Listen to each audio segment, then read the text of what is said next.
So what's up, ladies and gentlemen? We are back. Let's go. Yeah, that's hey gang, justice is on its way. What's up, everybody? Protected, Rhonda, uh Jilliana. Damn, I think I butchered your name. What's going on? Danielle, you're damn right. Justice for the Idaho 4. Absolutely. Um, hello. Oh, she said lots to discuss. Lexi Taxi. Melissa, what's up? How's everybody doing tonight? L. Anders, what's going on? Prosser Gang, what's going on? Freckles, what's up? Rebecca Thompson says, I'm so glad you're here. Well, thank you for joining me. I want to start this off with this video, and then we'll jump into phone calls and get right to it. We'll jump right into the phone calls. T-Rev, bang again, get it on. Huh? Old song from Jurassic days. Peace, says Sheena. Hit the like. What up, Karma? Welcome. Shanny T says, hey, y'all. Well, let's get started. Gang, gang. Says gang, gang. Yo, what up, Frog? Heather. Woke up 1984. You woke up in 1984? I woke up in 2022. Chris Doheny says, there he is. What's up, man? Nice to see you, brother. Hope you've been doing well. Lindsay, what's going on? Paul Laura, what's going on, brother? Nice to see you, man. Justin, what's up? Justin Handel, what's going on, my brother? How you doing, man? Jojo Peter says, what's happening? Justice for the Idaho 4. T-Rev, that was beautiful. We started it off with a moment of silence, a little 2 minutes, a moment of silence for the victims. You know, I figured we should, if we're going to do stuff like this, we need to start off with a moment of silence, and then we'll get into everything. And that's how I feel like we should do it. Thank you, Marlena. Thank you, Marlena, for the idea. It was a very good idea, and I'd seen it the first time you said it, which was in chat, I believe. And said, missed you. Well, I'm back. So, you know, we had to take a day off yesterday, digest everything. I wanted to go through a lot of the information on the affidavit and you know, just get into it. Sending positive energy to Dylan. Absolutely. Said beautifully. Thank you. Not a fire's mind. G-Raid, Frisco Chick says. Kevin, what's going on, brother? Nice to see you, man. Lisa says, hey, T, what's going on, Lisa B? Livy Live, what's going on? Welcome. I'm just waiting for a little bit, you know, a couple people to roll in, and then I'll play this court TV video, which is about 30 minutes, and then we'll jump right into phone calls and get to the 5 minutes. 5 minutes for everybody. T-Rev on the block. What up, Lou? Shanny T says, we in here. The real Rockin' Robin says, hello, everyone. Mary Ann says, hi, from Rhode Island. Shout out to you. Nice to see you. I'm getting over a kidney stone. My grandmother is in the hospital right now. She went into septic shock, my dad said, and she has to get her kidney. She has to get surgery, but you know, she's had dementia for so long that we honestly don't know how long she has left. Baby Creep says, good evening. Good evening. Cynthia, good evening. Dang, 2 minutes and already over 500 people. Don't forget the like. It doesn't matter the number, but yeah, don't forget to hit the like. Thank you. Flower Power says, hey, T, what's going on, Flower Power? Welcome. MIU says, hi from New Orleans. What's going on? Pittsburgh, PA in the building. Bergstrom. Absolutely, man. That's where my hometown family's from on my dad's side. All Pittsburgh. Allegheny. Joe, what's going on? Easter, what's going on? Justice for the Idaho 4. Absolutely. Tracy, what's going on? Jackie, what's going on? Observe. Natural evolution says begin already. Let's go. We're going to begin. We're starting it right now. I just want to shout everybody out for being here, you know. Sometimes you got to shout everybody out that's in here because, I mean, that's a respectful thing to do. And not only that, I enjoy you guys being here. So what up, Brad? Brad, what's going on? Shay, what's going on? T. Salas 333 says, has anyone heard the audio from that night circling around? Yeah, absolutely have. And I don't know what to think about it. I think maybe it's fake, but you know, I don't want to jump out and believe anything. I want to actually have it verified before I go, oh my God, we need to hear this audio and it's real. You know what I mean? LS says, hey fam, love the start tonight. Amen. We honor the 4. Absolutely. Love that idea, says just for craps and giggles. Thank you for being here, Craps and Giggles. Nice to see you, by the way. Woke up. Welcome. Thank you. Scott Double says, checking in from Connecticut. What's going on, my brother? Welcome. Glad to have you with me, man. Alexis says, it's been a whole day. I was having withdrawals. I heard that a lot. I was getting emails like, what time you going live? I had to take a day off, spend time with the fiance, but you know, she goes, no, you're crying too. Fair pay T, shout out from the old country. Shout out to you, Patty. Shout out to you. Thank you, Lisa. Thank you. I appreciate you. I appreciate your support. Thank you. Thank you. World Class Satanist says hello. G-Bay says T-Rev in the motherfucking building. Susan Swift says, missed you. All right, let's jump into it. I just wanted to shout a lot of you guys out. If I could sit here and shout out all night long, I could shout out for hours. I love all you guys, and let's roll this and see what's going on. Love you. Love to your grandma. Thank you. Thank you. I'm so sorry to hear that. It's okay. I mean, it's, you know, I'm bearing the moment. I know that I might get sad news soon. I know she's in the hospital now. She's not responding, but, you know, I got my phone right here. I'm waiting for my dad to get in touch with me. She's about 13 hours away from me, so it's hard to really get there. You know what I mean? In a timely fashion. Yep, I'm nosy. Thank you. Maria says, hi, everyone. I'm sorry for your grandma. She's in my prayers. Thank you guys for the prayers. I do appreciate that. Thank you. Thank you. Oh, my God. I thought I was dying with kidney stones. All right, let's start this. 4 University of Idaho students were brutally murdered. Surveillance cameras in the neighborhood captured crucial video which led to the arrest of the suspect. That video shows a white Hyundai Elantra passing by the victim's home several times before parking. Tonight, we return to the scene of the crime to retrace the path to gain a clearer understanding of how and when the killer entered the home. I'm Vinny Politan. Thank you so much for joining us here on Closing Arguments. I want to begin tonight by talking about evidence. And let's begin with what many people consider the gold standard in criminal cases, DNA. What up, Anita? DNA is great evidence. Jamie. But it does have some limitations. We know DNA can put a suspect, a criminal, at the scene of a crime, but it's always circumstantial evidence. It doesn't prove the case.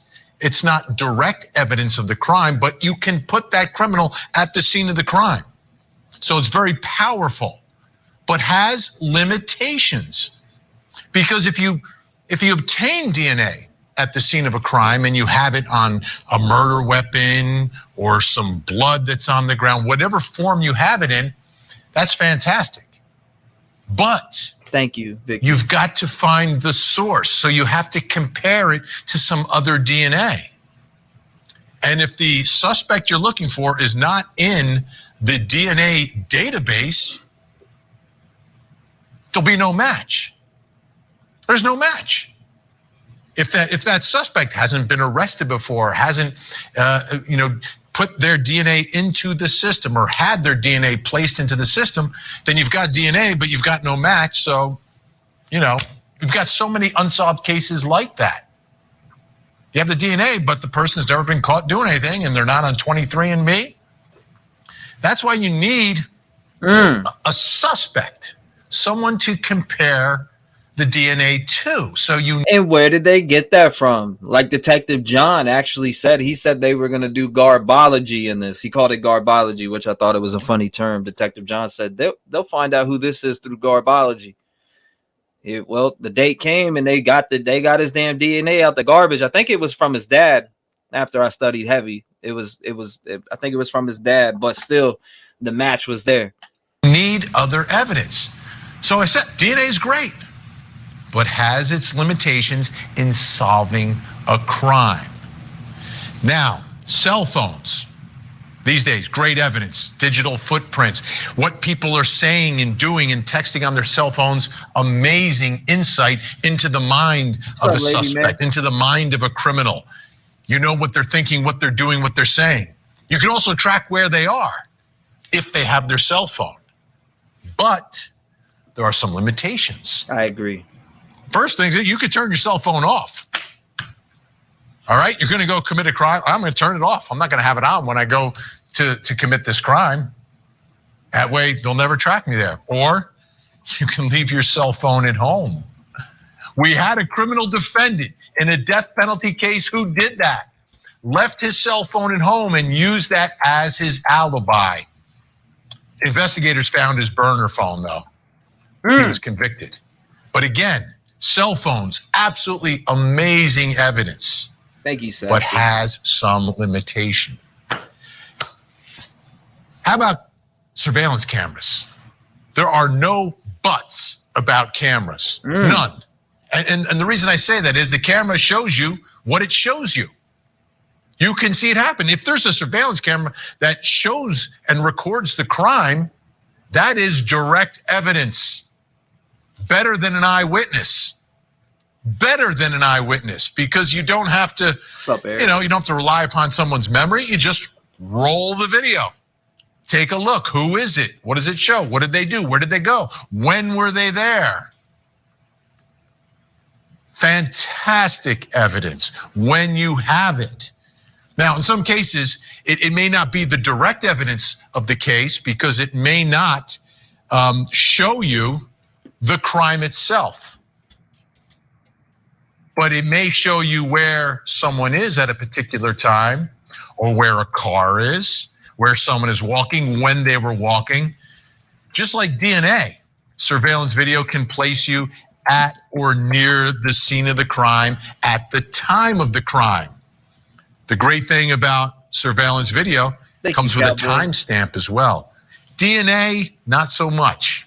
AFS consultant. Now, in this case, in Idaho, investigators have put all of these different types of evidence together and pieced it together and revealed it to us and to the defendant and the probable cause affidavit that outlined part of their case. The evidence that they believe proves that this defendant committed a quadruple murder in Moscow, Idaho on November 13th. Videos, cell phone, DNA, timestamps, very, very specific timestamps. And Court TV legal correspondent Chanley Painter took that probable cause affidavit, put it all together, and lays out the prosecution's timeline.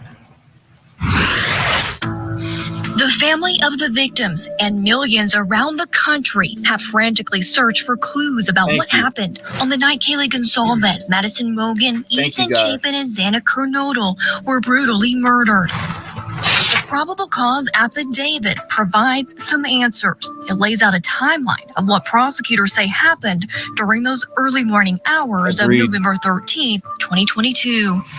At 2 a.m., all the roommates are home after a night out. Kernodle's boyfriend, Ethan Chapin, is also at the house. The address is 1122 King Road. At 2:47 a.m., BryanKohberger's cell phone allegedly shows he's traveling south through Pullman, Washington. And right then, the phone stops reporting to the cell network. The affidavit states police obtained numerous surveillance videos from homes and businesses that capture a white sedan on November 13th. It's 3:26 a.m. when video captures what police say is Kohberger's 2015 white Hyundai Elantra traveling westbound on Indian Hills Drive. This is 5 minutes from the victim's home. Starting at 3:29 a.m., home surveillance videos caught multiple sightings of that same car past. That's my favorite show, and that's why, you know, when you've watched that, you know they're going through footage. If there's footage in the area, best believe those detectives are sitting around clock looking at that footage, whether they're looking at each other's notes, they're rotating. Trust me. Through the King Road neighborhood. Around 4 a.m. is when surviving roommate Dylan Mortensen wakes up to the sounds of what she believes is Kaylee Gonsalves in the room directly above her playing with her dog. Dylan says a short time later she heard who she thought was Kaylee say, "There's someone here." Dylan looks out the door of her bedroom and doesn't see anyone. At 4:04 a.m., Kohberger's vehicle returns to this area for the fourth time. It turns on Queen Street here, moving eastbound past the crime scene in this direction. past these apartment complexes. Police say surveillance video picks up that white car making a turn.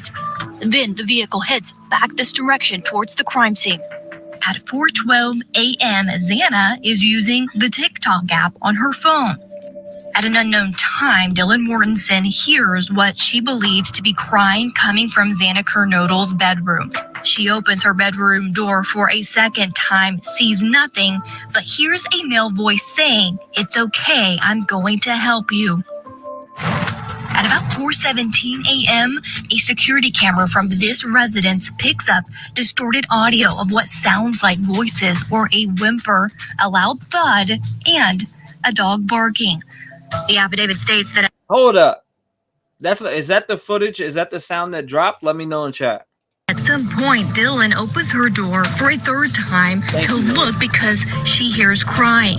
This time, she sees a man in black clothing with a mask covering his mouth and nose. It's 4:20 a.m. when surveillance video again allegedly captures Kohberger's vehicle. This time, it's seen leaving the area, driving away at a high speed. Welcome. They have this timeline down. It seems investigators have put this all together. You need to do it in this case. You absolutely need to. And it looks like they are there. If everything that's in that affidavit, they can bring inside that courtroom. Right now, let's bring in Court TV legal correspondent Chanley Painter, joins us tonight outside of the crime scene. She's in Moscow, Idaho tonight. Chanley, great job putting all that together. My understanding is there was some more action today at the house behind you, the scene of these 4 murders. What was going on? Yeah, Vinny, we arrived here. We were going to compile some new video and content for your show this evening, and all of a sudden, about half a dozen vehicles, mostly pickup trucks, showed up right here where I'm standing. They took down the crime scene tape, and then one by one meticulously pulled into this driveway behind me. Right now, there's the private security guard company guarding the house, but here's a video of what they were doing. We observed them putting in, the first things, these mattresses into the back of the pickup trucks, taking out bags of potential evidence like that. You see them putting into the back of the trucks, and also boxes, as well as wrapped items. You know, they would take brown paper material, wrap items that look kind of like stools or side tables or nightstands, that kind of thing, trying to cover some of the evidence up.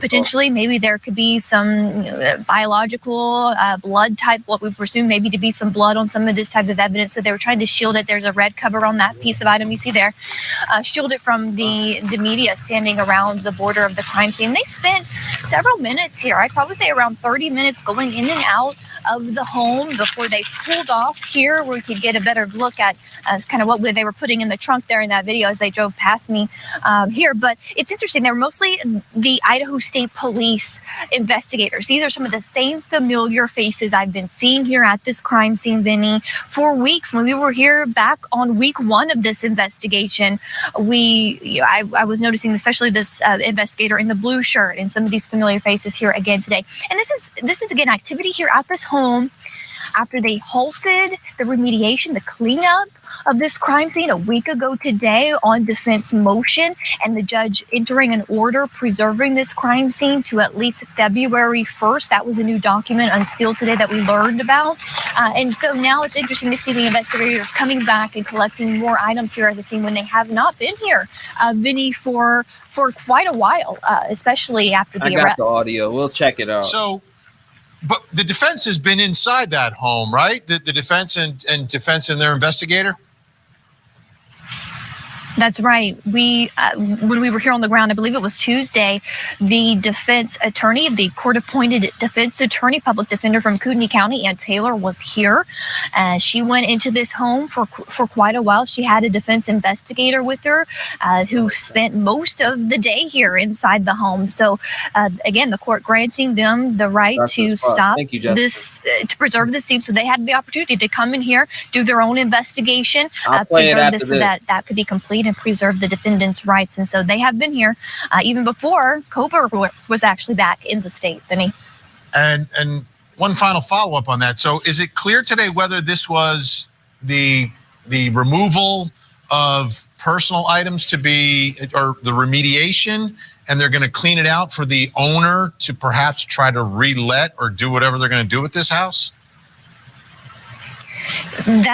Was one of my initial thoughts. But if you remember last Friday when the remediation or the cleanup crew was here at the home, it was a private company. These are the actual investigators. These are these crime scene investigators who were here day one, taking evidence, dusting fingerprints with the CSI crew, Vinny. So this seems like this was evidence, potential evidence taken, not just cleanup. And if we look at there is the mattress cover, like a white fitted sheet over the mattress, but you can see darker spots on there. Maybe this is the actual mattress. We don't know for sure, but it would be, I would think, this private company that was just for the cleanup and removing of personal items. But these are the actual people who've been there taking evidence out of the house. So that was interesting, Vinny. Fascinating. All right, Charlie Painter, stand by. Let's bring in our investigator joining us tonight in Madison, Mississippi, retired FBI agent, expertise in electronic surveillance, aerial surveillance, and cyber investigations. Jose Orench is with us. Jose, great to see you tonight. Thanks so much for joining us. What's your take on what was happening today at the house with the Idaho State Police there removing, it seemed like, mattresses, headboards, etc.? Hi, Vinny, and thank you for having me. It's kind of hard to, or not hard, but it's something you don't really want to speculate on what they're doing. But my take on it would be that in the investigation that they're conducting, they may have found additional evidence, whether it's through interviews or other technical sources of information, that have led them to believe that there is additional evidence that is still in the rooms that they need to go through to follow up on the leads that they've developed so far in your additional leads that they have developed in the investigation. So let's talk about the timeline that investigators have put together here now as well. It seems like very specific, a lot of timestamps. They're using information from the cell phones. They're using surveillance video, putting it all together. To me, in the time that I've been covering trials, this is the biggest change in the world of investigations. Does anybody know the original source where that audio came from?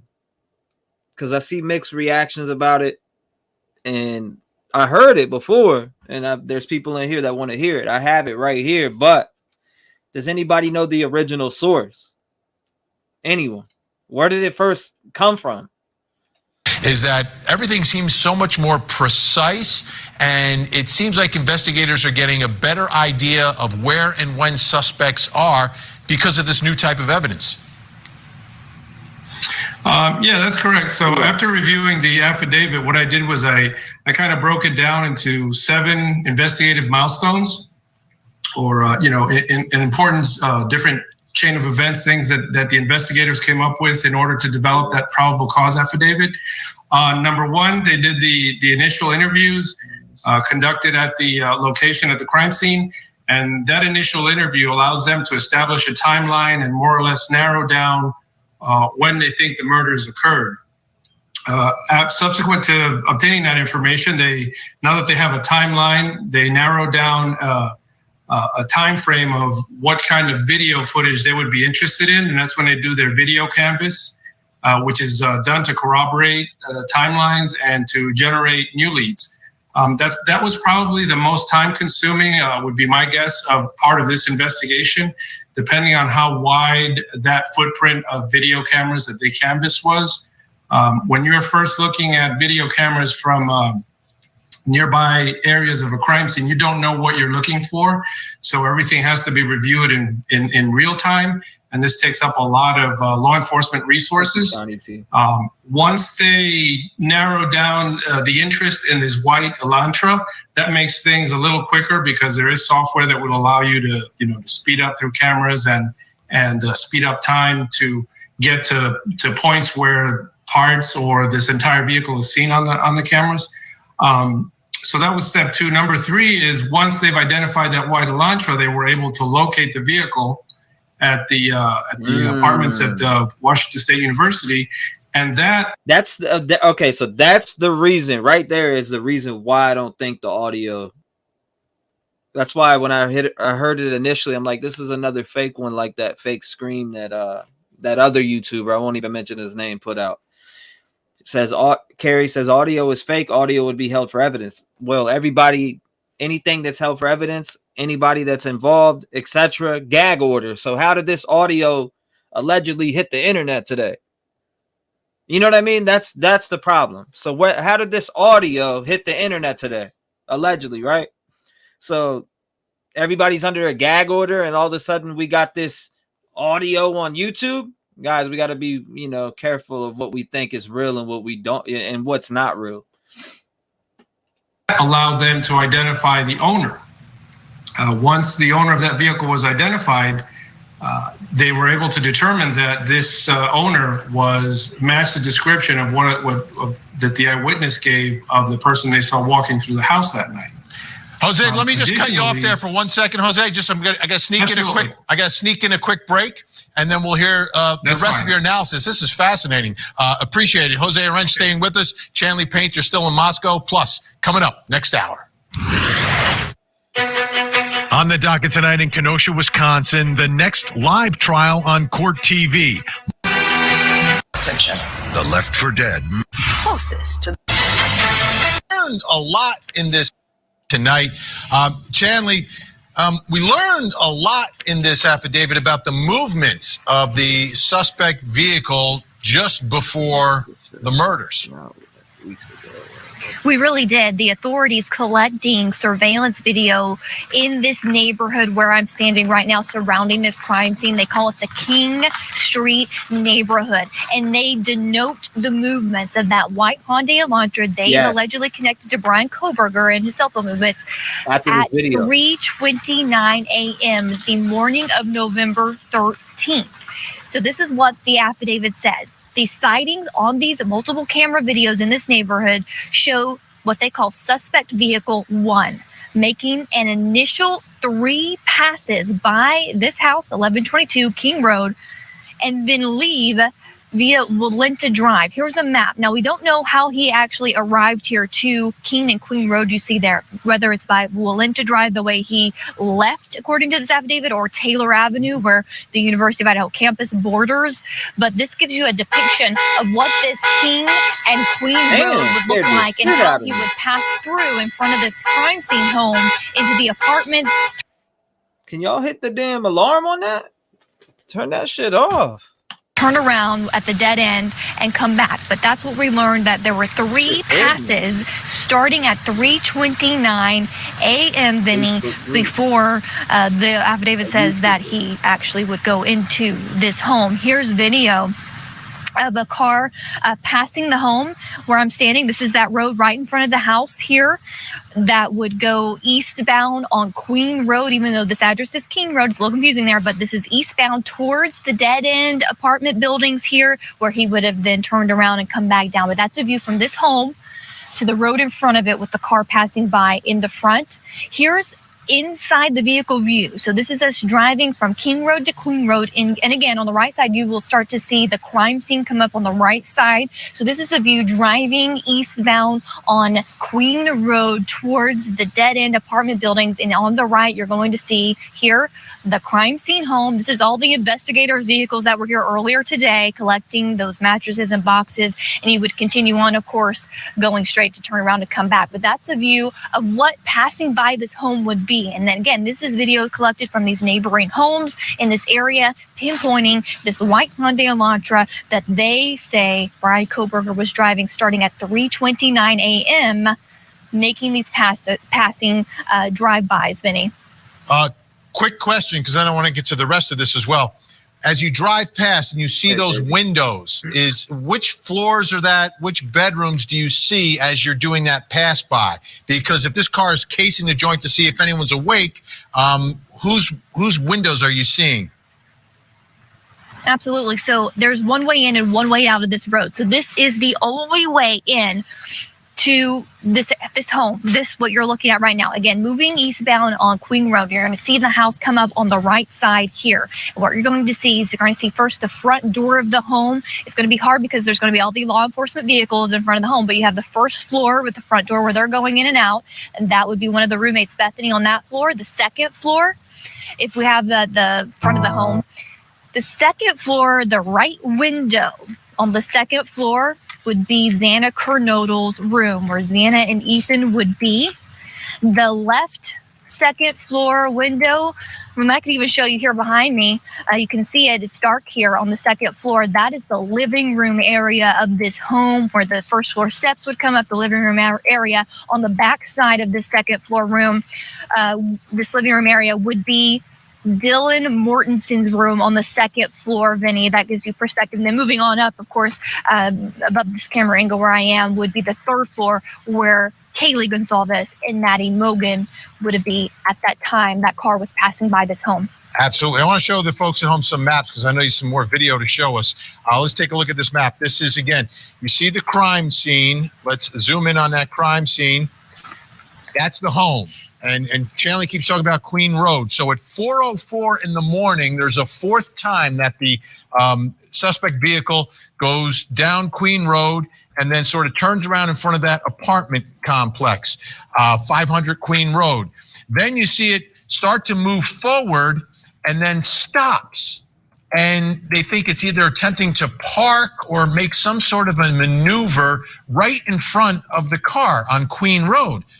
But then it starts to move again and goes towards the intersection of King and Queen Road, and that's where it makes one of those 3-point turns, a K-turn. It turns around in that intersection and then heads back east on Queen Road, again towards the home. Now, Chanley, I know you put together some video showing all of this, because this is significant. This is 4:04. This is when the car makes its final pass, and then it's time to break into the home and commit a murder. Exactly. So again, we started at 3:29 a.m. So this is more than 30 minutes later, 3 passes by this home later. This is the fourth time, like you said, 4:04 a.m. again, making its way east on Queen Road one more time. This is the only way into this area. You see the crime scene to the right. I made a mistake once playing that stupid ass screen. What's his name released? And I don't know. I feel like playing something that is allegedly or put out somewhere, leaked, when there's a gag order on this case that didn't come out from law enforcement, would be misleading 1,900 people. I just feel like it'd be misleading you guys. Like, I don't know. That's just the way I feel about it. According to this affidavit, continues on straight past these apartment buildings on the right, and would make its very narrow road. As you can see, I've spoke to most of these neighbors that live here on this row of this apartment complex. You would have to go all the way towards the end of this narrow road before you could turn around. It's going to be apartment number 52, according to the affidavit. In this area, this wider circle area where that white Hyundai Elantra turned around, according to this affidavit, and then goes back down the hill west on Queen Road, where he passes the crime scene one more time. It would have been on his left side, his driver's side of the car at that time. And according to the affidavit, that's when he sort of fails to either turn around, attempts to kind of park or turn around there right in front of the home. Remember those tire marks, Vinny, on this road that I'm showing you? They would be about where that red car is in front in this video, where those tire marks were.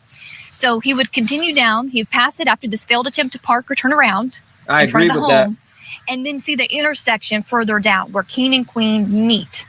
He does a 3-point turn there before heading back to this home where, according to this affidavit, committed these murders within about 16 minutes before speeding off at 4:20 a.m. this direction out Valencia Road. So let me ask you, Chanley, at 4:04, when all this is happening, what we're showing the folks right now, what's going on inside the house? At 4:04, well, around 4 a.m., according to the affidavit, there's a DoorDash food delivery delivered to the home, and that was ordered by Xana Kernodle, the second floor room. She ordered food. I believe it was like Jack in the Box, according to some photos we've seen inside the home, possibly not for sure. What? But she orders food. So there's a DoorDash driver here that delivers food, and I'm presuming to this front door of the home at around 4 a.m. Voice analyst, what? We also know about 4:12 a.m.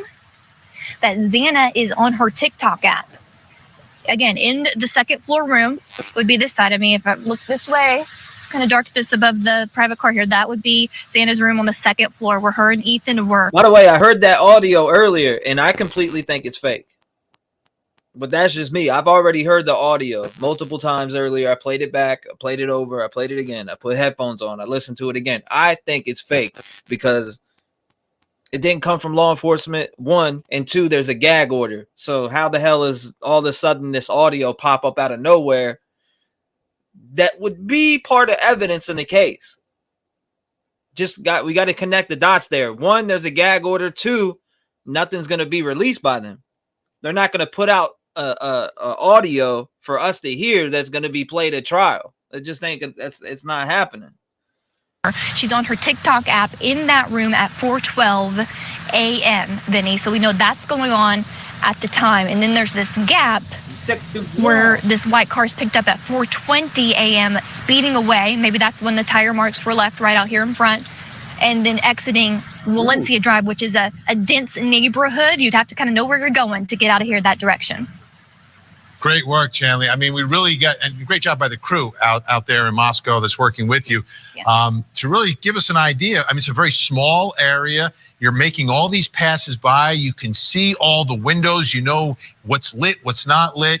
And he's in the area for like a half hour. All right, Chanley, I know we're going to speak at the top of next hour. You're going to walk us through the floor plan of the home, and we'll talk about the surviving roommate. But right now I want to bring back in Jose Orench, retired FBI agent. Jose, we've gone through this. I know you've gone through this affidavit in great detail. Let me ask you about a killer who is passing by. He's about to commit quadruple murder, kind of passes by 3 times. Looks like he's about to park, then turns around, comes back again. Does this tell you anything about this guy? Is this a very sophisticated murderer, a first-time murderer? Does it reveal anything when we think about these actions in that half hour leading up to the time that he gets inside that home? Yeah, that's kind of something that would be left up to FBI profilers to be able to give you a better answer on what the mindset is of someone that's doing these things. Again, my expertise is more in the area of electronic surveillance and forensic evidence. Gotcha. So if you can give me, we have about a minute left, a little less than a minute. Give us sort of the wrap up of what you take away from this affidavit. Yeah, so the wrap up, we were up on the owner of the vehicle matching the eyewitness description. With this, they were able to also determine that the suspect had interactions with law enforcement, and that's how they obtained the cell phone, which was crucial because that cell phone number is what they used to obtain the fake news. I gave my cell site location and the whereabouts of the cell phone and the times that it was on, and it matched the vehicle suspect locations. And then the final milestone that I captured from here was the trash cover that they did at the suspect's family, where they were able to obtain DNA that they compared with DNA that was found on an item at the crime scene, and that was the final piece of information that they needed, or they determined that they needed to do their arrest warrant affidavit. Jose, appreciate your time. So much experience. We'll speak again. Thank you so much. There it is, ladies and gentlemen, and that is that. And we'll leave it at that. Let's get to the real.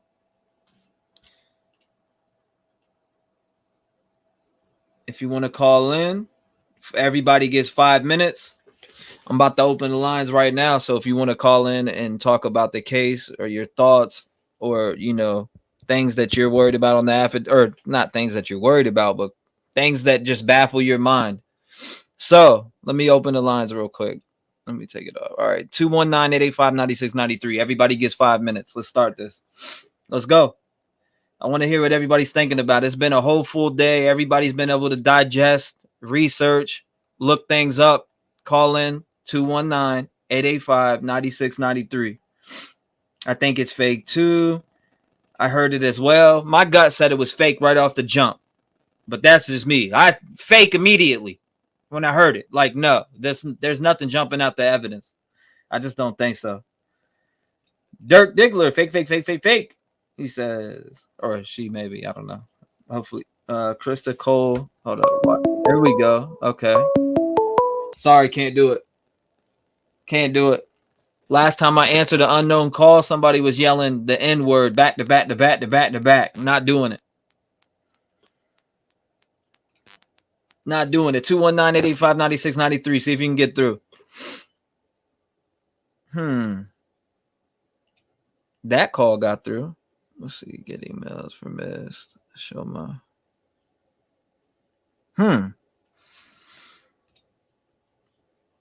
Hi, everyone. Allegedly, a friend leaked it. I got the lines open, so I'm just waiting.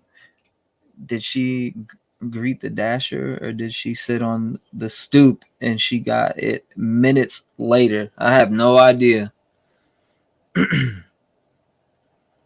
I'm stoned, so LOL in case I may not make sense. The guy's voice yelled Z. Hold on, let me look at this real quick. Do we have a problem here? Yes, we do. Let's try this. Let's try a callback. Let's try a callback because it seems I see all these calls coming through, but I'm not getting any of them. Hello? Hey, what's going on, man? You try to call in? Yes, sir. What's up, T-Rev? What's going on, my brother? You got 5 minutes, man. I see people calling in, but it's not ringing on my end, so I'll just call back random numbers. Yeah, but it's Mac Pride calling out of Edinburgh, Texas. What's up, Mac Pride? You on, my man? 5 minutes. What's your thoughts, man? Nah, but my whole thing is a timeline. Timeline's really tight, buddy. From 402 when the car passes, the whole DoorDash, and then 420 he's speeding off. That's a tight timeline, man. I think there's some things missing or some times are off there, and that's just my whole thing there. I don't know. That's a real tight timeline. Yeah, nah, that's a real tight timeline. Did you think that audio that you heard was fake? Oh, hell yeah. 100%.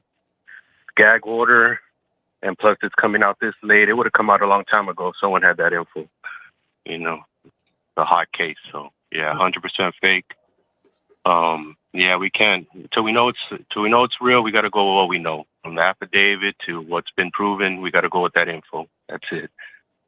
And we got to make our assumptions off what we know. You know, what we can prove right now. Yeah, that's kind of what I'm sticking to, man. When I heard that, I was like, "There's no way this is real. How did this get out?" You know what I mean? Where's the original source? When you show me the original source and it's a legit source, I'll believe it. Exactly. What I feel is that he went up to Maddie's room first because that's where the sheath was left. You know, the killer's not gonna go get Vanna and Ethan first, and then resheath the knife and then go upstairs and then take the sheath out or take the knife out of the sheath. You know, so I think he went upstairs first, did what he had to do there, came down. Xana had got the DoorDash, ran into him. She says, "Oh my God, someone's here." He hits her, and Ethan's in bed. You know, he's been partying all night, drinking all night with the frat boys. He's laying up in bed, you know. So then he comes and gets him. So I think that's how it went down. And he gets tired. He's like, "I got to get out of here." Runs out and doesn't even see Dylan in her room with the lights off. He just runs out, gets the hell out of Dodge. But if the timeline's correct, man, this guy went crazy and got out quick. And ran right and then supposedly walked right by Dylan, which a lot of people are making a big deal out of. And I mean, I posted what Steve Gonsalves said on my community. So I took everything that he said and posted it for people to read. And a lot of people, even experts are saying that it is very possible that she was in shock, and that's what they think is she was in shock. I'm not going to make that assumption. I don't want to go out the door. Do I think it's weird the police were called 7 to 8 hours? Yes, absolutely. But we weren't in her situation. We weren't at her age. We weren't at the time that it happened. We weren't, you know what I mean? So we got to go off of what we think. What we know right now, what we know and what we think. Some of us are going to think, 7 8 hours? Why wait so long? But you got to be in that situation and know what you would do. Yeah.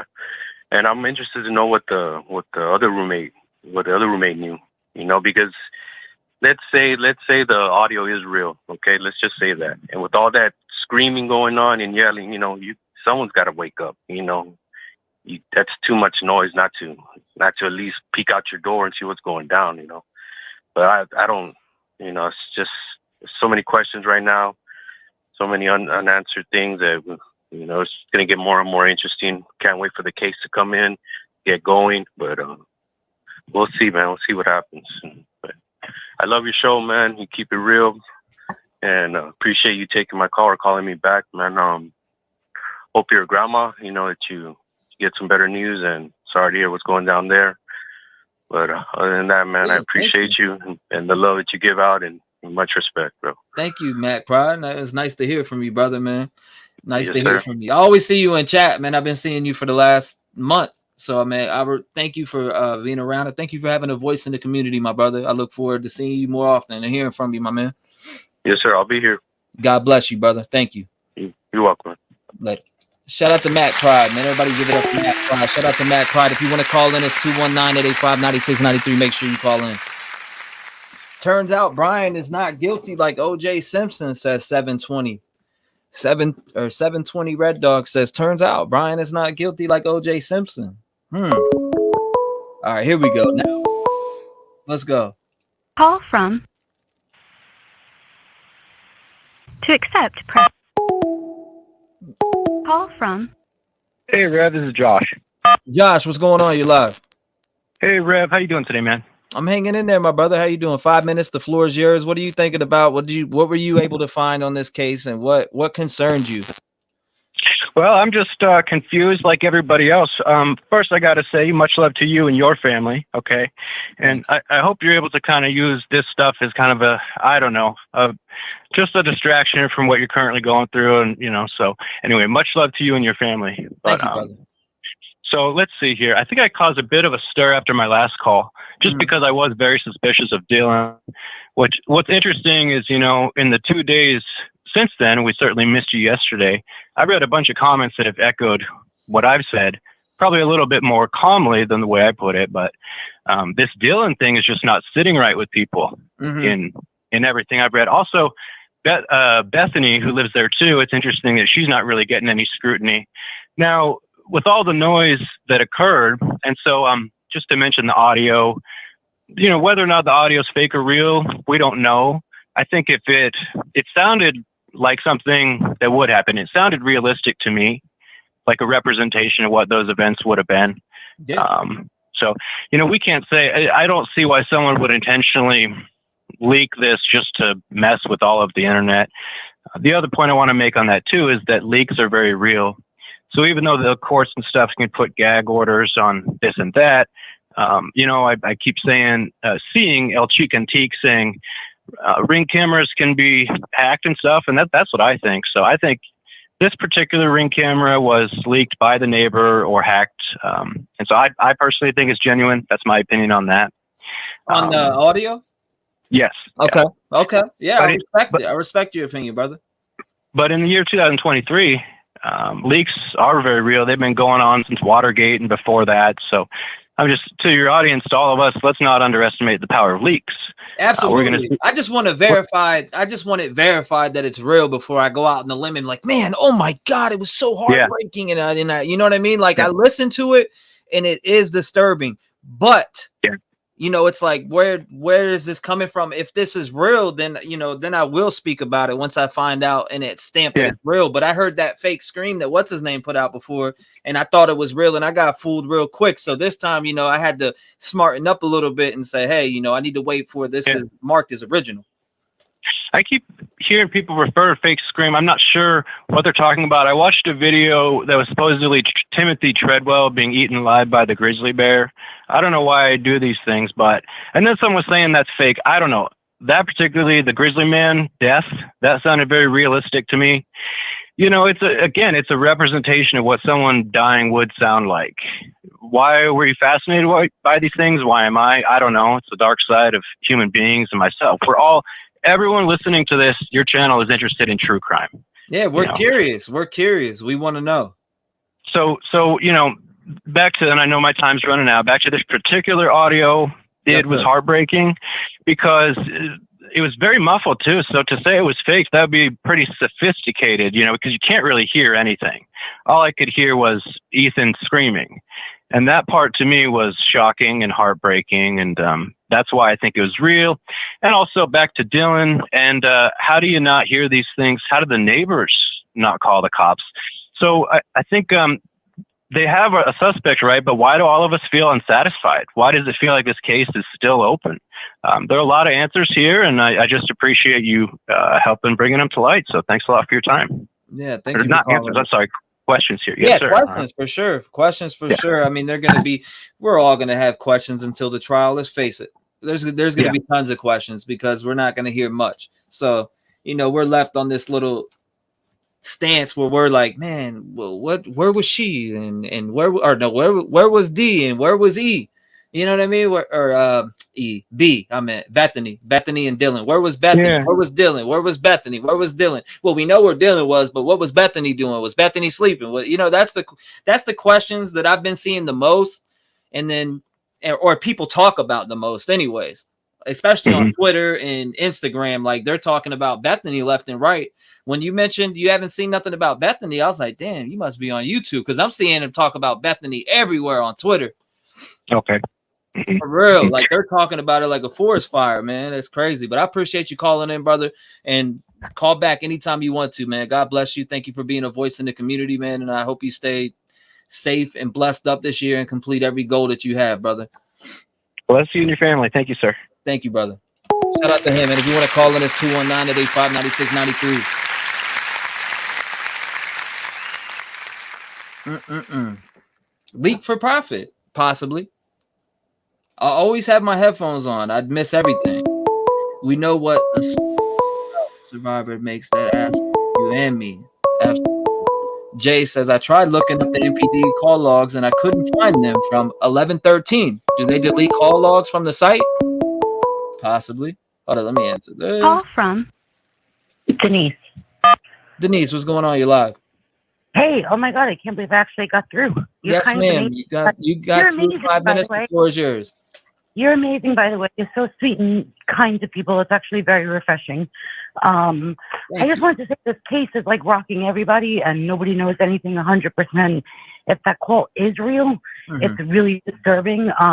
There is a thing with the Ring app. It's a link that you can share your camera to the neighborhood. Okay. So it may or may not have been shared. I don't know. But like all the stuff with the roommate, I did see something on one of the crime channels that said that they may not have put everything in the actual affidavit itself, and they could be leaving stuff out on purpose. I know everybody wants to know why she didn't call, but maybe he threatened her too on the way out. You never know what happened. Absolutely.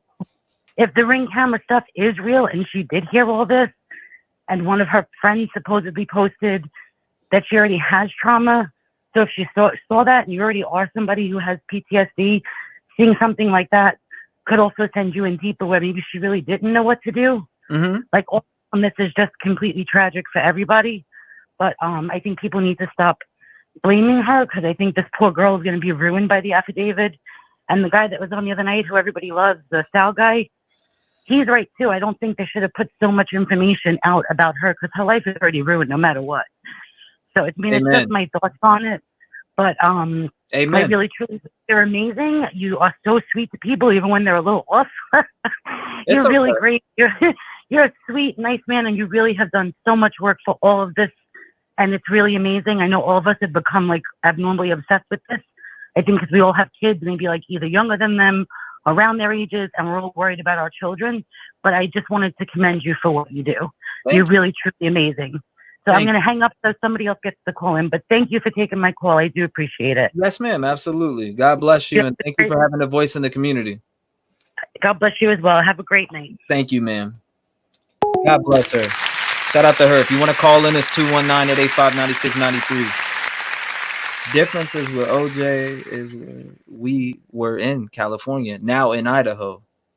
La La Land says, thank you for being a creator with integrity. Thank you. That remark there is fake news now. Damn, this just ring. Call from Marie. Marie, what's going on? You're live. You got 5 minutes. The floor is yours. Okay, where were you yesterday? Oh my God! You know, I do. You know, I spend time with my fiance. Did you take a day off? Kinda. I mean, I was spending time with my fiance, also sleuthing, and you know. I'm so glad to hear that. Sometimes you gotta spend time with your family. You know. Absolutely. And I thought, oh, isn't it so selfish? We all want you here every day. Of course, you need to have a life and be with your loved ones. Oh, absolutely. Well, I'll be here a lot more than people think. But yeah, no, sometimes you'll see me take a day or two. But if you don't see T-Rev longer than a day or two, then you know something's wrong. Yeah. Well, I was sitting there thinking too, you know, you've said that the FBI still hasn't contacted you about that call, right? Yeah. About Dave. They definitely haven't.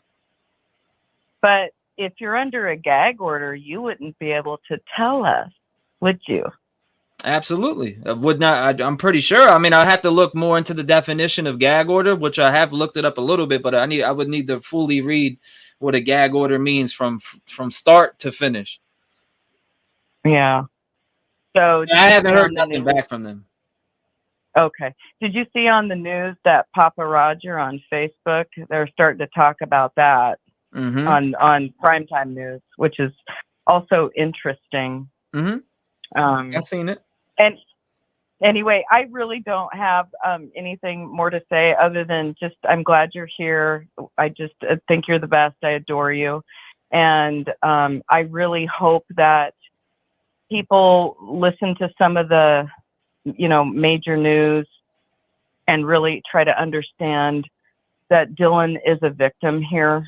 They've had her cell phone data from the beginning. She certainly would have been arrested had she been a part of this. And, the odds are she's really not. And she could very well be suicidal right now. And just hearing people calling her trans and that, she's, should be brought up on charges. I mean, she has to live with survivor's guilt. We don't know what she went through. And, just please everybody. I mean, it's great to speculate. I mean, my speculation was wrong, but this is a victim here who's handed over all of her digital evidence and, really think that through before saying some hateful things on the Facebook groups and on some of these forums. Just please try to be thoughtful. She's a real human being that has gone through a trauma. Yeah, absolutely. Just my only concern is the 7-8 hour gap. But like I said, after I mentioned that earlier, is that, we weren't there. We didn't live what she lived through. We don't know if she was drunk out of her mind and on some other, we don't know the full circumstances. And we need to wait for the facts to fully come out and surface because we don't know. Right. We're jumping the gun and we do say things. And I mean, that's my biggest concern after reading the affidavit. Why was the police called 7-8 hours later? Now, absolutely. I'm not saying she is involved. I'm just asking why were they called that later? I don't want to, bash her or anything like that. But in general, I want to know why the police weren't called till 7 or 8 hours. And we'll figure that out when the trial comes. It's all going to come out. But I will say this, having been in a sorority and having friends that lived in a house full of sorority sisters, just like this scenario, there was a frat boy in the house and they had so many of those frat kids in there. They pull pranks and do all kinds of hazing and weird stuff. She might have thought, this is just one of those things that scared me, but I'm just going to go back in my room. It's also, people are saying, and of course, this is all wild speculation, that she could be on Molly, because if she was drunk, she wouldn't have, have been able to see and maybe recollect. But if you've ever done Molly, folks, or E, you have heightened senses and you don't go into a blackout state like you do often with drinking. At least that's not my experience. So yeah. I just kind of want to throw that out there. And, I'm just really concerned about her specifically, how she's going to live the rest of her life. She probably can't go back to the school. People are going to be accusing her, and, think about how she has to live every day in this world of social media. So I just really wanted to put that out there. And thank you, T-Rev, for everything you do. I absolutely love you. Thank you. I appreciate that. And I appreciate you being a part of the Rev Game family and having a voice in the community.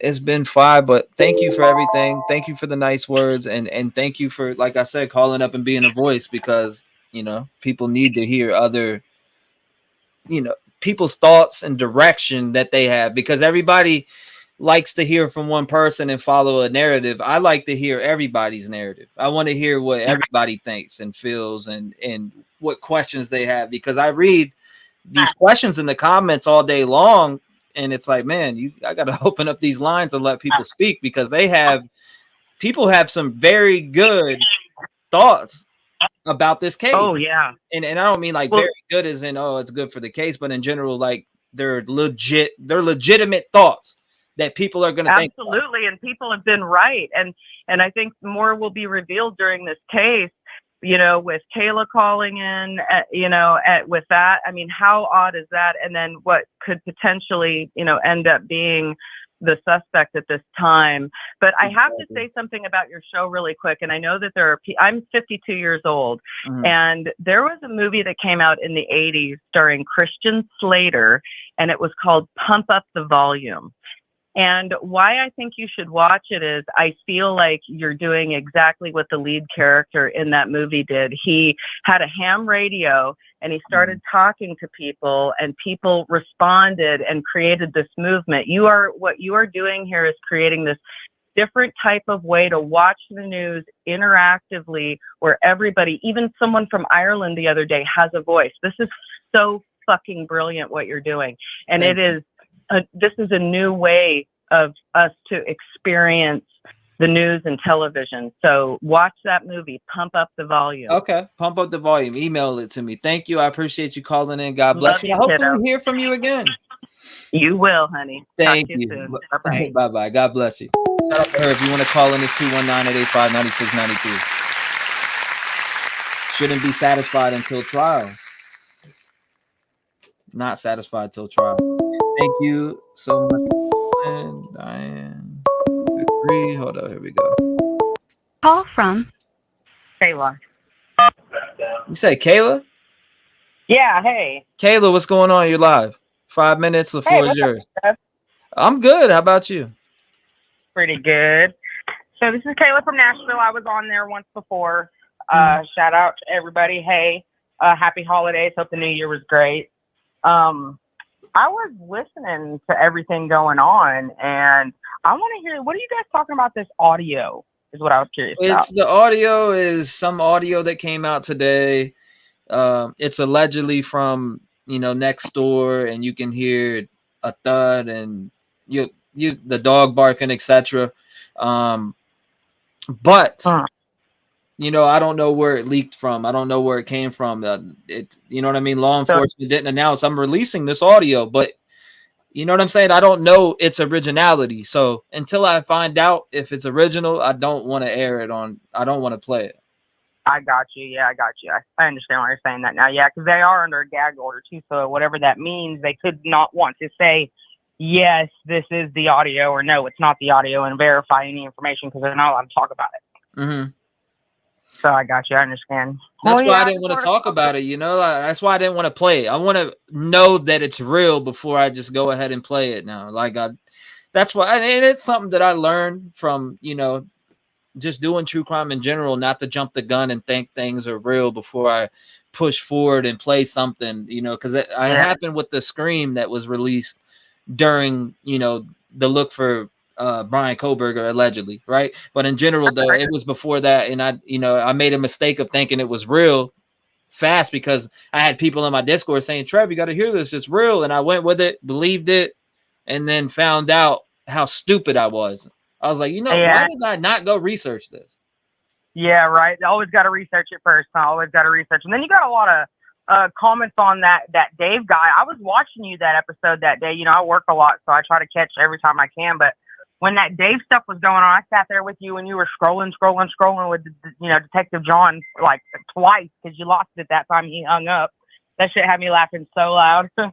Yeah. But I couldn't believe that Dave stuff either. I was like, what? You know what I mean? And then I figured out it was just a lot of bunch of stuff. But yeah, I just wanted to call in and say hey and you know, that I'm still keeping up and watching, and that that girl, you know, I don't know. I'm hearing everybody's opinion about her being in shock, you know, and not seeing him. But then when you look at the layout of the room and how the room was, it's like he could just kind of like have not seen her and just walked past her, and that's why he didn't do nothing. But I still don't understand why she didn't call. You know, everybody's wondering that. But the fact of state of shock that he just probably didn't even notice her because he was still in that shock of, hey, I just murdered 4 people. I'm just going to get the hell out of here as quick as I can.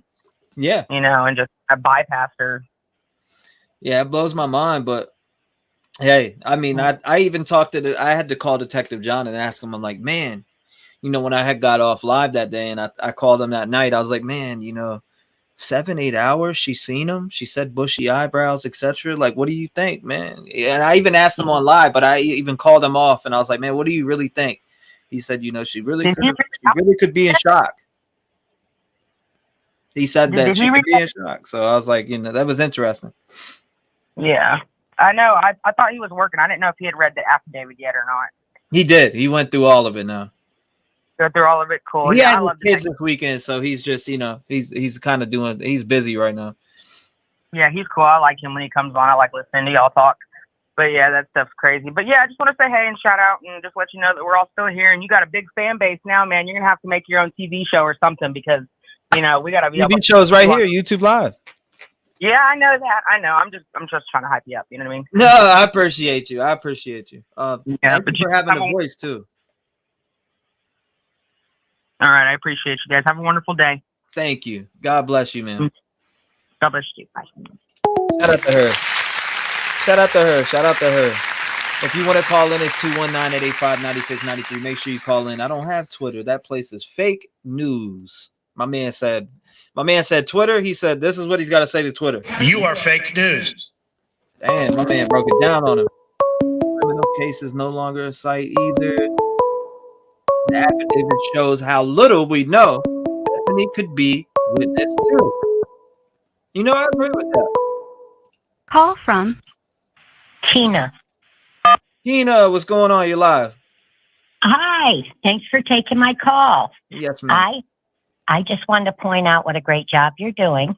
Thank you. And I always go back to the beginning when we find out information. And if you remember in the beginning, they were called into that house because somebody passed out. So I'm under the belief maybe Dylan did. Maybe something happened. Maybe Brittany was checking on her and called before anybody went upstairs to see the remaining of the house. You know, that makes sense. Yeah. And it's a possibility. It's not out the realm of possibility. And we all know the police aren't always going to tell us the truth. They don't have to. So they could give us bits and parts because now they have 2 girls to protect because somebody viewed the murderer. So, I mean, from what you read on the affidavit, what stood out to you in the affidavit? What stood out to me was I still believe that one of those girls were passed out, and that's why the initial call came in. Because nobody was under the assumption a multiple murder happened in that house. Yeah, that's very, I mean, yeah, that makes a lot of sense. They're on the bottom floor. Who would go upstairs when they're dealing with an emergency on the bottom floor? Well, I thought Dylan's on the affidavit. Dylan was on the second floor. Oh, was she on the second floor? I thought those 2 girls were both on the bottom floor. I read it like 15 times, and I'm pretty sure Dylan's was on the second floor. Oh, okay, because I was under the assumption they were both on the bottom floor. Yeah, no, if you go back to day 1, we were under the assumption the whole time together that she was on the bottom. Uh-huh. You know what I mean? I was with you there until I seen that on the affidavit. That's where I was switched. That's where I was like, okay. Okay, so maybe Xana's door was closed and the other roommate came upstairs and saw Dylan passed out. Yeah, no, I don't. I know on like I don't know who passed out, etc. But I know that the police weren't called till later that day. But in the affidavit, it says that Dylan seen him the third time she opened the door, a guy with a mask on with bushy eyebrows. Right. But still, like you said, being shocked, eventually it overtook her and she just was wiped out. And who's to say they're college kids? I'm sure they were out partying that night and everybody has to sleep it off. Yeah, no, that's another thing that I said, and I'm glad that you brought that up. Is, you know, we don't know how drunk, you know, she was in general, Dylan, right? We don't know how drunk she was. We don't, you know what I mean? Maybe she was trying to remember something. Maybe she was drunk and she just seen somebody. Maybe she thought it was something going on, like a college prank. Maybe she thought, I just don't know, because they didn't let go that much, you know, evidence. They didn't unload their hand. They didn't show their whole hand. They just put things in there. They put enough in the affidavit to make the arrest. And maybe when Dylan did wake up, she went, you know, to view to see what was going on and passed out from the shock from what she saw. And we all just don't know the whole story here. And for anyone to blame either one of those two girls, it's obscene. They're victims. Yeah, that right. To me, right now, in case law enforcement changes that, to me, they're victims also. And but it's just my question, and I still ask, is why wasn't police called for 7 to 8 hours? But like you just said, her being drunk and going in and passing out is a very, very possible scenario, which would answer my question. You get what I'm saying? Yep. And if you're with a bunch of your friends and you're going to college, you share multiple people in a home, you usually don't call the police unless there's something very serious that you're well aware of. And it doesn't seem anybody was well aware of what was on. Yeah, this is an unfortunate tragedy. And I watched what Steve and Steve Gonzalez and his wife said on News Nation, and it was, you know, there's no justice till he's dead, till death. It's exactly he said. Thank you for calling in. I appreciate you calling in and having a voice in the community. What was your name again? Sheena. Thank you for calling in. I appreciate you, and God bless you. Okay. All right. And I appreciate the fact that we still have 2 living survivors. Absolutely. Very good. Thank you. Yes, ma'am. God bless you. Shout out to her. If you want to call in, it's 219-885-9692.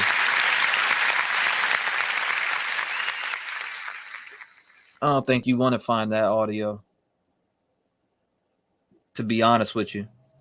I'm at 613 in comments. It's 27. Holy crud. I would have hidden it. Call from Gina. To accept, press. Hey, what's going on? You're live. Holy shit. Yeah, you made it through. My first chat. Well, I called 19 times, but. Yeah, I mean, I see the numbers going down a lot. So it's going fast. Nice. Well, thank you. I've become addicted to you, so thank you for that. Yeah, thank you. I'm like, what stands out to you about the affidavit, or anything that you would have questions with, or that you're questioning, or just what's on your mind in general that you may have seen? The whole FBI thing, I've dealt with the FBI in the past from a boss that I've worked for. I was a personal assistant, and not obviously he didn't murder anyone. It was a white collar kind of thing. And they will work you and make you try and twist your words until they make you like pretty much say what you want them to say. And like, you can't take, they're just the most crooked people you will ever like come in contact with. So you can't take what they put on an affidavit.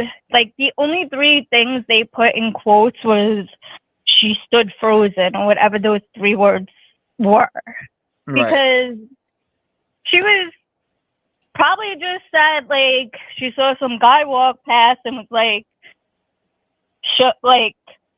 stunned or something, and just went back to bed. And they probably were just like, so you mean like you froze up?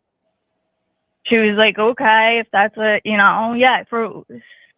But Right. she was probably just like, oh, some guy just walked past. I was like, oh shit, closed my door and went to bed. No one was screaming bloody murder. Who would think that, you're in a house with 5, 6 people. No one was screaming bloody murder. Who would think in their right mind, oh, 4 of my friends just got murdered brutally and no one was screaming? Just like my thought.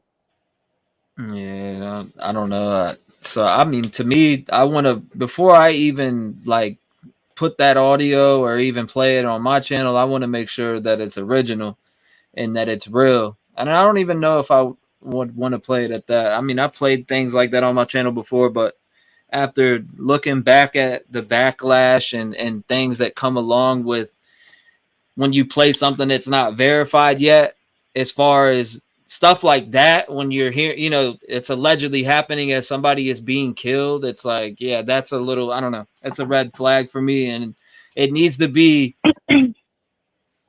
debunked, or I need to know the originality. I don't even understand what people are getting from that audio. Like, I could barely hear anything from it. Like, you hear someone scream at the end, but it's all like muffled. You can't even really hear anything. I've heard more people like confirm, like that husband and wife that do that show, confirm like the Papa Rogers thing and all that, and confirm your thing with the audio with that Dave guy than I did with that audio. Like, I thought people debunked that. Like, right. I don't know if it's a second audio, but I thought they already debunked that ring audio thing. Yeah, no, this just came out today. I just heard it today. Like, literally when I woke up, it was in Discord and I seen it immediately. Oh, I think that audio is just bullshit, and it doesn't really, I couldn't even really hear anything. I don't know if maybe I'm just deaf, but I couldn't even hear anything from that. I don't know where you heard it, but I heard like an enhanced audio as the first one I clicked on, and I heard it. I could hear everything, but like, I need to know the originality of it and where it came from, because like I said, there's a gag order on the case, etc. So it's like, I don't know. I just don't even want to comment on the audio. I don't know if it's real or not. Yeah. And then the other thing that I was just wondering about was like how he did it so fast. Like, literally had like 15 minutes time span to get all the way up the stairs, kill 4 people, and then like down and out in like 15 minutes. That's kind of like the Superman of killers. I mean, I can see him doing it in 5 minutes if you go in and get right to it. I mean, that's just my opinion, but yeah, no doubt. Oh, I appreciate you calling in. It's been 5. Thank you for calling in, and hopefully I hear from you again. And thank you for also having a voice in the community. God bless you. Thank you. Thank you.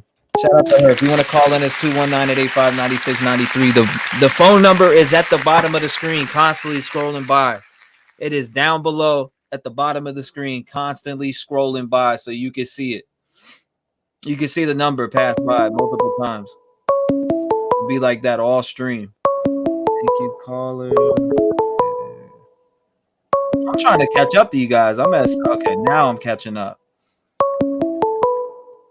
Call from Amy. Amy, what's going on? You're live. Hey, what's up, man? I love your show. Thank you. I just wanted to talk about a little. Well, as far as like the recording, it's possible it's real that like one of the neighbors that had that leaked it, because they don't necessarily, have a gag order on them. But mainly, what I'm hearing around the internet is, poor Dylan. Like, people are really, chastising her and, But if you think about it, right, when we read what happened, it's a lot different than experiencing it. So it's totally possible that, you know, she's seen the guy, she heard a few things prior to that, but thinking, oh, that must be so-and-so's friend, whatever, you know, and kind of brushed it off until, you know, later on that day, she couldn't contact, they weren't responding to her calls or texts, and then, you know, put two and two together and was like, oh, gee, you know. So that's how I think, like, you know, it might have went down as far as her, but it's just sad for me to see everyone blaming her. Do you know what I mean? Yeah, no, I mean, like the woman that I talked to before, she brought up a very good point, and that was, what'd she say? Because I couldn't hear. I've been trying to call. we don't know how like drunk Dylan was, etc. You know what I mean? Because she could have been drunk as hell and maybe walked out. Like, oh shit, dude, in the bushy eyebrow. Oh wow, it's just somebody tripping around. Went in the room, went to sleep. You know what I mean? I don't know, but you know, in general, like until those full facts surface, I can't. But my question is gonna be, until the trial comes or when it's answered, is the 7 and 8 hour gap between you making contact and seeing him. But then again, you got to play in your head also. You got to play this in your head. And this is what people need to really go by, is that she don't even know what occurred at all. You get exactly. That's what I'm saying, you know? Mm-hmm. She couldn't have, because I'm not sure that would have happened that way. I'm thinking she didn't know what occurred. Period. That's my thought on Dylan in general. I think she didn't know what occurred. And she just was like, oh yeah, and went back in. And then when she found out, it's like, oh my God, you know, it's a whole different story. But like what you said, you made some really good points. You know, we'll never know until we find out. But for people who think that Dylan had something nefarious going on, you know, or had to do with this, my God, no. They would have nabbed her already through phone records if she did, or social media. They would have nabbed her already. She would have had charges. In my personal opinion, if she set something up with him, right? She would be toast if she was texting, or you know what I mean. They would have had her 100%, man. A paper trail. 100%, man. But I mean, can you imagine the guilt she feels now after she finds out what went down, you know? And maybe what she could have done, and I don't know. I feel for her big time. Yeah. But anyway, I just wanted to. I'm so psyched I got to talk to you. I love your show. I listen to you all the time. And keep going, man. Love it. Thank you. God bless you, and thank you for having a voice in the community. You too. I hopefully hear from you again, because we'll be moving on to a new case very soon. So. Oh yeah. Absolutely. Okay, I'm psyched. Absolutely. I'm psyched. There's a lot of other take care. cases. Have a good weekend. Yes, thank you. No. I was saying there's a lot of other cases that need our attention in the community. Honestly, a lot more. Hell yeah. And, you know, we'll definitely be moving on soon. I just making sure everything is wrapped up until trial. We'll be back on it when the trial comes for sure. Love it. Thank you so much. God bless you, ma'am, and hopefully I'll hear from you very soon. You will. All right, man. Take care. You too. Bye. Shout out to her, man. If you want to call in, it's 219-885-9693. And if I'm saying it too fast, then you can look down below and see it on the screen, and it comes across about 1,000 times over and over and over again. Most murders take seconds. 16 minutes is very fast, in my opinion. Green Eye says, hey, everyone. Brian says, hold on, let me answer. All right, call from Samantha. Samantha, what's going on? You're live. Yes, I'm calling because love your show. It's awesome. Thank you. But this whole thing with Dylan, I see it as a person that's in a home with a bunch of other college students. Mm-hmm. People, it's a party house. Based on what she heard, she's hearing different sounds that just sound like people either being confrontational or having a personal issue. There's no loud screaming, anybody running through the house. And when she comes out of the room, freezing is something we all do when we think we've stumbled on a personal issue with someone else. when we think we've maybe seen something that we shouldn't have walked in the room and seen. So freezing is a normal reaction that you're going to have, kind of an embarrassment.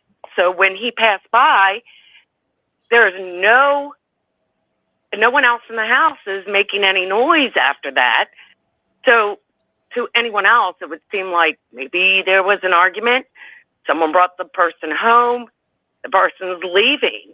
The mask was just like we've been wearing for COVID, and people still wear. It covered his nose and his mouth. It wasn't like he was, it doesn't say anything about a hooded mask, I don't think. And I know that harsh reality, several weeks into this, when it was still fresh, he made a statement that he got information that the case was the two roommates woke up, saw what was in the house. They came out of the house screaming. One was hyperventilating. The other one passed out.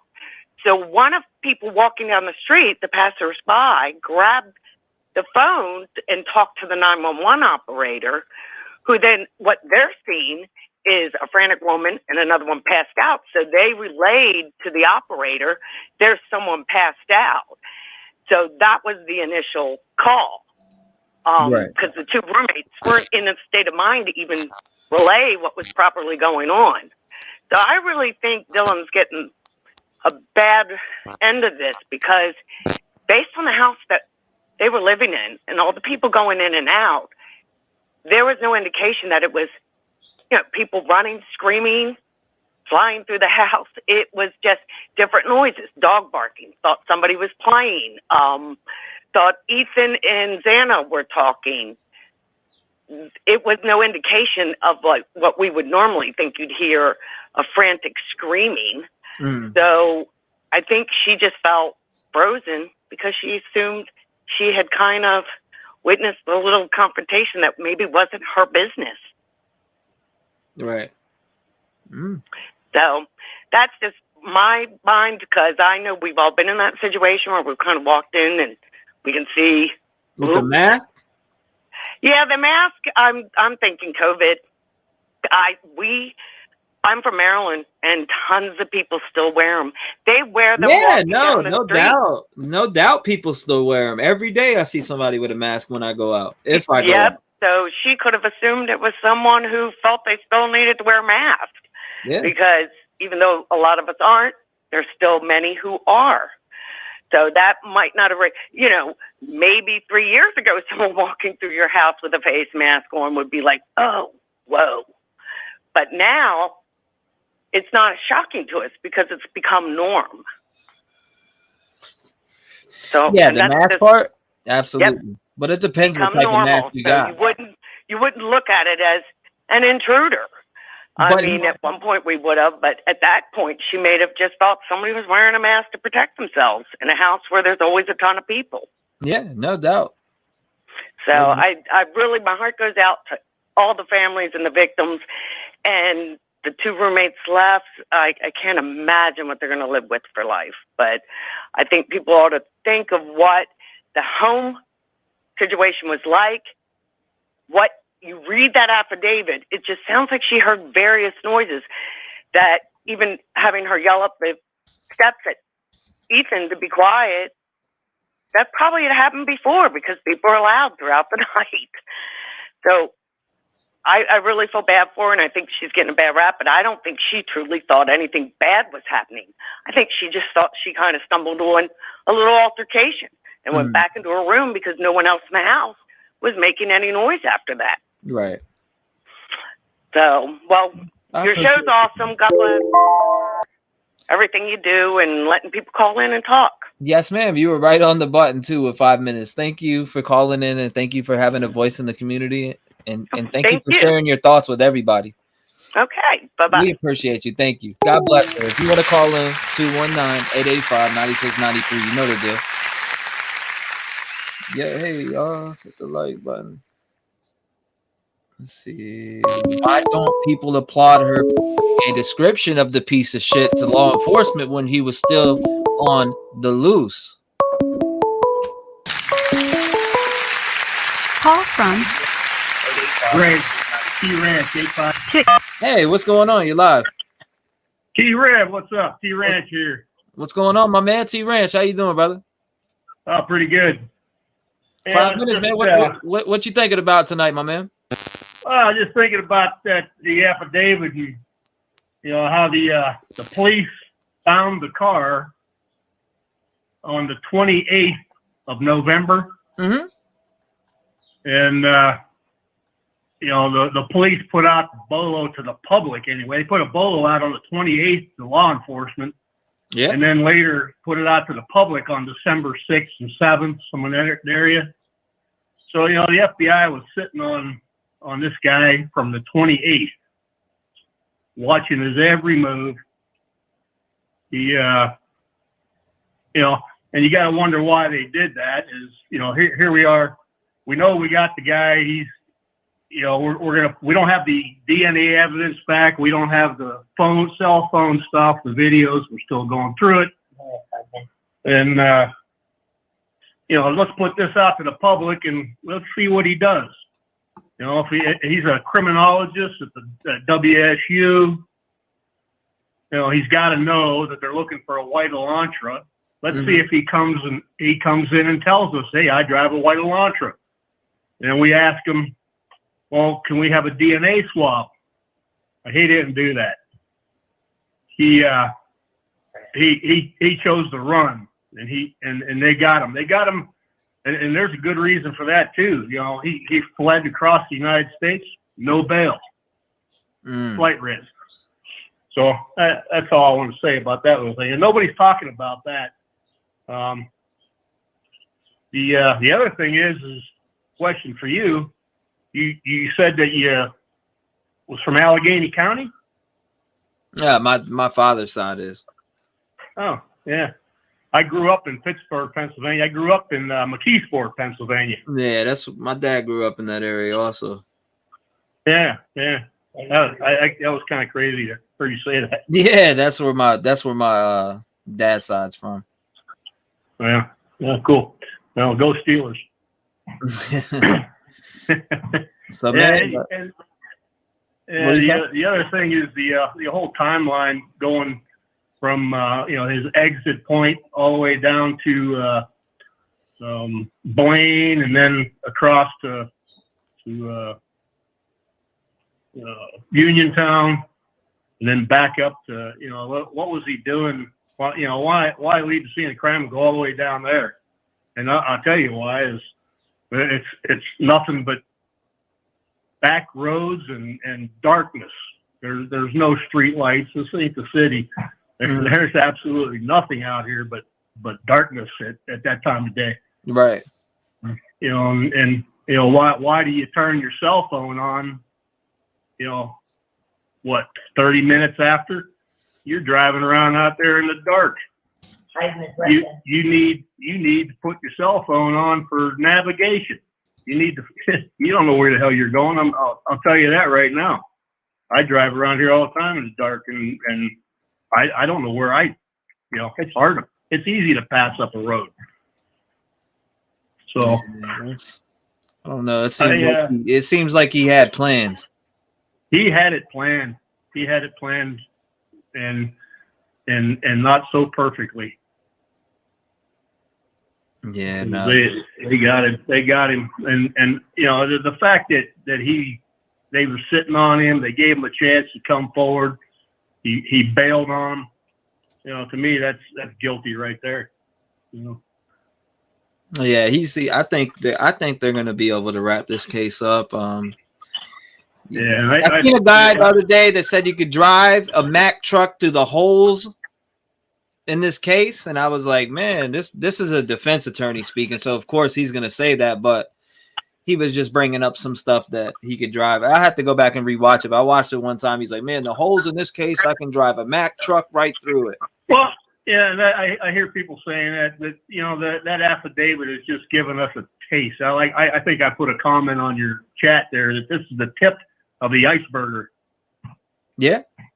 Yeah. And we don't know what we don't know, and they know it, and they're gathering more evidence by the day. So I also heard they may have found a treasure trove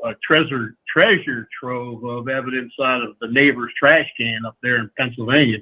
Yeah, they got some garbology out of there. Garbology, yeah. That's what Detective John calls it. Well, I appreciate you calling in, T Ranch. Perfect on the money. 5 minutes, brother. God bless you. Yep. Thank you for calling You too, in. man. Voice, my man. All right, man. Bye. Thank you, brother. Shout out to him. Somebody keeps saying check your email. I got about 1,000 of them, so let me look. I see that. He said, check your email. I got about 1,000 emails. Which one's yours?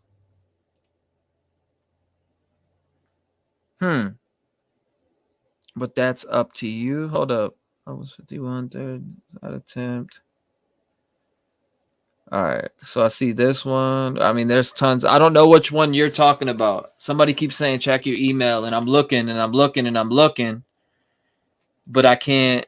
I don't see which one would be you. So let me know which one it is, and I'll look at it. So if you want to call in, it's 219-885-9693. I will do callbacks in a little bit. So if you email your number, I will do callbacks in a little bit. Chris says, good caller now. Did DM hear the girl cry before seeing supposed suspect? That's all in the affidavit. Chat trying to murder Dylan. Leave her alone. Probably, but the caller didn't agree. She said she probably thought it was a regular person visiting the house. Love one another says, has anyone heard alleged ring camera video of neighbor 50 feet away from Z room that was leaked? Yes, I don't think it's real, but that's just me. Let me see. Let's try this.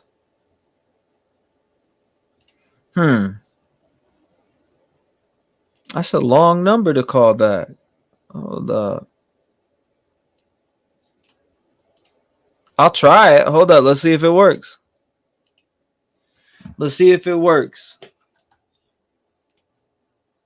I see numbers going through right now and it's not ringing. That's weird. Super weird. That number ain't going to work. All right. So I'm going to pick a random number that just called. Let's do it. There must be a lot of people trying to get through. Oh. Hello? Hey, you were trying to call in? Yes. Is this T-Rev? Yes, it is. Yes, it is. Yes, it is. You got 5 minutes. You're on the clock. I figured I'd call back since the phone lines were not coming through. I can see all the numbers come through, so I picked yours out of the random. Oh, well, I appreciate it, Tim. We're watching you right now. I don't know if this is live. Yes, sir. You're talking to somebody else. But my name is David. I'm from New Hampshire. Yes, sir. You're live. And, You're live. We love your show. We're from New Hampshire. I don't know if you get many people from New Hampshire, but my idea about we have 4 murder victim college students, and now it's almost like we got 5 because Dylan is inside, got to be murdered herself. Mm-hmm. She's probably dead inside, and we're victimizing her. We're making allegations. We're talking about her. And I believe that maybe we shouldn't be focusing on Dylan because it's not about Dylan. It's about Brian. And I think that's all that we should be focusing on, and leaving Dylan alone as a person so she could grieve and not have to hear these people talking about her like this. What do you think? Hey, I mean, if we could convince 2,800 people to do that, I mean, you know, but I mean, my platform is free speech. I let anybody, if they got any concerns, questions, or anything that they want to talk about, I let them talk about it. That's true. Yeah. I respect everybody's opinion in every direction, even if I respectfully disagree. There's going to be things that I heavily respectfully disagree with, but I feel like we should all be able to see each other's side without throwing hate towards each other. And that's why and that's why I have an open platform like this. Exactly. And I appreciate that too. And I just respectfully would like to remind the people that Dylan is until proven otherwise, is one of these 4 victims as well. Or she's traumatized and she's dead inside right now, and she could be as innocent and frozen in time. So we should all give her some compassion too, right? Absolutely. Compassion, especially maybe later on if we find something else different, then we could change our view. But in the meantime, just support this girl, because she's probably hearing it from every angle, right, T? Yeah, no, she's yeah, absolutely. You got people that are questioning it, but which I'm questioning just the 7-8 hour gap and seeing right the bushy eyebrows, etc. I'm questioning that, but me too. There is things that can explain that, and we haven't got the explanation to explain that, which is why all of us have those questions. Yeah, and I have those questions too, and it is kind of mind-boggling, and I would love to know those answers, but I don't think we're going to until later on. But you're right. I don't see why no calls were made till later on. That's the only thing I'm stuck on when it comes to defending her, so to speak, is that, and why did she call other people instead of the police? Those are the only nails that kind of hit my side about Dylan. That's the only thing. Other than that, I really don't know what to think either. And it's just a sad story for, even Bethany, everybody, the families, all of us that are listening and that are involved in this case. So yeah, that's all I got to say. But we enjoy listening to you. My wife and I enjoy listening to you. We just started watching you about a month ago when this all happened. Yes, sir. And now we watch you. We look for you every day. I'm trying to subscribe to you on our TV, but it's not letting me go to my Google account and stuff, because we're trying to like your button and subscribe to it, but I'm having a hard time doing it on my phone. Yeah, but I'll figure it out. Yes, sir. I appreciate you just being here, and thank you for calling in and sharing your thoughts and having a voice in the community. I appreciate that, sir. And God bless you and your wife. Say hi to your wife for me. Tell her I said hey, and thank you both. I appreciate you guys for listening. You too. Thank you so much. God bless you, sir. God bless you, sir. You and your family. Thank you. You too. Bye-bye. Thank you, sir. Shout out to him, man. If you want to call in, 219-885-9693. Precious callers. I think it was probably a unspoken rule of don't ever call the police no matter what is going on in the house. Any of the 20 people left or people on the scene before police could have left that sheet says, Woo. Call from Steve. Hey, what's going on? I couldn't quite hear your name on there, but you're live. It's Steve. Hey, Steve, can you just mute the background for me and you'll be good to go? Yes, sir. Yes, sir. I'll start the clock whenever we're good to go. All right, man. All right, I called in a couple weeks ago, a couple days ago on your last stream, and I want to recant what I had said. Yes, sir. Since this affidavit came out, I have a new light of what I'm thinking. Mm-hmm. Did some research. I've been doing a lot of research on this since day one, and I was always looking for the motive. You know what I mean? I kept saying drugs. So now I have a new thing about it, is that, him studying the criminology and everything like that, and the BCK did his first murder at 28, and he killed 4 people. And then from what I gather is that you have an echo in the background? What's that? You have an echo in the background. Oh, I'm sorry. I'm watching the show. Yeah, if you can mute it for me. Yeah, man. Because it's like when the people are listening, it's hard, hearing that echo. It's I appreciate you, brother. Can you hear me clear now? Yeah, you're good. All right, right on. So basically, BCK, which is Dennis Rader, he did his first murder at 28. He killed 4 people. So this guy studied him, and also there's some backdrop with his mother that gave a sympathy write up in the paper for Ted Bundy. And he actually went to the Idaho University and killed in Washington State. So it's like a little bit of a reversal. So I'm wondering if this guy got on, by constantly studying and being pretty, book smart and stuff. He's very intelligent from what people gather, saying that he got just fixated on this type of stuff. And that, he gets to the end of his road. He's at his PhD and he wants to put his name in the books here. So it's either a study, because the study that he put out from DeSales University, really the professional people that get the grants basically said there was not enough time for him to actually conduct the study, and it didn't actually go through the ethics board. So, I mean, that's some questions there. That was through, I've seen you on the chat through there. It was on, Dr. Burgess and Mercado. Mm-hmm. They were giving their little viewpoint on that, and they're like the country's leaders in that stuff, for mental health type thing.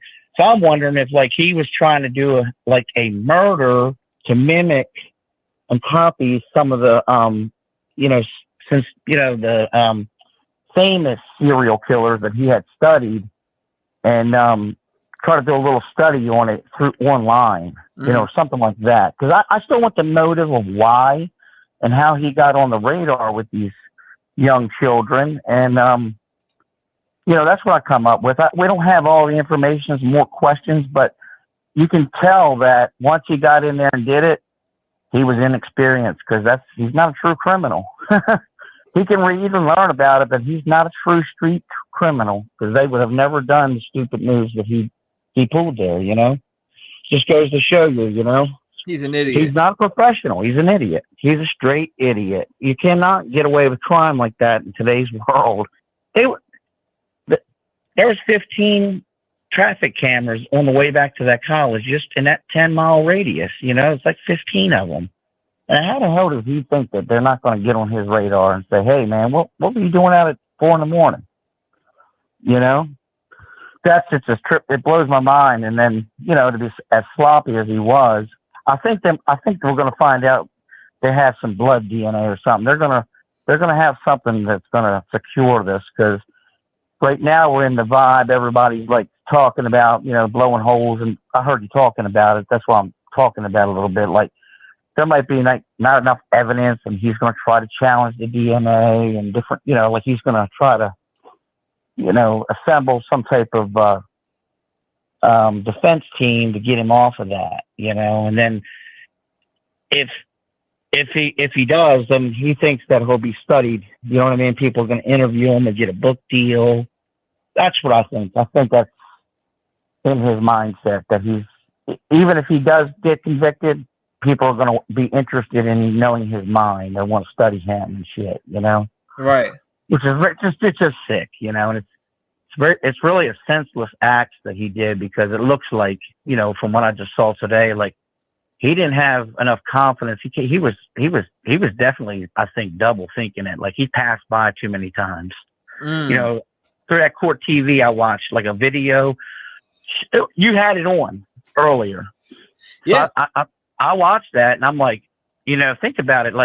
He wasn't real confident, he was almost second guessing himself, I think, before he went up and did it.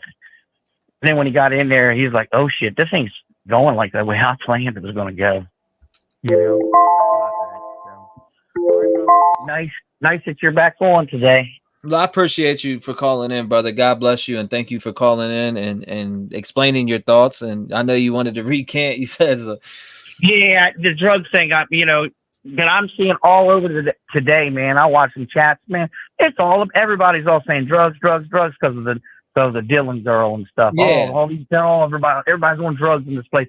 I totally get a different light since the affidavit came out. Yeah, no doubt about it. I appreciate you calling in, my brother. God bless you. I'm gonna get somebody else, but thank you for having a voice in the community, and hopefully I hear from you again. Yeah, man. Hey, Is Detective John coming on? He might come on. You never know. All right, then. You never know. Stay, put the seatbelt on. God bless you, brother. Shout out to him. If you want to call in, it's 219-885-9693. Make sure you call in. What's your thought? Whoa. Also the date, 11/22. And the address, 1122. Coincidence? Also the court date, January 12. January 12, 2023. What about that one? You ever put the numbers together on that? 1122. Damn near. Look at it. It's crazy. Crazy, crazy, crazy. Let me see. Screen here. Let me pick up. Let me turn that off. I don't know why that's on.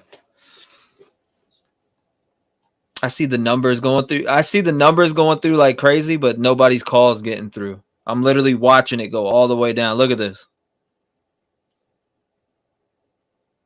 Not doing it. Not doing it.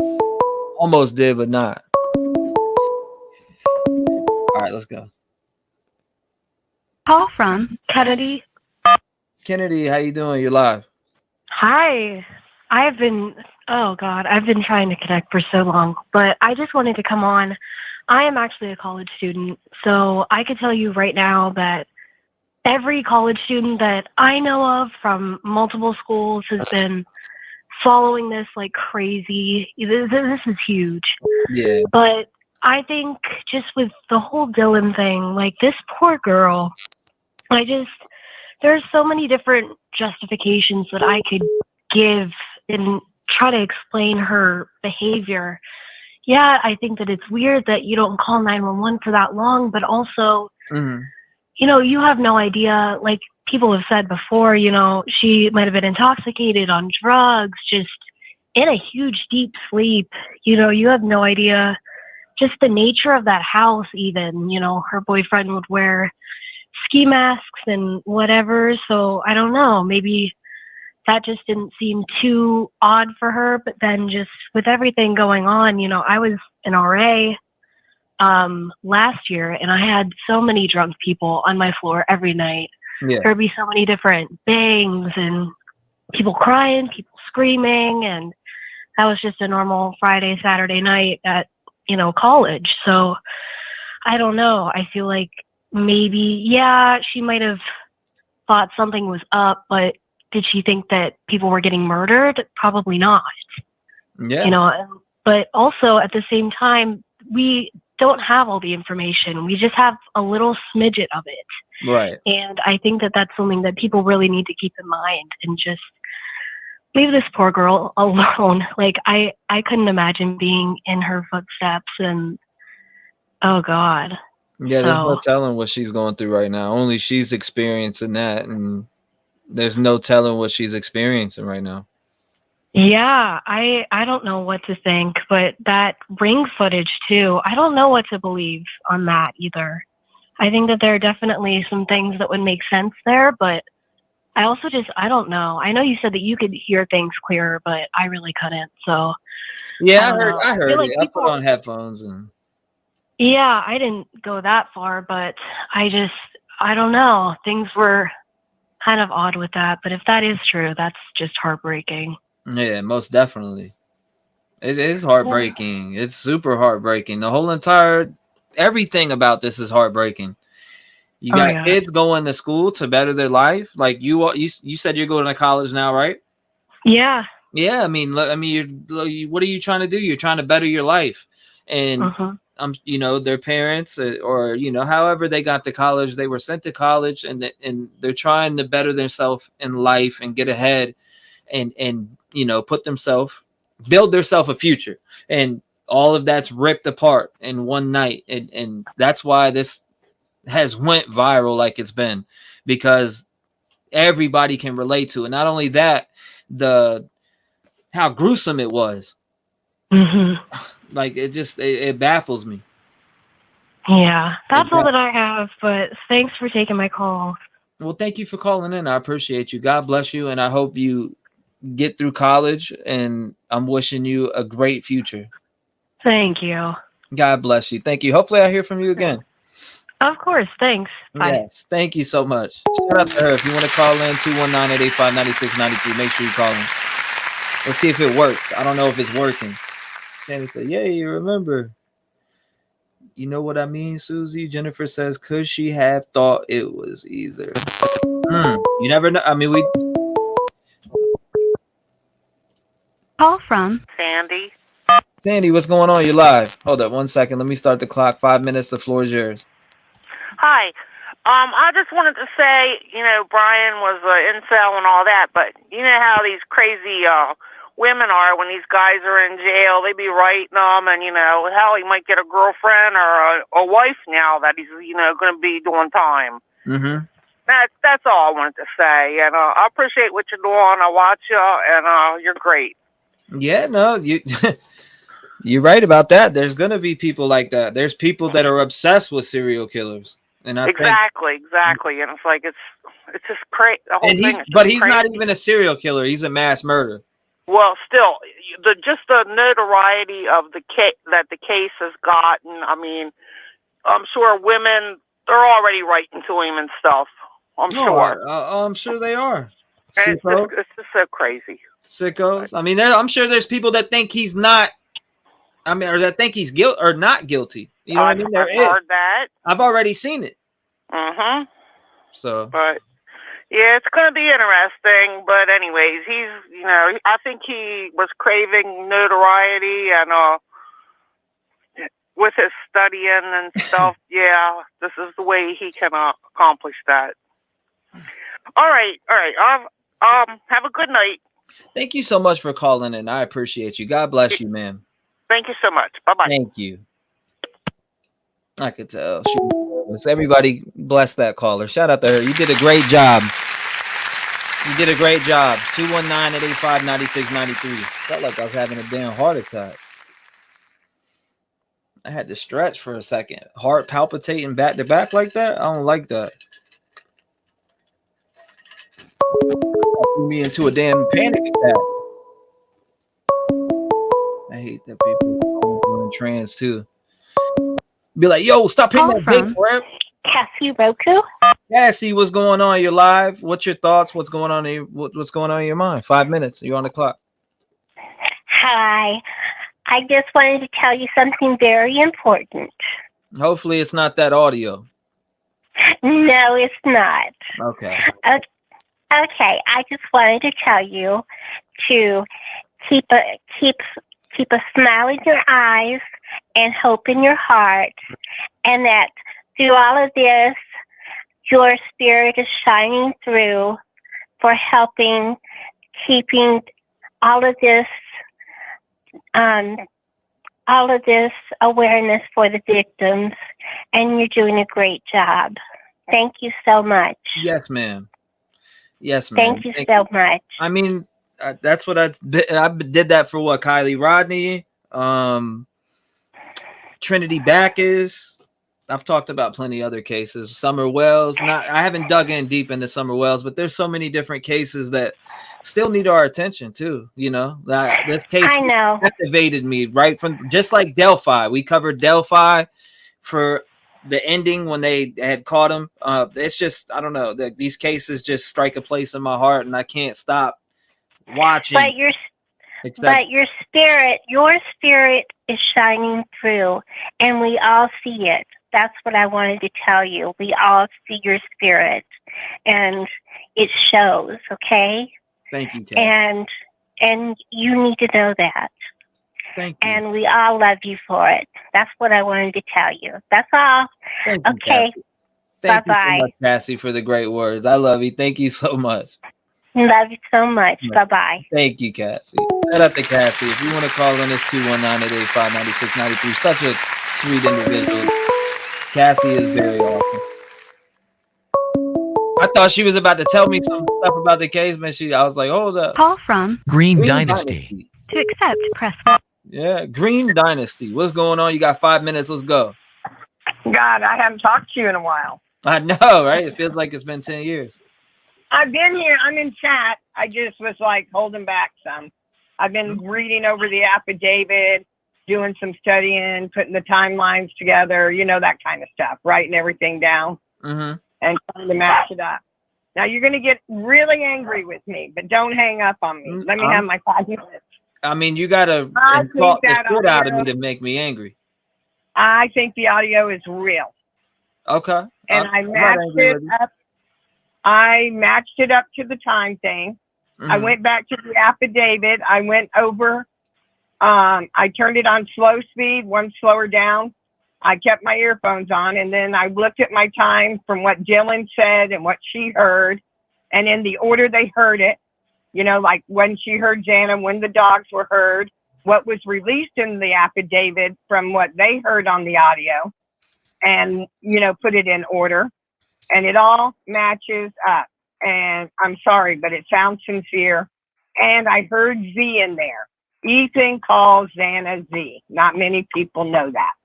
Z is what Ethan called Xana. That's one piece that not a lot of people know. So that's another reason. And it sincerely breaks your heart to hear because it's sincere. Nobody made that crap up. Somebody leaked it. It matches to a T with the Dylan. It matches with the affidavit the police gave, and it met with the timeline. And I think what happened was now I'm convinced, he parked his car around 4:04, they're saying. We know DoorDash came around they're saying 4:10 now. Okay. Now I think he went in the back door and went up and did Kaylee and Maddie first, which was pretty easy. Okay. Then coming down, he was not expecting the DoorDash crap. Okay. That was a mess up. And I think he got nervous. He left the sheet there. And now he's coming down. He's got to figure out how to get out without avoiding them. And I think he just didn't avoid them. And I think that Xana was going back either with her food and saw him. And I do think it was Xana who said, there's someone here. Okay. And I think she tried to get back to her room, and then he started on her. I think that got Ethan up. And then Ethan keeps telling her, if you listen closely, to get out. I think he wants her to get out of the room, and she doesn't make it, of course. And then he's finishing Ethan off, but you can hear Ethan say at first, get the fuck out of here now. Clean as day. And you can hear Xana in the beginning laughing and thanking the grub guy. I mean, the whatever he is, the bringing the food. In the very beginning, she's laughing and thanking the guy for the food. Then upstairs, she's doing a TikTok at 4:12. Okay, comes down, and now they're confronted, and he's gone by at 4:17. All this crazy stuff is happening, and then he goes past her.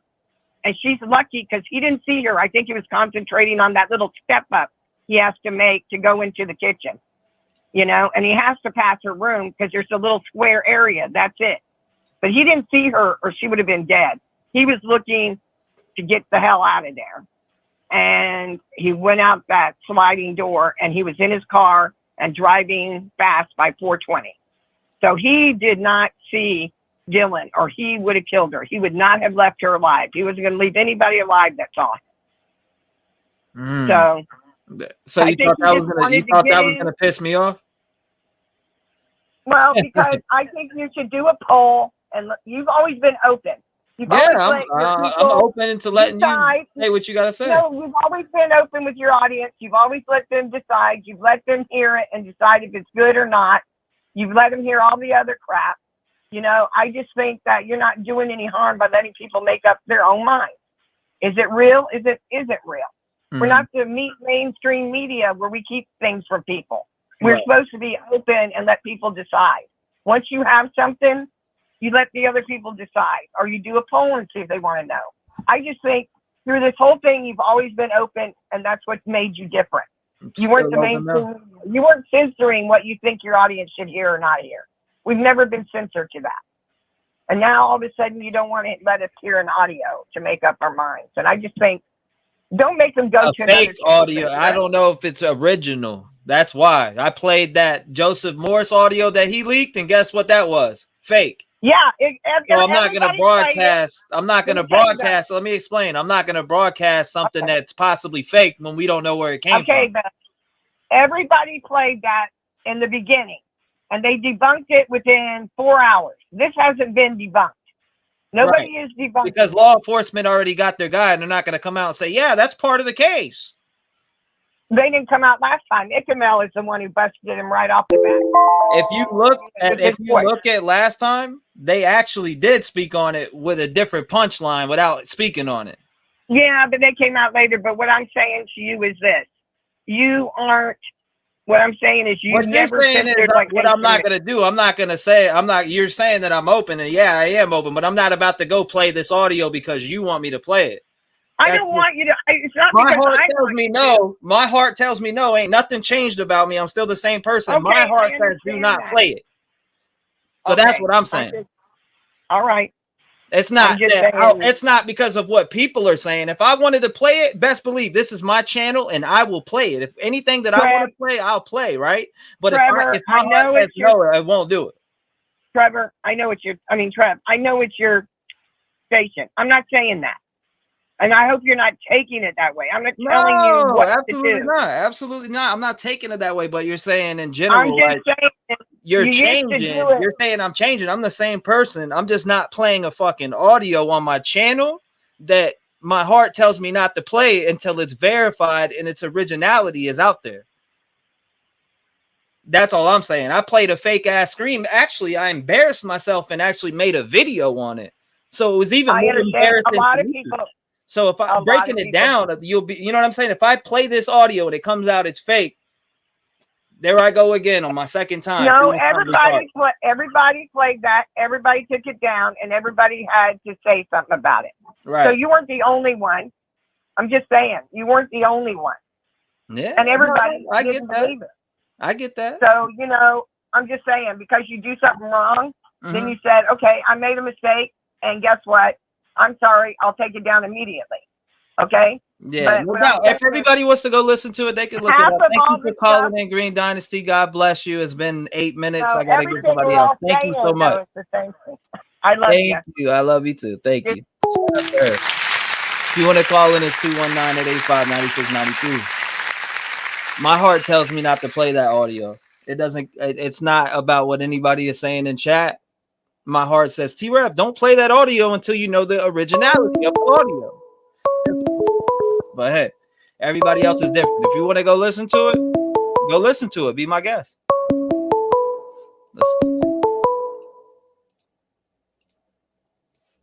Call from Danny Van Sickle. Van Sickle, you got through, brother. What's going on, my man?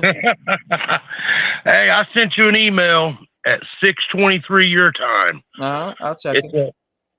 It's somebody took caller Dave and compared it to some good audio from the courtroom. TMZ, dude. Yeah. No, somebody else. It was a short, but it's really good, man. I mean, it's the words, they had the perfect words. I mean, it sounds just like the dude.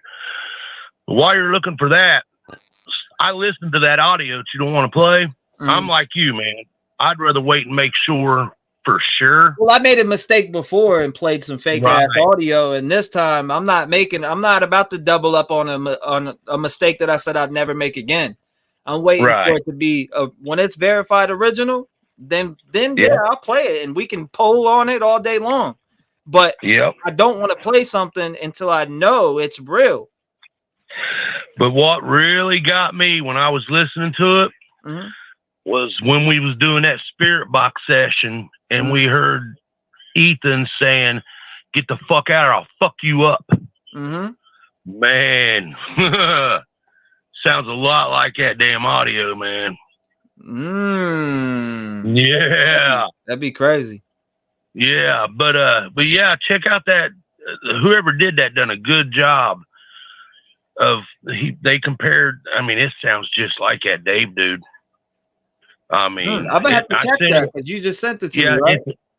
6:23 your time. It'll say I see it right now. Caller Dave, yeah. I see it right now. Yeah, play it for everybody and see what they think, man. Yeah, no, I'll play. But yeah, I you know, I think the caller earlier was pretty good on, the timeline and everything. But, this is your show, and I totally understand what you're saying. And the video is out there if we want to go listen to it, just like I did. Right. If we want to go listen to it, all we got to do is go listen to it. You Yeah, know what I mean? my heart of hearts is tell. When I first heard it this morning, I'm going with what I think. It was posted in my Discord this morning, right? I listened to it, Danny, multiple times. Yeah. Multiple times. Right. I went and got my headphones and put it on and listened to it again and kept listening to it. And I'm like, man, I think this is fake. I think somebody woke up and said, what's today's content going to be? Let me go ahead and grab this, and this, and let's go ahead and make the, or let me grab something that's similar that adds up and let me put it out. Exactly. Next thing you know, it's viral all over the internet. And guess what? Every YouTuber has something to talk about. I just don't want to fall on that end of the spectrum. Get burnt just like you did with the Joseph Morris stuff. Ain't no doubt. Yep. Ain't no but doubt. Play that little clip. It's just a short. It's it's less than a minute. And they're also comparing it to the guy where you can see the reflection, but I don't think it really sounds like that dude.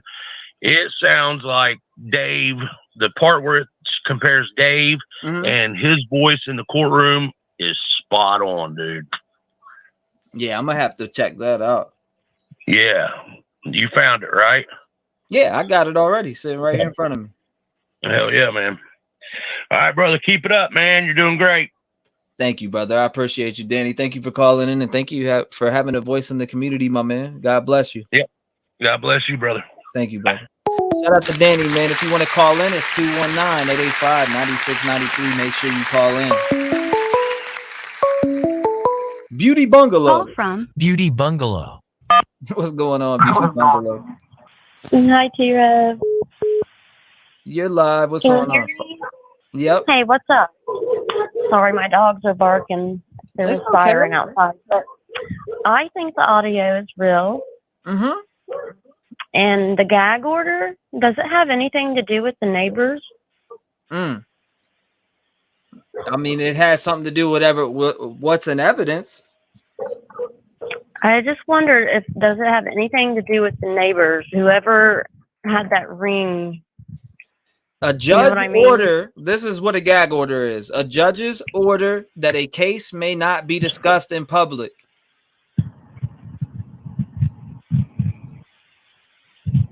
Maybe that ring doorbell.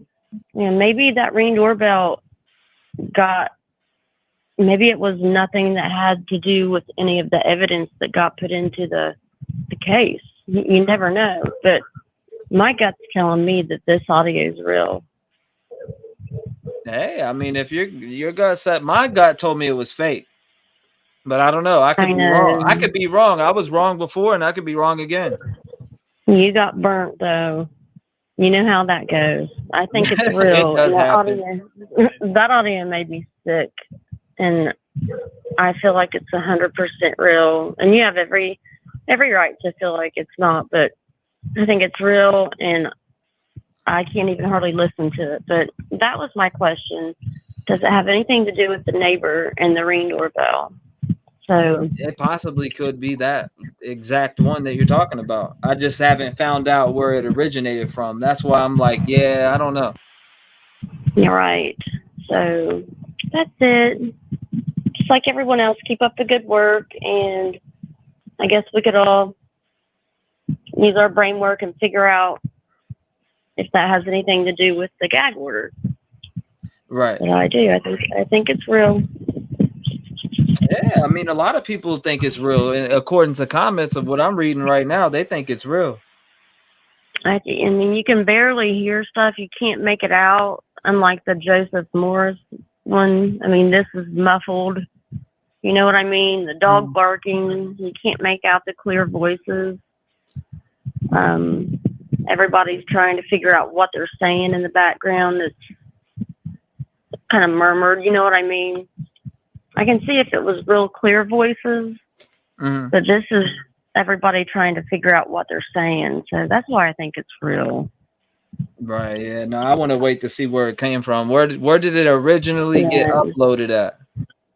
I know. Has anybody looked on Reddit? That's what I want to know. Right. I haven't been on Reddit that in a while, actually, since probably about 4 days ago. That's a while. Right. I haven't either, but that's all I had to say. No, Thanks for taking my call. Thank you for calling. I appreciate you. God bless you for being a voice in the community. Thank you. Okay. Thank you. Have a good night. Shout out to you. Shout out to her if you want to call in 219-885-9693.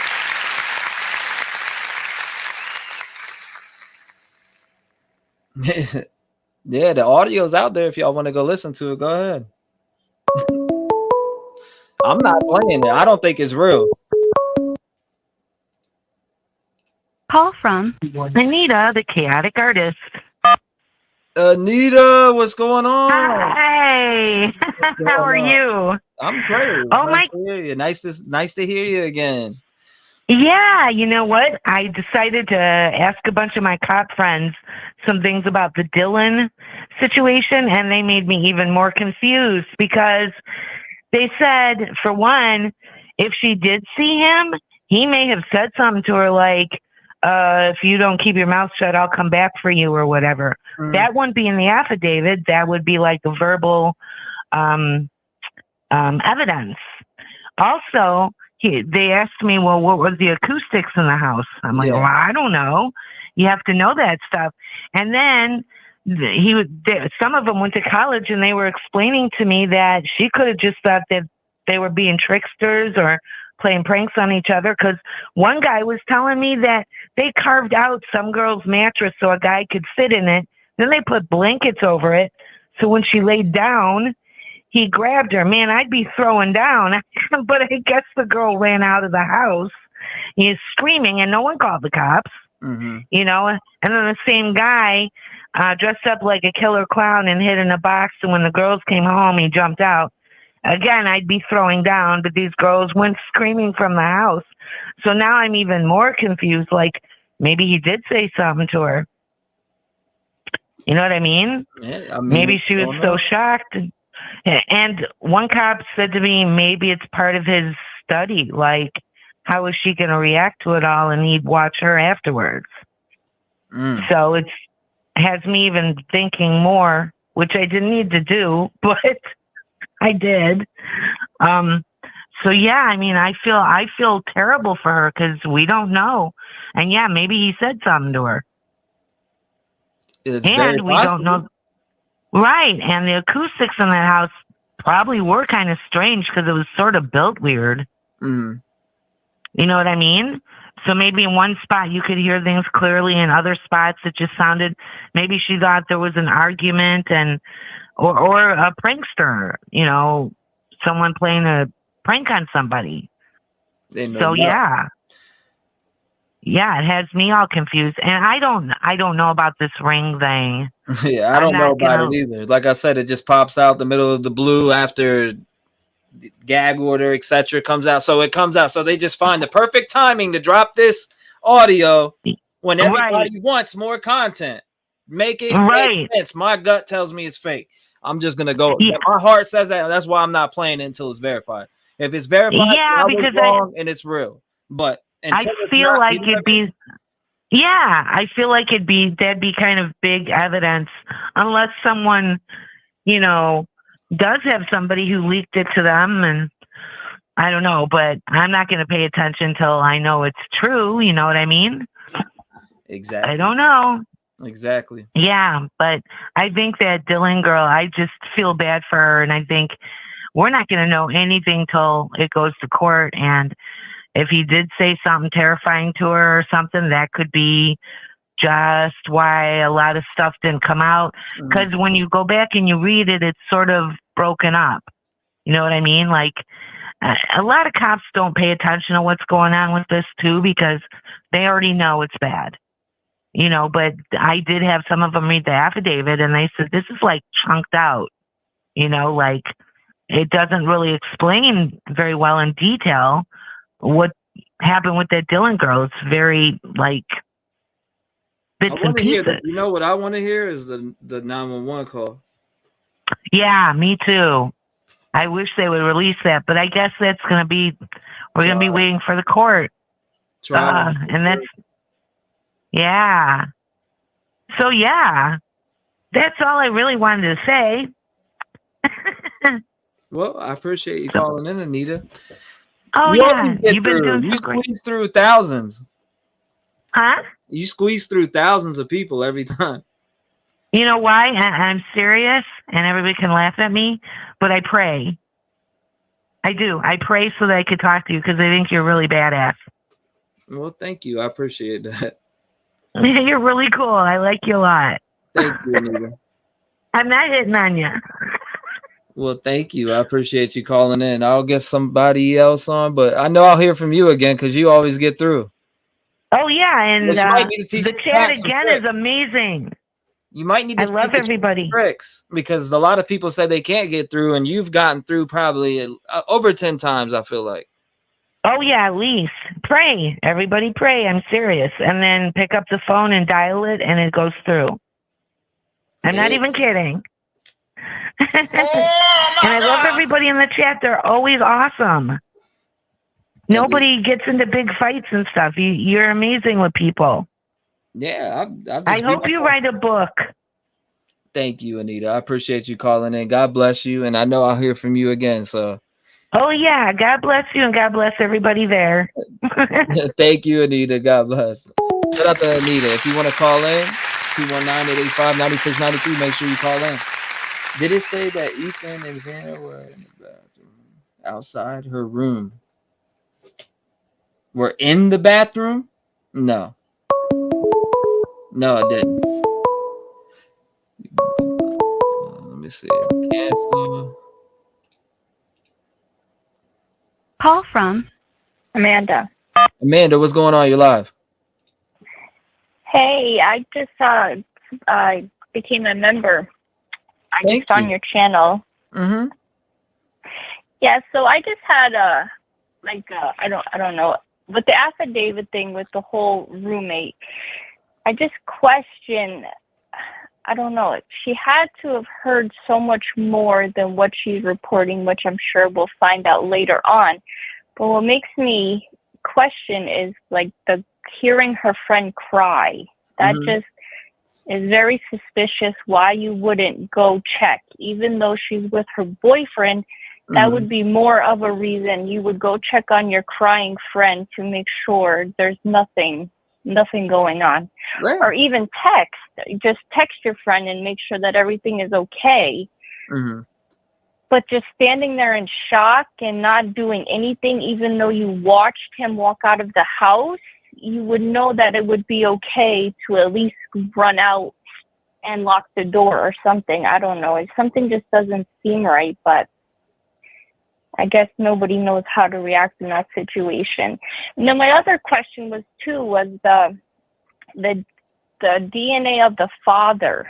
I wonder if he would have to have a charge on him, like a felony charge for his DNA to be in the system for them to link those two together. I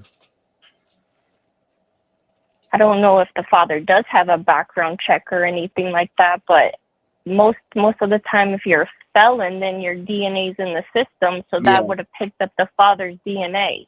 Right. I don't know. It's just something that makes me question. Garbology 101. That's where they got the DNA from, and it matched with the DNA from the sheath. Yep. So, but then they tested the father, and the father's in the system. So I don't know. That just makes me wonder, what did he get in trouble for his DNA to be in the system? Good question. But that's about it. Yeah, no, that's a good question. Thank you for bringing it up. Hopefully, let's see. I mean, I could probably call Detective John and get him to explain that one. Yeah, you never know. You always end up down more rabbit holes than you expect. So. No, that's a fact. Well, where are you calling in from? From Pennsylvania. Well, shout out to you from Pennsylvania. I appreciate you calling in. God bless you, ma'am. And thank you for having a voice in the community. Yes, thank you so much. Have a great night. You too. Thank you. Shout out to her. Detective Juan. Where you at, Detective Juan? I thought it was real until I went to the person that posted it, and they said it's an example of what type of camera can pick up. Oh my God! John, fake as hell, says Chris. Sounds like audio from Wise camera. They record a weird chirping sound. Very disrespectful towards family. People can go listen on their own. Yeah, I'm not. If it's real, I mean, I'll play it if it's real. Howdy, y'all. What happened when I made a video on that fake ass Joseph Morris shit that was posted in my Discord? A lot of y'all remember that, I'm sure. Some may not. A lot of you are new. 219. Let's see. I don't know. Should I call Detective Juan? Call from Salvatore, my man, the one and only, the myth, the legend, the father of the Rev Gang family. Salvatore, you're on the line, my man. You got 5 minutes. My brother, how you doing?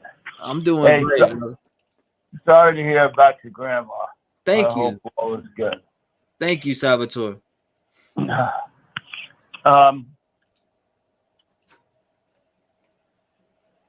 I have a hard time with if this audio is real. With the way this guy screamed. I mean the floors are wood. They ain't like they're carpeted. You know, I'm sure. I mean, if she heard whimpering and crying, she's not going to hear this guy screaming. She's right down the hall from him. I always thought she was down at the bottom of the house, but no, she was on the same floor as Ethan and Zen. You know. Mm-hmm. Yeah, you're talking about Dylan. Dylan, right. Mm-hmm. And the way he screamed, if that's real. Yeah. You know, and I don't know. I'm still with the. I think he did. The girls. I mean, I'm sure he did the second floor first. Well, that's what I think. I think he did that. Then he went upstairs, and that's where he lost the sheep. He was getting crazy in a rage, you know. And I'm sure one of the girls, like they said, they put up a fight. And why wasn't it on his belt? This guy was a real idiot. Let me tell you. I mean, really. You walk in with the sheep in your hand. I mean, why isn't it on your belt? Yeah, that's it's weird. I mean, was it in his hand? Did Maddie pull it off? Did Kaylee pull it off? I'm sure. Maybe they kicked it off his buck. I don't know where he had it at in general. You know what I mean? But I mean, the dummy dropped it, and that was a chess piece move from God, in my opinion. Yep. But it's that scream, if that audio is real, you know, that, like I say, with the wood floors, and I don't know, it's something else. Oh, and you know what else I wanted to tell you? Mm-hmm. Hey, Freckles, I want to thank you for getting our boy here to take phone calls. Thank you for doing that, man. That's pretty cool. It was because of you he got the idea to do it, you know? Absolutely. Her message, yep. Hey, when he walked into the court, and I don't know what it was, but I looked at him walking into the court, and I could be nuts. But this guy didn't look like the same guy. He didn't look as evil as he did in all the other pictures we've seen him in. Right. To me, he looked like a young guy. He looked like a young guy. He didn't look. I don't know. Pretty weird. And I'm the first to crucify this prick. You know that. Mm-hmm. I'll be the first to crucify him. But I don't know. I just kept looking at that footage, and I'm saying, wow, he looks completely, I don't want to say innocent, but he doesn't look as evil, you know? And it kind of blew me away. Yeah, this prick, man, I don't know. He just looks, I don't know, man. When you see, you can see the back of that dude's brain when he walks down the hallway. Yeah. Yeah. You notice that? Like, it's just the stare? Yeah. Yeah. He's definitely got the devil in him, without a doubt. He's just got that evil look, you know? Man, he has that evil look, bro. I'm telling you that right now, Salvatore.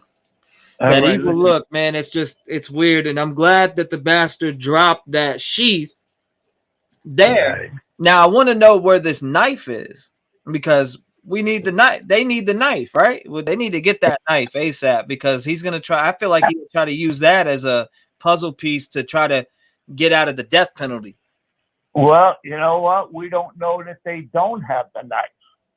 They're just probably keeping it quiet. You know? That's how I feel. I kind of feel like they do have the knife. Just like everything else we thought. You know, we always thought it was somebody, Jack D, Paulie S, whatever. Right. But no, it was somebody that we didn't even know. He said Paulie S. Jack D, Jack S. You got friggin' what? They had Adam. What did you tell Adam?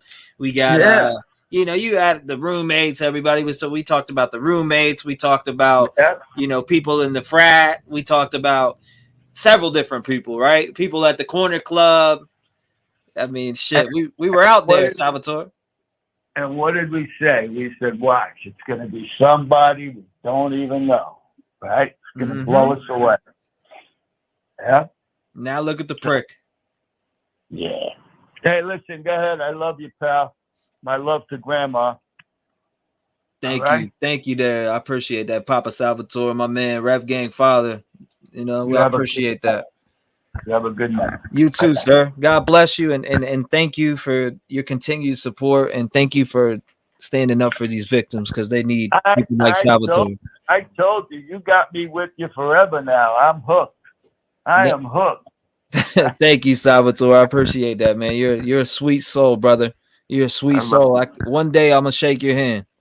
I hope so. God bless. I will, Salvatore. One day I'm gonna shake your hand. Thank you for being a part of the Rev Gang family, man. I really do appreciate it, Salvatore. God bless you and your family, or our family. And thank you for having me. Absolutely. And I'll hear from you again. Absolutely. Thank you, sir. Shout out to him. And if you want to call in, 219-885-9693. Sal's a great guy, man. Great guy. Thank you, Diane. Where is Detective Juan? We can definitely give Detective Juan. If you guys want me to give Detective John, light the fucking chat up with ones. Light that fucking chat up with one. What now? A doppelganger? I mean, it's a doppelganger. Call from Holly. Hey, what's going on? You're live. Hey, what's up? How are you? I'm good. How about yourself? I'm doing pretty good. I'm in Virginia too, so just wanted to say hey. But I sent you an email about I think the subject is footprint information. I don't know if you wanted to skim it over. I don't want to take up too much time because it's kind of a long email. But I just wanted to make a couple of comments on the audio that's out there. I really don't think, given the timeline and the affidavit stating that it was 4:17 when the audio kind of picked everything up, the white vehicle was seen leaving per the affidavit at 4:20. So that gives him 3 minutes to, you know, get from inside the house all the way back to where he parked his car. So I'm really not buying that it's an authentic audio just because of that, but I could be wrong. But I think you're very responsible in not playing it, because that's how things kind of get skewed. Also wanted to just mention that my email, I kind of mentioned that I studied forensic biology in school and a little bit of my background, but I also wanted to mention the father's DNA wasn't in the system. What they did is they found his father's DNA in the trash and matched it through the DNA they found on the sheath, and it basically said the person whose DNA came off this trash is related to the person whose DNA was left on the sheath. So I just wanted to like clarify that. Yeah, absolutely. Yeah. So I just wanted to. I'm having a problem with, I've studied forensics. My specialization was in blood spatter analysis. I haven't been in the field for about 15 years, so I'm not really up to date with the techniques. But I studied and I took a lot of classes that Brian did. Didn't get anywhere near PhD, but I'm having an issue with the mistakes he made. And I've never seen this many mistakes made in a case like this. He got his master's degree studying cloud-based and digital forensics. He was getting his PhD in criminology. Mm-hmm. He did a research study on Reddit. He was well written. His classmates from high school said he was really smart. So I'm wondering, why did he take the short way for the affidavit? Why did he take the short way there and then take the long way home? Why did he turn off his cell phone prior and after the murders, but not when he was stalking them or in the area the other 12 times? It's almost like these things are intentional. I'm not saying I don't know. It just doesn't make sense. Why did he use his car? Why didn't he get a rental? Why didn't he use someone else's car? Why did he travel to a death penalty state to commit these murders unless they were significantly targeted when he had access to hundreds of students at a school he taught at, where digital forensics would explain his presence in the area? It just doesn't make sense. I don't know if you have any thoughts on that, but that's kind of. So you said that you went for blood spatter? Yeah, so I studied forensic biology at BCU, and my specialization was blood spatter analysis. But we didn't have a lot of the techniques then that they do now. So I don't. But you could go with basics. I pause the clock because I want to ask you a question because sure. You know about blood spatter, etc. You studied that, right? Yes, I have. Okay, what are the chances of Bryan Kohberger going in, doing this with a K-bar knife, and him walking out with no blood on him? I do not believe there's anything in life that is 100%, but I would say 99.999% he would have had blood on him. And the reason I say that, maybe not for, I think based on the affidavit that the murders committed upstairs happened first, and whatever happened in Xana's room was very messy based off of a lot of stuff that we read and we've seen. But that whatever took place in that room would have left a lot of blood. And I don't know if anyone's noticed this, and I know I'm already over my 5 minutes, but on the affidavit, there are 3 different types of wounds described. Kaylee and Maddie are describing as having the same type of wounds, stab wounds, but Ethan is described as having wounds that were consistent with, sorry, I have the affidavit right here, sharp force injuries. And then Xana was described as having wounds, I believe, with an edged weapon. So that was a little curious to me because the spatter would be different. Mm-hmm.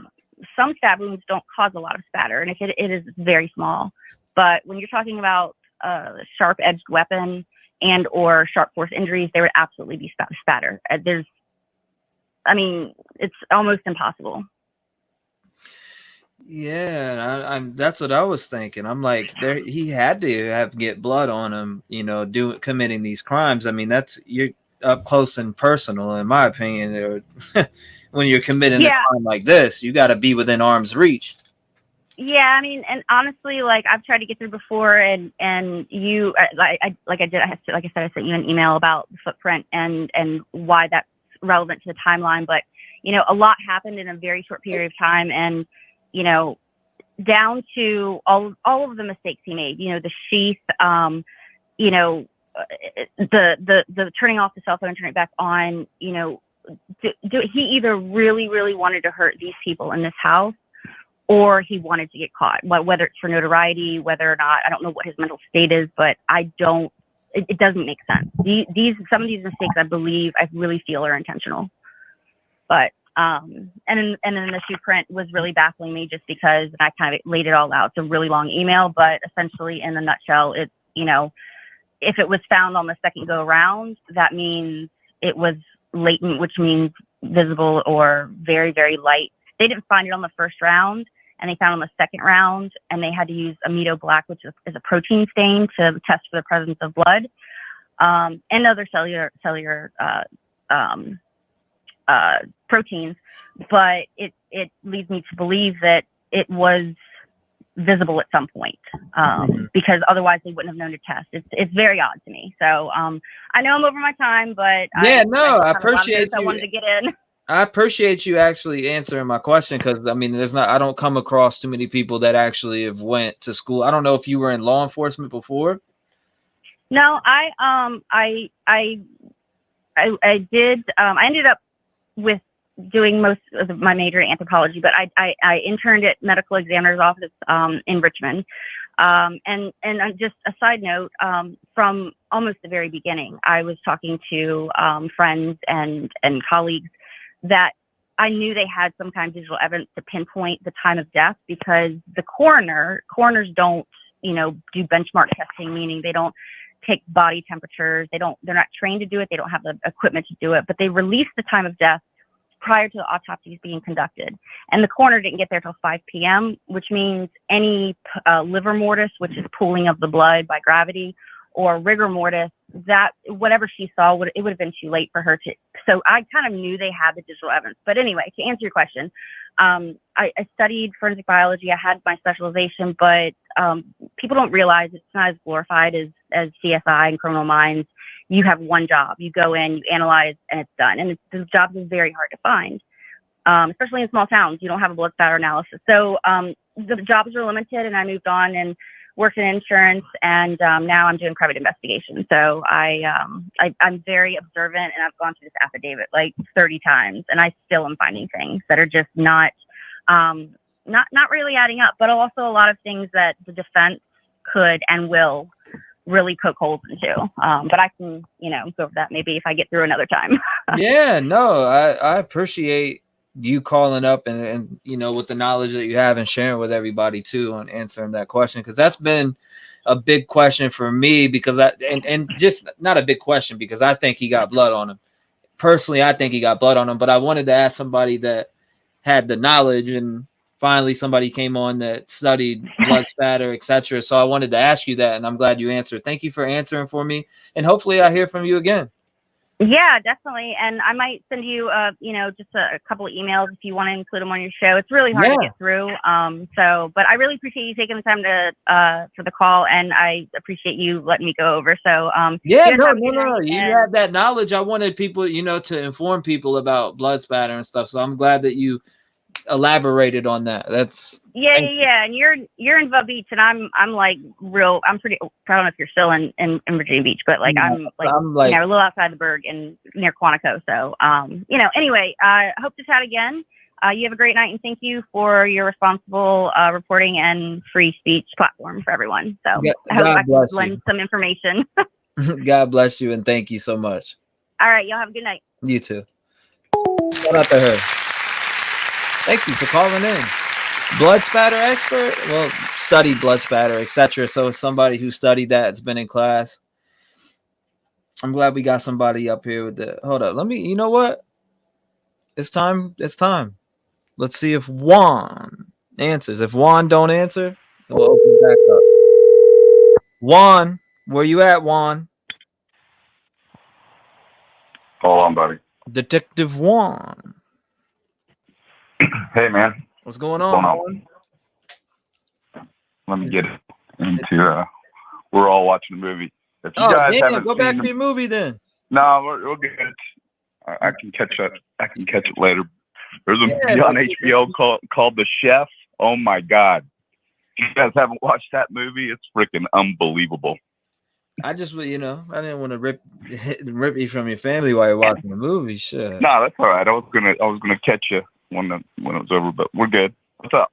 So, after going over the affidavit, what was your thoughts on the case? Well, the affidavit. First of all, I want to square some things up. When we were all talking, when I said don't expect a whole lot, we got a whole lot, but I was basically referring to what we're going to see from the judge when he goes to his hearing, quoting what she's going to go over, and not to. You're breaking up on me.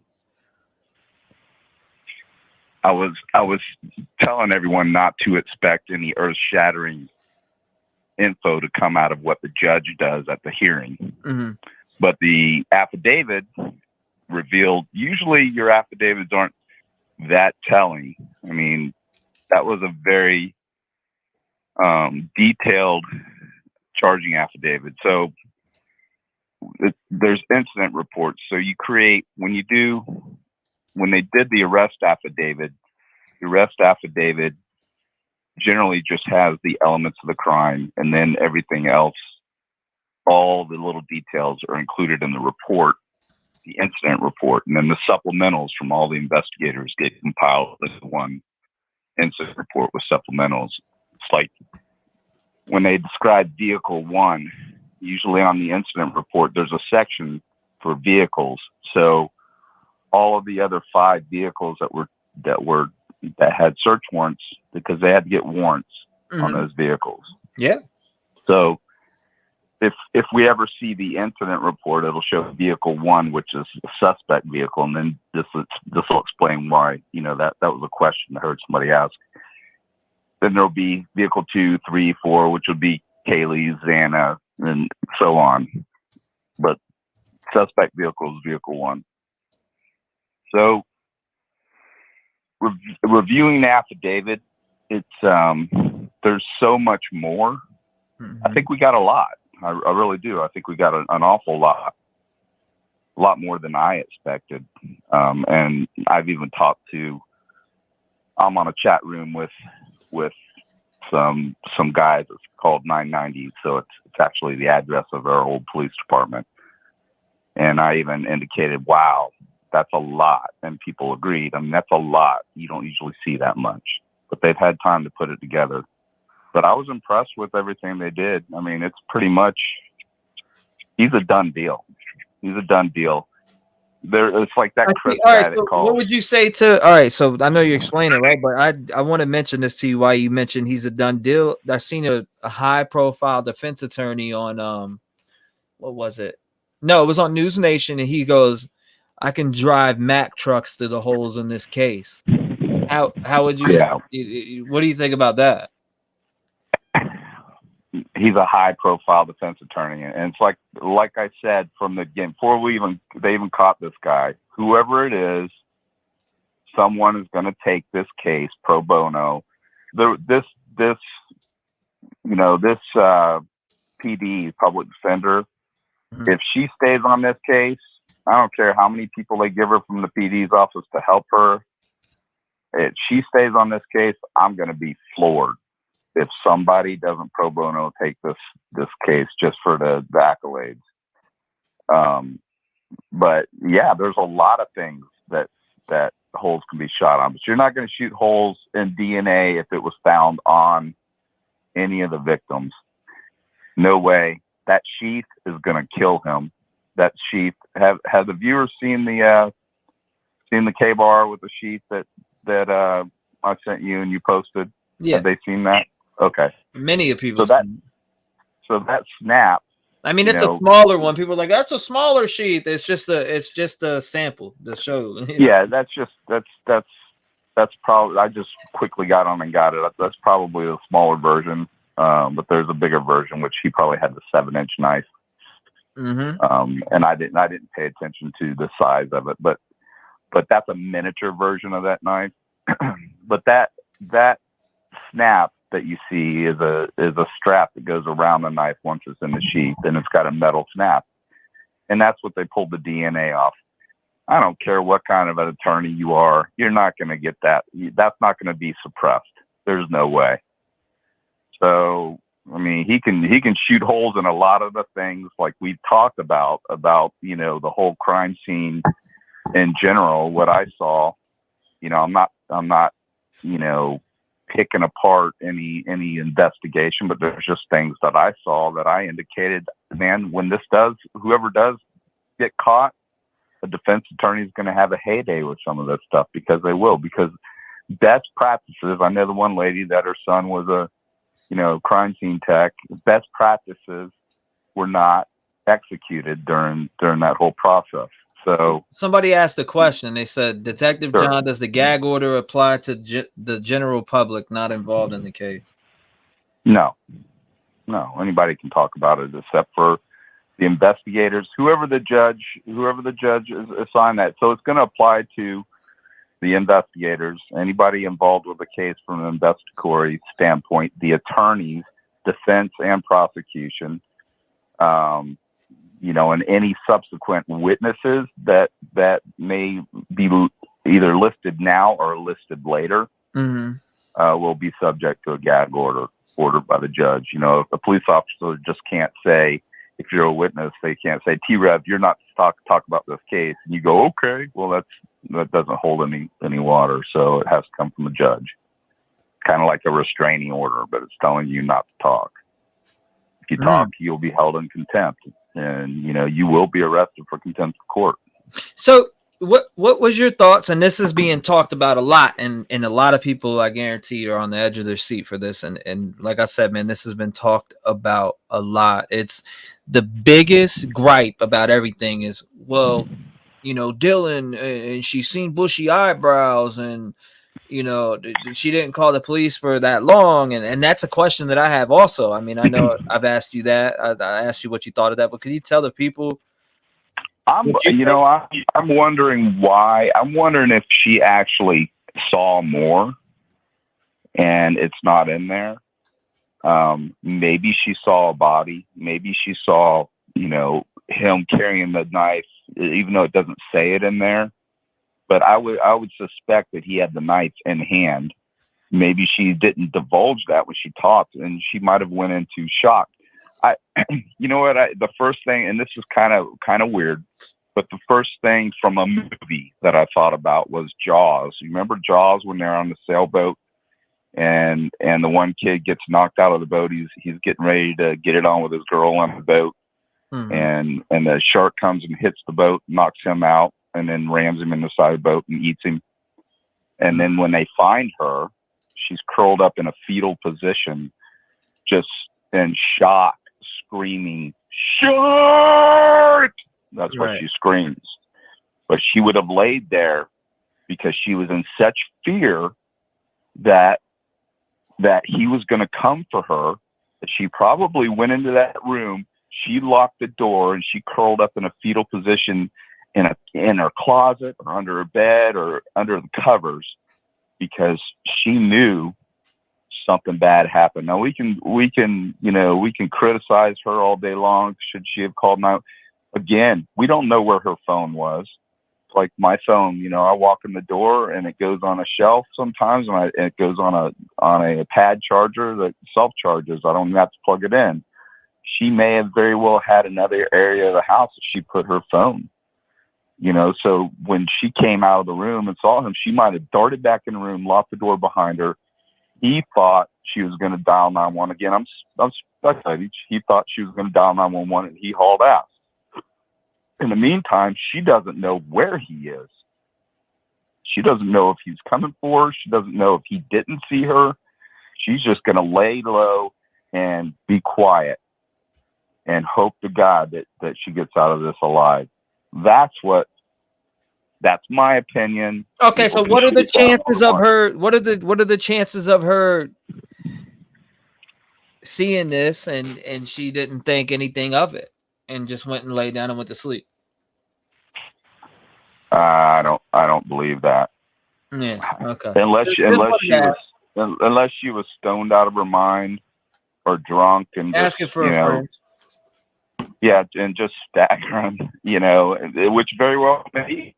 She might have just been drunk and didn't think anything of it because there's some activity in the house. But I mean, guy with a mask up to his eyes, basically covering his nose and his mouth and bushy eyebrows. I mean, come on, we're coming out of COVID. She could probably explain that away. I mean, everybody's wearing masks for 2 years, but I'm going with the latter on my thoughts there. I think that she was petrified, and she went back in the room and she curled up in a fetal position like the girl in Jaws, and she just prayed to God he wouldn't. There's one thing that I noticed about when the crime scene investigators were walking around and they were remember when I said, why are they looking so close at that window, that bedroom window? Yeah. It had the big picture window and then the 2 egress on the side. I'm thinking maybe she was trying to get out of that window because they were looking at that window, and those aren't easy windows to get out of. But if she was in there trapped, she might have been trying to get out of that window. And that might have been what they were looking at, because no one else has ever said anything about it. I noticed it and we talked about it. I said, there's a reason why they're looking at that window, and they're looking at like a corner of the window. Like she might have been trying to get out. But again, I'm just throwing stuff out there. I don't know, but I honestly think that she was probably just in shock. And, people handle things differently. They can go into PTSD, over something like that. I mean, and just shut down. And fear is something that, we all experience, but we all handle it in a different way. And this girl, let's face it, she's a little rich girl. She hasn't been exposed to any violence more than likely her entire life. She's lived a sheltered life. She's probably had everything handed to her on a silver platter, and she's not that diverse. So for her to see something like that, if she did see it and she saw him and she said she heard somebody, and I want to address the comment, "That's okay, I'm here to help you." So that's what she said she heard. Wasn't it something like that? "That's okay, I'm here to help you," or "I'm going to help you"? Yeah, that's that. Yeah. Yep. Okay, so let's get into the mind of a psychopath. So if he loathes these girls, he loathes them, he hates them so much that he's 12 different times surveilled them, not stalked them. There's a difference between stalking. I don't think he stalked. You know why? Because if you ever look up the definition of stalking, the person has to know that they're being stalked to define stalking. Right. So if you may think that he's stalking them, or I may say he stalked them, but if they don't know, then they're not being stalked. They're being surveilled. They're being watched. You're not stalked until you know you're being stalked. Follow me? Yeah. So if let's get into the mind of a psychopath. I'm not a psychoanalyst. I mean, but I've had psychology, and with my training with law enforcement, we have Wicklander Zalewski, which is a big training school, and they go over all kinds of things like serial killers, getting into the mind of serial killers, profiling, blood spatter. They have all different things that they train law enforcement on. FBI interview, interrogations, and investigative skills. I've been to that. DEA schools, everything. But some of these it gets pretty intense. And I'm trying to jump into the mind of a psychopath who loathes these girls. So he may think, "I'm going to help you. I'm going to end your life because you're so pathetic." They're so pathetic to him. "That's okay. I'm going to help you." Now, from what I understand, it's probably Kaylee. She was basically unrecognizable in the face. Mm-hmm. Had you heard that too? Yes, I did hear that. So, but I don't know if that's a fact though. I don't know either. So I don't know where it came from. We're all inundated with information, and most of the time it's fake, and it's fake news. but let's say it is real.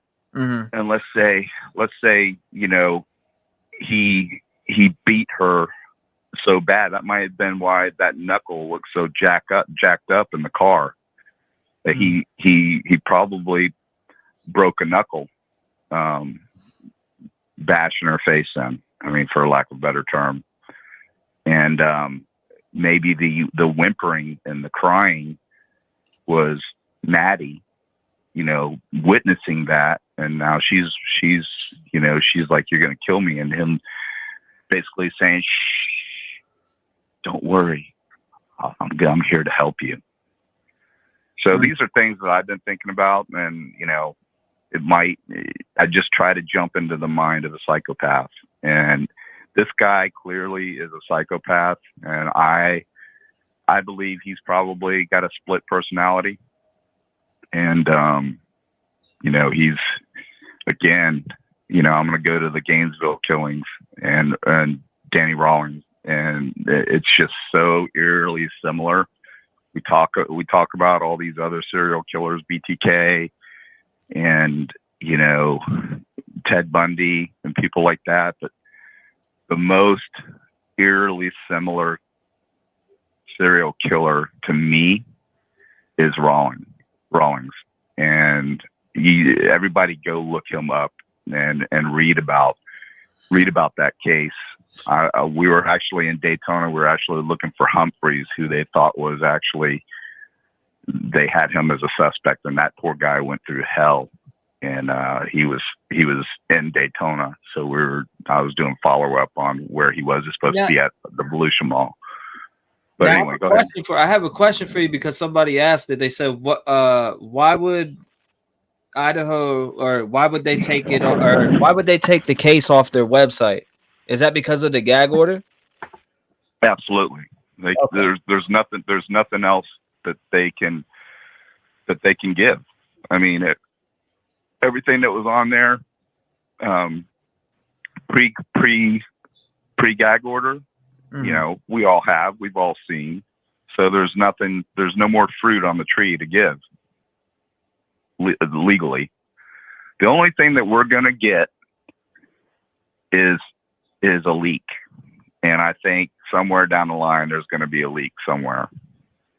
That's the fortunate thing about Moscow being a small PD. You don't have a lot of personnel to leak stuff, but we do have 3 agencies involved. We've got the FBI, we've got the ISB, Idaho State Police, and then Moscow. So unless somebody leaks, we're not going to get much, people. And it's going to be fun trying to, we can continue with this dialogue. I want you to take a listen to there's this alleged doorbell footage or whatever you need to listen to. I heard it. I think it's fake, but a lot of people think it's real. But I wanted to wait for it to be verified, because I thought when I first heard it multiple times, I actually played it back multiple times, I thought it was fake. I haven't heard it. I mean, I worked all day today, so I haven't heard it. But I mean, if it didn't come from law enforcement people, it's probably, I mean, look at all the fake stuff that we had to endure and listen to, and you know, it gets a little monotonous, a lot monotonous. It's overwhelming at times to listen to some of this stuff. But I mean, yeah, we even speculated on stuff that wasn't true at that point. So it's like, you know, let's right. I mean, the facts presented in front of us.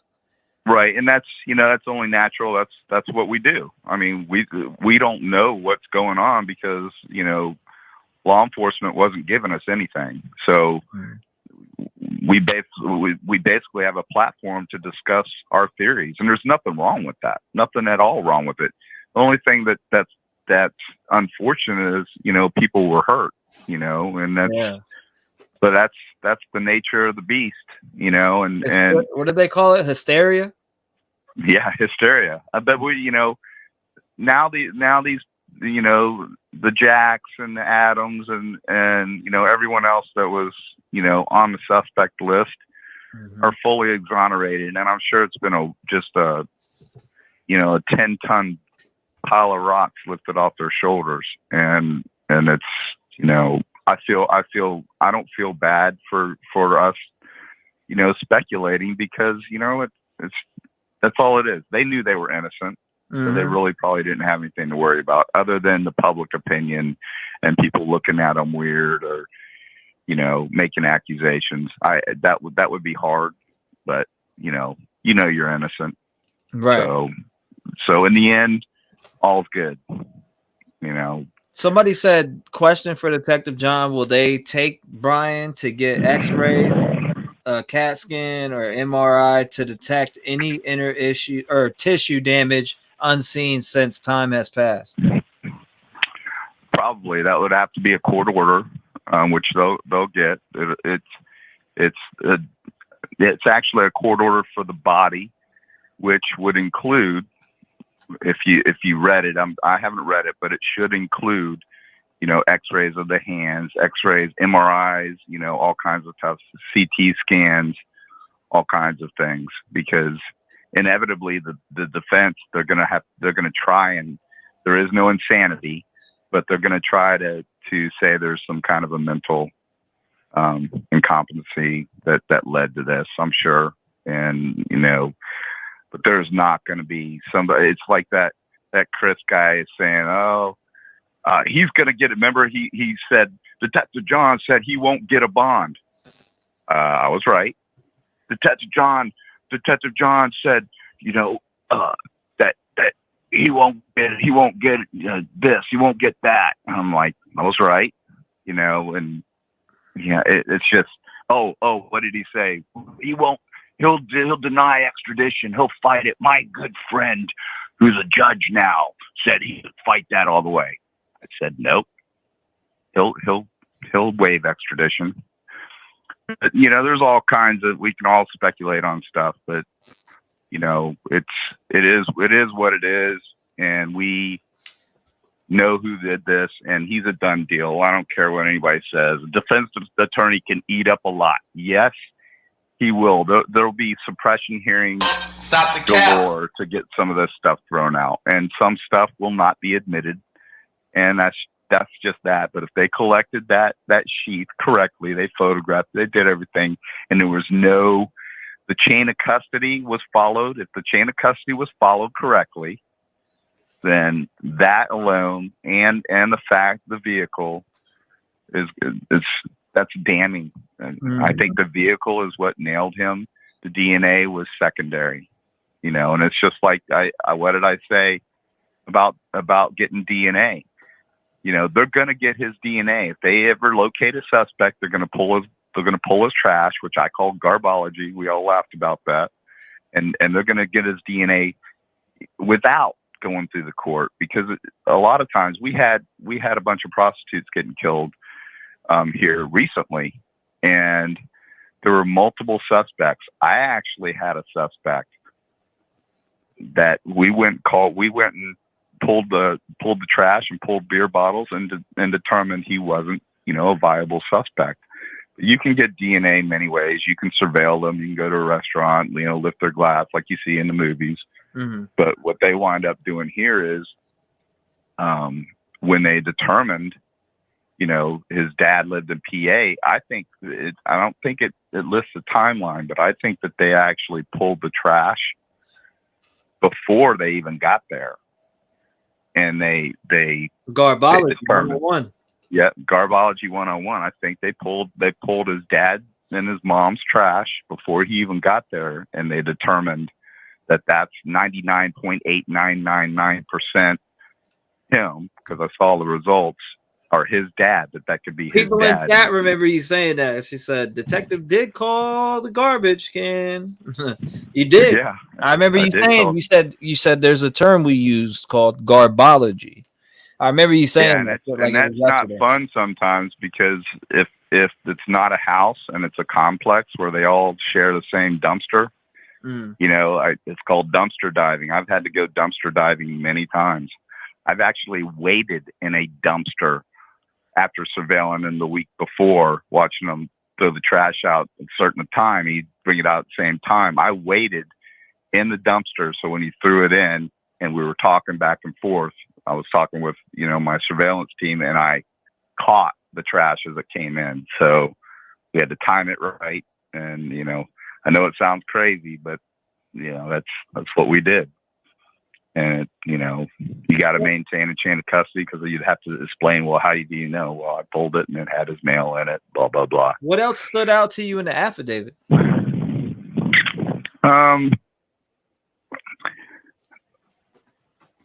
There wasn't anything crazy that really stood out to me. I just thought there was a lot of detail there that typically we don't see. I'm telling you, if you just pulled a PCA and you looked at it, you wouldn't see that much detail. I think they've just had so much time, and it's like I said, they knew who he was pretty quick. That's why when I said that car is not his, that wrecked Elantra that was in another state, that's not his. Yeah, Eugene or wherever it was, and then I said, "There's no way." And people are like, "That's it, Detective John, that's it." You know, and one person even said, "Well, he just lost credibility with me by saying that because that's definitely 100% it." And I'm like, "That's not it. I'm telling you, that's not it. That's not the car." Because if that was the car, there would have been, it would have just been a melee. I mean, people would have been all over it. They knew who he was. I believe they knew who he was within 48 hours. I'll go out and say that they had a good idea within 48 to 36 hours, 36 to 48 hours who he was, maybe 72. But they were on it pretty quick. I think overall they did an excellent job of putting this case together, and I think they put the right investigator on the case to actually write the PCA, because they can't attack him. They can't attack him on previous arrest. They can't attack him because he doesn't have a plethora of other cases that they could beat him up on. So they picked a guy that's been there 4 years, that's, you know, obviously educated because he was, you know, was articulated very well. But I think they got a super strong case. I do not, it's like that Chris guy too. "Oh, I don't believe he did this alone." 100% he did this alone. 100%. There is nobody else involved. In my opinion, there is nobody else involved. But as far as the PCA itself, nothing really stands out. All of the things that they did with the cell phone and the pings, that's all, you know, that's pretty common. The CLSI, which is, you know, the cell phone's location, or it's called CL, I think it's CSLI if I remember right. That's basically, you know, how they pinpoint where he's been. And they actually determined that he came. I thought it was off, but they got him actually coming back to the crime scene, which he may have came back to the crime scene at 9 a.m. to just see if anybody found him, or he may have come back and re-entered the crime scene to find that sheath. Because I'm not really going into detail. It was found on the bed, but was it under the body? I haven't heard if it was under a body. Because if it was left under a body, which I suspect is probably the case, then when he came back, he probably could find it. But I believe he may have very well came back because he couldn't find that sheath. Interesting, Vicky. Yeah, that sheath. He was probably pissing down his leg over that sheath. Yeah, you know, the CSLI, which is, you know, cell site location information, basically is what that is. Mm-hmm. That's damning. That's another thing that you know, it doesn't actually 100% that address, but when they get that information, they triangulate. I mean, they can get within a block, if not close. I know I'm going back a few years, but we could pinpoint damn close. You're breaking up. We could pinpoint pretty damn close to where he was. You know, if he's anywhere near that house, that's damning information. You know, and remember when I called too, if I were him, I would turn my cell phone off, or I would leave my cell phone at my residence and go commit the crime so that they couldn't triangulate. And it looks to me like, based on what that affidavit said, that he probably turned the cell phone off when he got close. Yeah. So there's I mean, this is a super strong case. It's got a lot of circumstantial, but I think there's more damning.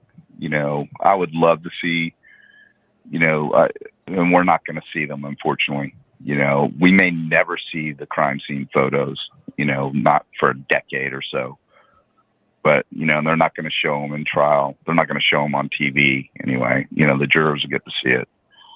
But, that crime scene is a mess. I mean, there's blood splatter everywhere. And I mean, this guy, it's like I said, I believe that he morphed into what he desired to know the most about. And I think that he probably was having these feelings, and, and he became that. So I don't think he got caught on purpose at all. I think he's not as smart. I think we're giving him a little too much credit. He may be book smart, but he doesn't have much common sense. And there's a lot of people like that. I've met a lot of people in my life that are super book smart, but they have no common sense. And I've met people that are street smart with common sense that aren't book smart, can't articulate a sentence. But who do you want with you when the shit goes down? You don't want somebody book smart. You want somebody with common sense. And he obviously lacks that, in my opinion. What do you think about somebody else being involved? No, absolutely not. Or no, that's what I said a minute ago. It's like that Chris guy's like, there's no way he did this by himself. No, he's a loner. He's a narcissist, and he called his daddy to come with him because, I think he knew. I think, and I would be. We'll get on the father. So, do I think that the father knew? I think the father, if he wasn't told, I think deep down he knew. So, I mean, let's go have some windshield time. I'm going to go have some windshield time with my son and tell him how much I love him, and, spend the time that I can with him before the shit hits the fan and I'll never see him again outside of the confines of the prison. Have you ever, in your whole time of being a detective, have you ever seen an affidavit with this much stuff in it?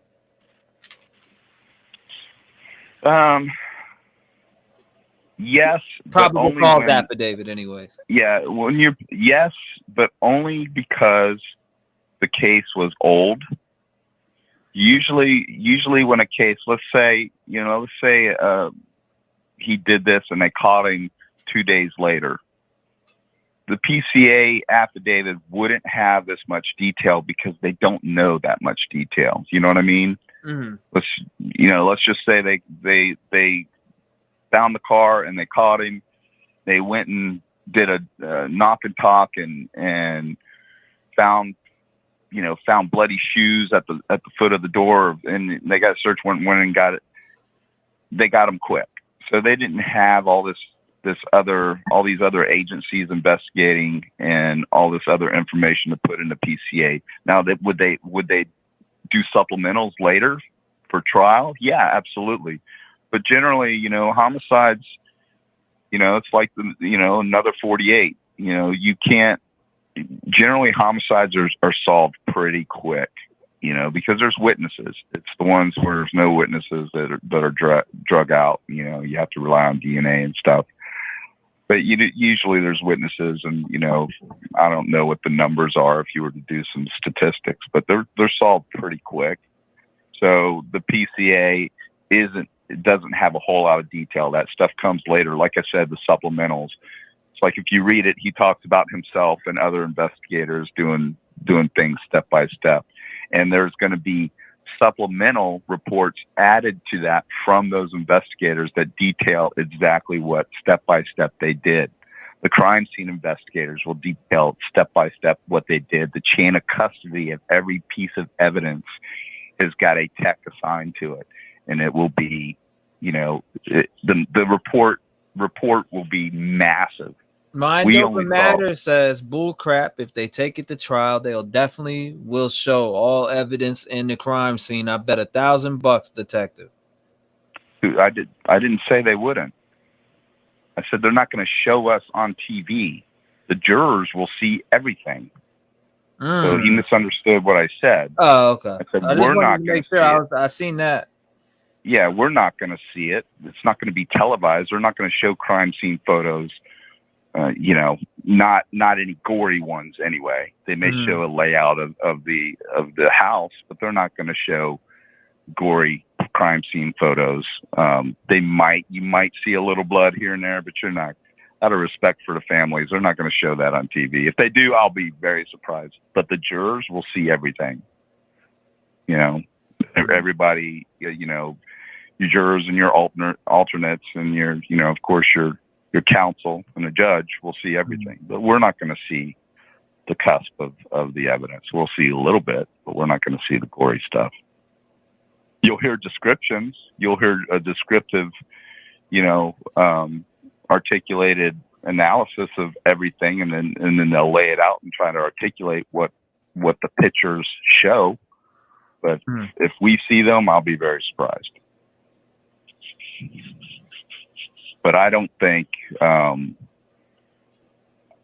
don't think we've seen but a fraction of what exists.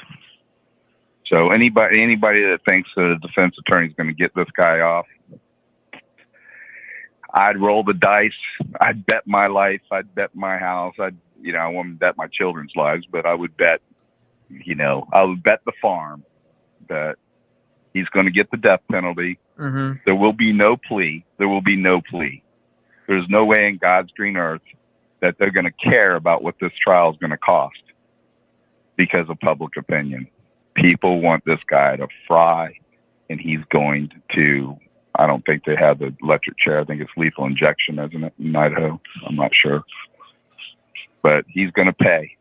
He's going to pay. And it's like you and I talked yesterday, I believe, and Kaylee's dad said, yeah, I'll forgive him. I'll forgive him when he's 6 feet under or whatever he said. I didn't hear it. You told me. He said he'll forgive him, but he's got to pay for it. He's got to pay for this. In death. Yeah, with his life. In death. I posted what he said all on my community tab. Right. Yeah, he's gonna pay. So you pay with your life. Yeah, I'll forgive you. I'll forgive you because you're gone. Your debt's paid. You paid it with your life. And that'd make me feel a lot better. It'd make me feel really good if I just had 5 minutes alone with him. If it was my daughter. But yeah, I mean, as far as the PCA, I mean, there's a lot more there than I anticipated. But again, once you think about it, and so much time has gone by, you had 49 days or whatever it was. That's a lot of time. There's a lot of people involved, and he had a lot of time to work on it and get it ready. And I believe that once they pinpointed and they started to surveil him and they followed him all the way to PA, because that's what they did. Those traffic stops were not by just chance. Those were well planned, and they pulled him over twice for a reason. And if you look at his face when he leans over like a turtle popping his head out of a shell, and he's got that brow, he's just freaking losing his mind. I mean, he's crunching his brow together. He is freaking out, people. He is freaking out. And I think that was brilliant, them pulling him over. I think they pulled him over a little bit. I don't know if they pulled him over that close together to actually, maybe they were actually going to effect an arrest on a traffic stop. Yeah. And they backed off of that. I don't know. Maybe somebody told them, nope, we can't do it yet. We're waiting on the DNA confirmation. I don't know at what point they got that. You know, I think we can all speculate that they had it before he even got there because they pulled trash. I think they pulled trash probably once they determined the vehicle and that, you know, it had PA tags, and I think they immediately went and pulled trash to get the link because they didn't have his DNA, or they had his DNA, but they didn't have, you know, a confirmation linking the vehicle because the vehicle was, I believe it was registered to both of them. So you can say, hey, that's his dad. He's, you know, this is where he's headed. And that would have helped get the search warrant as well on the PA address. Just more info for that. So, I mean, it was a great job. Great job. I mean, yeah, I know we all, you know, criticized, you know, the Moscow chief because he is, I'll say it, I'll still say he's in way over his head, but he had an excellent support network, you know, and you can't say that about the Moscow PD now because they're very well versed on a lot of things and they're experienced now. So, you know, it worked out.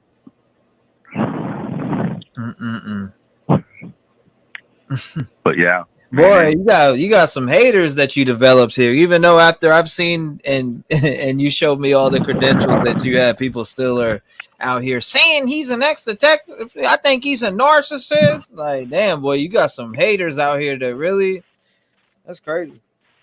I'm a narcissist, and I've never actually said anybody, you know. No, they don't think, you know, a lot of people don't think you were a detective before.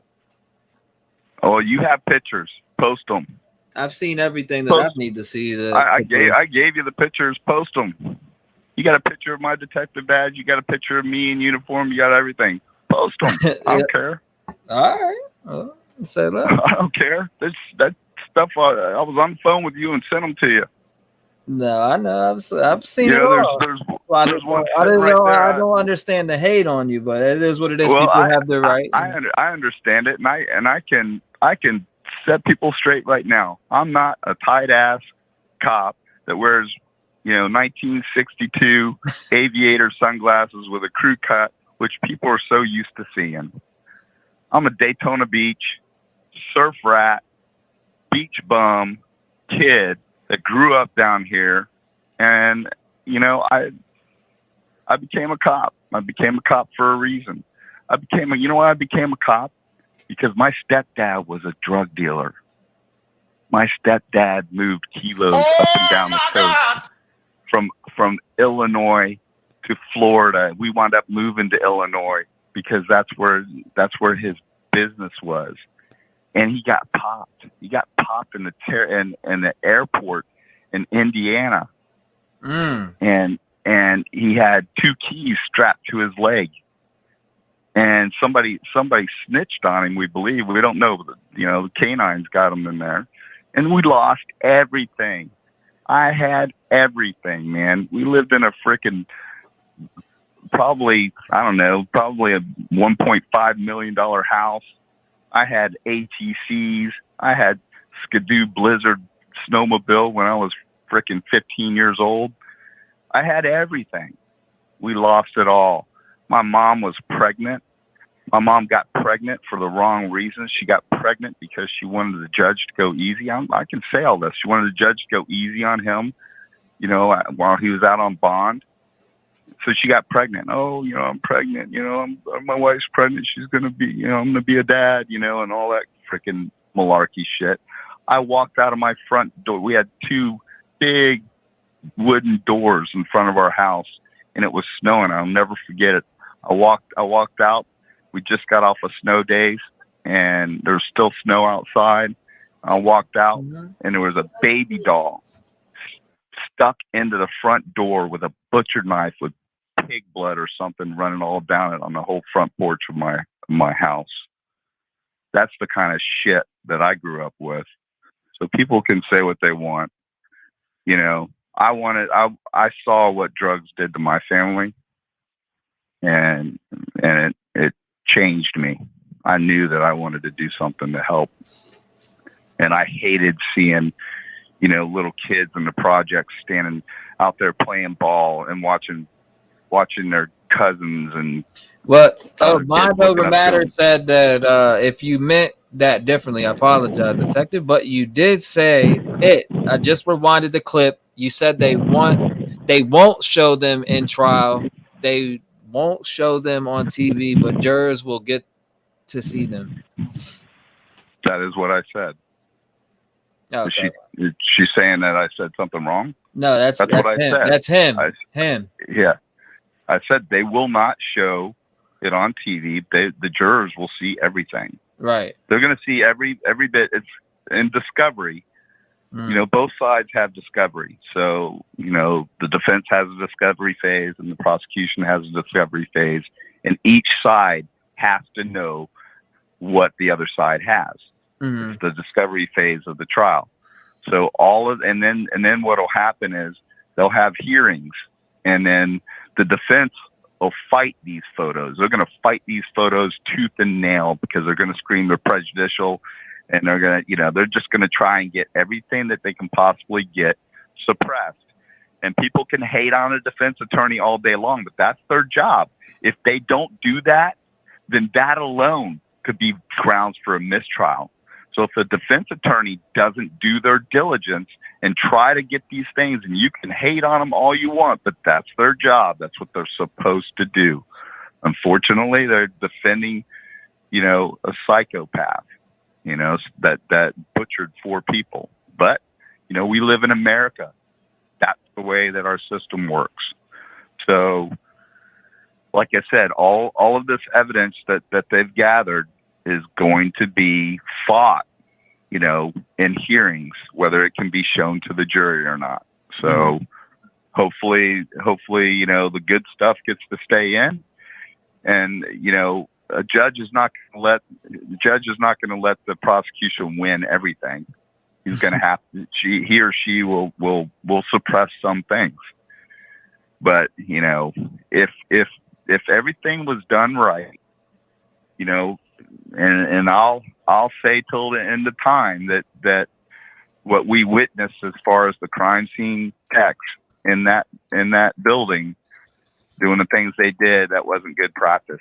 I don't care what anybody says. I know what their training is. I know that anybody that had taught any of those people would shake their heads if they saw some of the things, because you can eliminate an investigator's DNA because you have it on file doesn't mean that you introduce the DNA and you don't wear PPE and you cough over a piece of evidence, potentially the body itself. You don't do that. Why would you do that? Just wear your PPE. And I don't believe they exercised proper PPE when they were in there. I mean, there's several that did have it on, and there's several that didn't. You're talking about different agencies. Love you too, baby. Yeah, that's crazy. Well, damn. But yeah, and again, I would have never allowed those windows to be viewed from the outside. I would have draped them from the outside, and no one would have been able to see inside that place. But I mean, I think if you go back and you look at everything we've talked about, and I'm not tooting my horn to say the least. I said that the sliders were the entry and exit point. I believe that he was back in the back, and that I nailed. And if you look at the profile, when you asked me to profile him, the first or second call I made, I nailed him. I nailed this guy better than anyone else that I've heard. No one's even come close to saying what I said. Oh my God! Stop the cap. Period. And I'll toot my horn. And people Stop the cap. People can say what they want to say. Go back and find it and play it. Play it for people. It was, I don't know what, four weeks ago? Who knows? I don't know. First time you called in, yeah. I don't know if it was the first time or the second time, because I think the first time I was disputing that car that was parked out front when he was standing on the roof when I believe it was Jack D was standing on the roof, and everybody was like, "That's the Elantra," and I'm like, "Look, man, that's not an Elantra. It's either a Nissan Altima or another vehicle, but it's definitely 100% not an Elantra." I was right, you know. But guess what? Everyone was saying that was the car. What was an Elantra? Remember the part where the first day I called and I said, "Hey, man, I just want to probably clear this up for you, and you could probably people can start taking this picture out in front of Jack D's house where he's standing on the roof drinking shotgun and a beer, Mm-hmm. and it's videoed. I think that's him. I'm not sure, but everybody was pointing to that car being the car that's just below him in the parking lot. And I said, if you remember, if you go back, I said, "Hey, T-Rev, that is not an Elantra. I 150% guarantee you it's not an Elantra." And everybody's like, "Oh, I don't know. That looks like the same car to me," and it's not. It wasn't. Yeah. Hey. Well, shit. I mean, I thought it would look like an Elantra to me, but hey. You did, and we had a debate about it, and people were telling me I was wrong. But it was a simple, look at the rear side window. The slope was totally different. It was not an Elantra. But it was fun. We had fun, man. We're still having fun. We're going to have a lot of fun. There's going to be a lot more crimes. Yeah, unfortunately. That's the thing. That's the thing about true crime is it's never going to stop in America, or any other nation. Yeah. We're going to. But does anybody have any questions for me? I mean, about the process, I can try to answer as best I can. I'm not always right. And I don't purport to be always right, like someone said, which I can 100% dispute. Right. Because I've always said that's my opinion based on my experience. This is what's going to happen. I knew he wouldn't get bond. There's no way that he would get bond. A, because he traveled 3,500 miles across the country after he committed a crime. So he's a flight risk. There's no way he's getting a bond. Plus, he's got capital felonies on him. Yeah. This guy Chris, who's he to say he's not going to get a bond? Well, I'm just telling you, based on my experience, he's not getting bond. No way. Right. And then he says, there's a guy that's stole $15 million and he got a bond. Yeah. You know why? Because that's not a violent crime. It's not a violent crime. Mm-hmm. You steal, you're probably going to get a bond. You murder, you're not going to get a bond more than likely. Yeah, no doubt. Well, shit. I appreciate you picking up, man. I'm gonna get some calls in here, but yeah, I just wanted to, see your thoughts on the affidavit after you dug in it. Right on, but I want people to think about one theory that I have, and that is, what better if you're in his position and you want to be a professor and you're going to have an itinerary in your classroom and it's going to be profiling killers. What better rush? This is a book right here, or a movie. What better rush than to be in the classroom setting for potentially years on an unsolved quadruple homicide and maybe even more that you've committed after that, and asking your class to profile the at-large killer or killers of these people. What kind of rush would that be, man? And then you grade them accordingly based on what you actually know because you did the crime. That's pretty crazy, isn't it? Yeah. And I believe that was his ultimate goal. I really do. Well, hit the oh my God button. Yeah. Oh my God! Ain't no doubt. Why did BK want to be a cop? Yeah, that's a good question.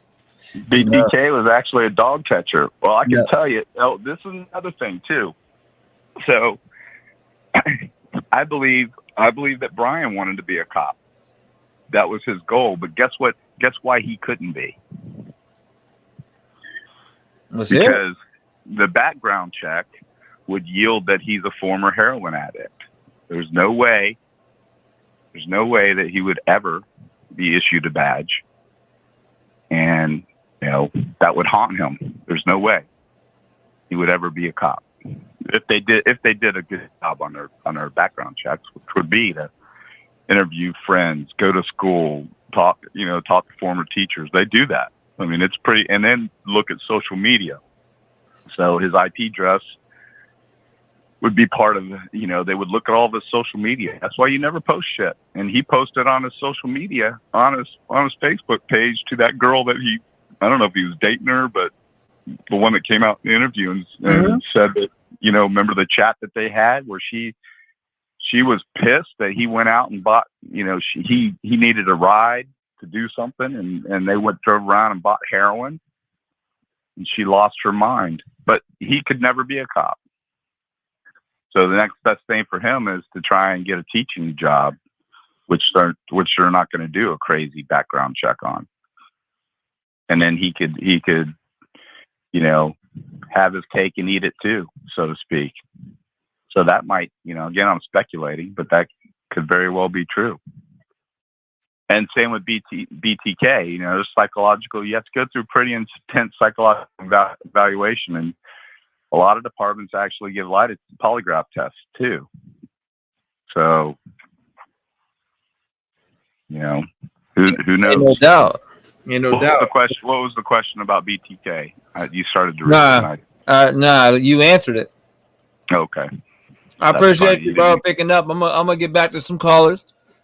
All right, everybody. Picking up, man. I appreciate you picking up. We'll do a more in-depth breakdown on the video that we were talking about doing.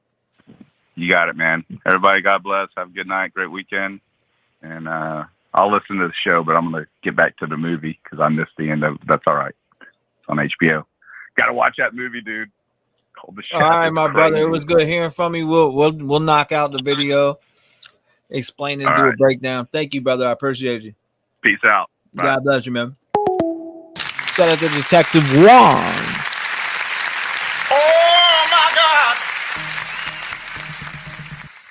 All right, if you want to call in, it's 219-885-9693. Make sure you call in. Detective Juan is not taking up the lines no more. Let's see. Good insight from Detective John. Enjoy the movie, Detective Juan. Call from Bill. Bill, what's going on, my man? What's going on? Hey, You're T-Rev. live. How you doing, brother? I'm great, brother. I'm good. 5 minutes on the clock for you, my man. What's going through your mind? What's going on? So, have you heard with the? Hi, it's Angela too. Hi, T-Rev. Big fan. Have you heard the? Thank you. Have you heard the Papa Roger text? Papa Roger. Yeah, I've seen it all on Facebook. Yeah, I'd seen it. What'd you think about that? I don't know. I thought it was weird. I mean, a lot of people speculated that it was him. That picture looks just okay. But did you see all of the texts that were going back and forth about the cover for the knife and everything that he spoke about the victims being left, the ones that survived, the surviving victims? He spoke about that. It was in detail. There's 42 of those text messages going back and forth between him and another guy on there. And they were questioning him, calling him out, saying, why are you harping on that? Did you see all of those, T-Rev? Yeah, I've seen them all. I've you did? them all. Yeah, I've seen them. You did. That picture, though, they had of him in the avatar was just like him. It was him. It was totally on the him. Reddit? The Reddit? You know what? Did you see the picture on the Reddit? It's like a fake photo that you can photo, like he with the hat on, with a hat, like a military hat. The old school kind. Yeah, I think the guy was Dustin Stubblefield was the guy that was posting it. No, actually, it was a girl. It was a girl. It was Crystal Ann. Did you get that from Crystal Ann? Crystal Ann. I didn't see nothing on the Crystal Ann. Crystal Ann wrote. This is what Crystal Ann wrote. So the largest online Facebook sleuth group dedicated to solving this crime has around 152,000 members. One of the most active members on this group was a man, Papa Rogers. See, any resemblance. I posted his Reddit survey. I'm also including his posting from the group. Absolutely insane. He was right there the whole entire time. Yeah. I haven't heard it much. Yeah. So it was pretty amazing when you see the photo. It looks just like him. I sent some photos to you. I sent some of the screenshots that I have. And there's a whole. Did you see the? You did see that already, though, on Reddit. You did say that. Yeah, I've seen all that stuff. Yeah. Okay. I've seen all that stuff. It's been sent to me a lot. Like I got a lot of emails of that early on, like a week, 2 weeks ago. Okay. Yeah. When it was all unfolding, I was getting sent like, "This is weird." Yeah. The Papa Rogers thing, because that was him. The stuff he knew. Yeah. Was him and Dustin were going at it back and forth. It was pretty wild. But he kept talking about this. Yeah. Yeah. But no one has talked about that, though. That's why I was curious why no one's talking about it and how much he's put himself in there, actually. I've seen a lot of people talking about that. Oh, you have? Yeah, a crap ton of people talking about it all over Twitter, Facebook. Okay. Yeah, Really? I haven't heard on your show. That's why I'm surprised nobody called in with it. Exactly.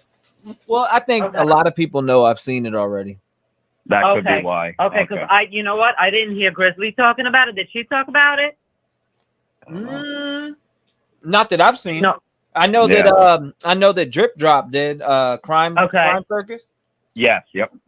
Because that's probably where our daughter got it from. I don't know how our daughter got it from, and she's not even following this as much as we are. But I didn't hear Grizzly talk about it, and that's why I was wondering, like, because it puts him right in the scene of the crime, actually.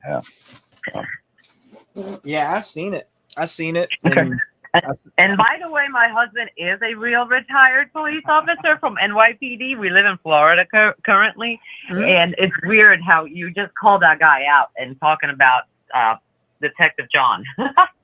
Yeah. Detective Juan. That poor guy. People. I don't know what the hell that was about. I felt bad for him. Were you a detective before? Oh no, I wasn't though. He wasn't a detective, not a crime scene, but he was a police officer at NYPD for 20 years during September 11th and all of that. Yeah. Oh wow. Are you in Indiana currently? Is that where you're at? Yeah, I'm right on the line between Chicago and Indiana. Okay. Oh wow, right. Yeah. Okay. Oh, nice and warm. That's good. Nice and cold. Yeah, no, I'm kidding. I know. I know. You know, I don't miss that weather, man. Yeah, it's bad out here. Yeah, and you have it worse up there. New York was bad too, but that's nothing like compared to where you are. Yeah, but my husband, we went through September 11th and all that, and so we're like true crime detectives, and we really respect the work that you do, and God bless you all for doing all of that. We respect everything you do. So. Well, thank you so much. I appreciate your guys' support, and thank you for calling in and having a voice in the community. And thank you for giving it to us because you're doing an awesome job, man. Take care. Have a good night. God bless you and your wife, sir. Thank you so much. You too. Thank you, buddy. Take care. You too. Shout out to them. Awesome couple. 219-885-9693. Awesome couple. I'll be back on cam in a minute. We eat on the clock over here.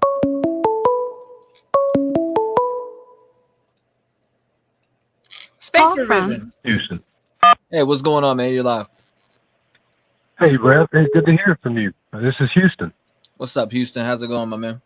Very well, sir. Just wanted to express a little bit of my opinion on the victims. Yeah, go down. I'll start 5 minutes now. You got floor is yours. Yes, sir. Thank you. A lot of people are having a lot of mixed opinions about Dylan, and I want to start off by praying for her family, her mom and dad, the rest of the victims and their families. They're probably watching this and listening to this, right, and going through a lot. And myself, my father and grandfather were killed together. They were shot and killed, and my uncle was taken out of the house too. He was 13 years old. The killer spared my uncle so that somebody could, I don't know, he wanted to traumatize somebody even more.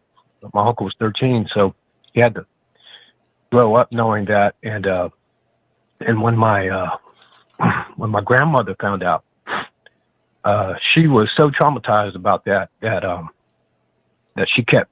The only time she came conscious was when she was crying, and whenever she stopped crying for a minute, she passed back out, and that lasted for days. So I'm not sure what's going on with Dylan, but we do know what we do is that she's young. She's just a little girl. I have a little girl, and everything I've done in my life was to be able to protect my own children, and so that's why I'm involved in my life experiences, and what I do is that we could learn from our past and try to not let that happen in the future. And so when I hear this little girl over there in that room going through what she went through, it's a miracle she's alive.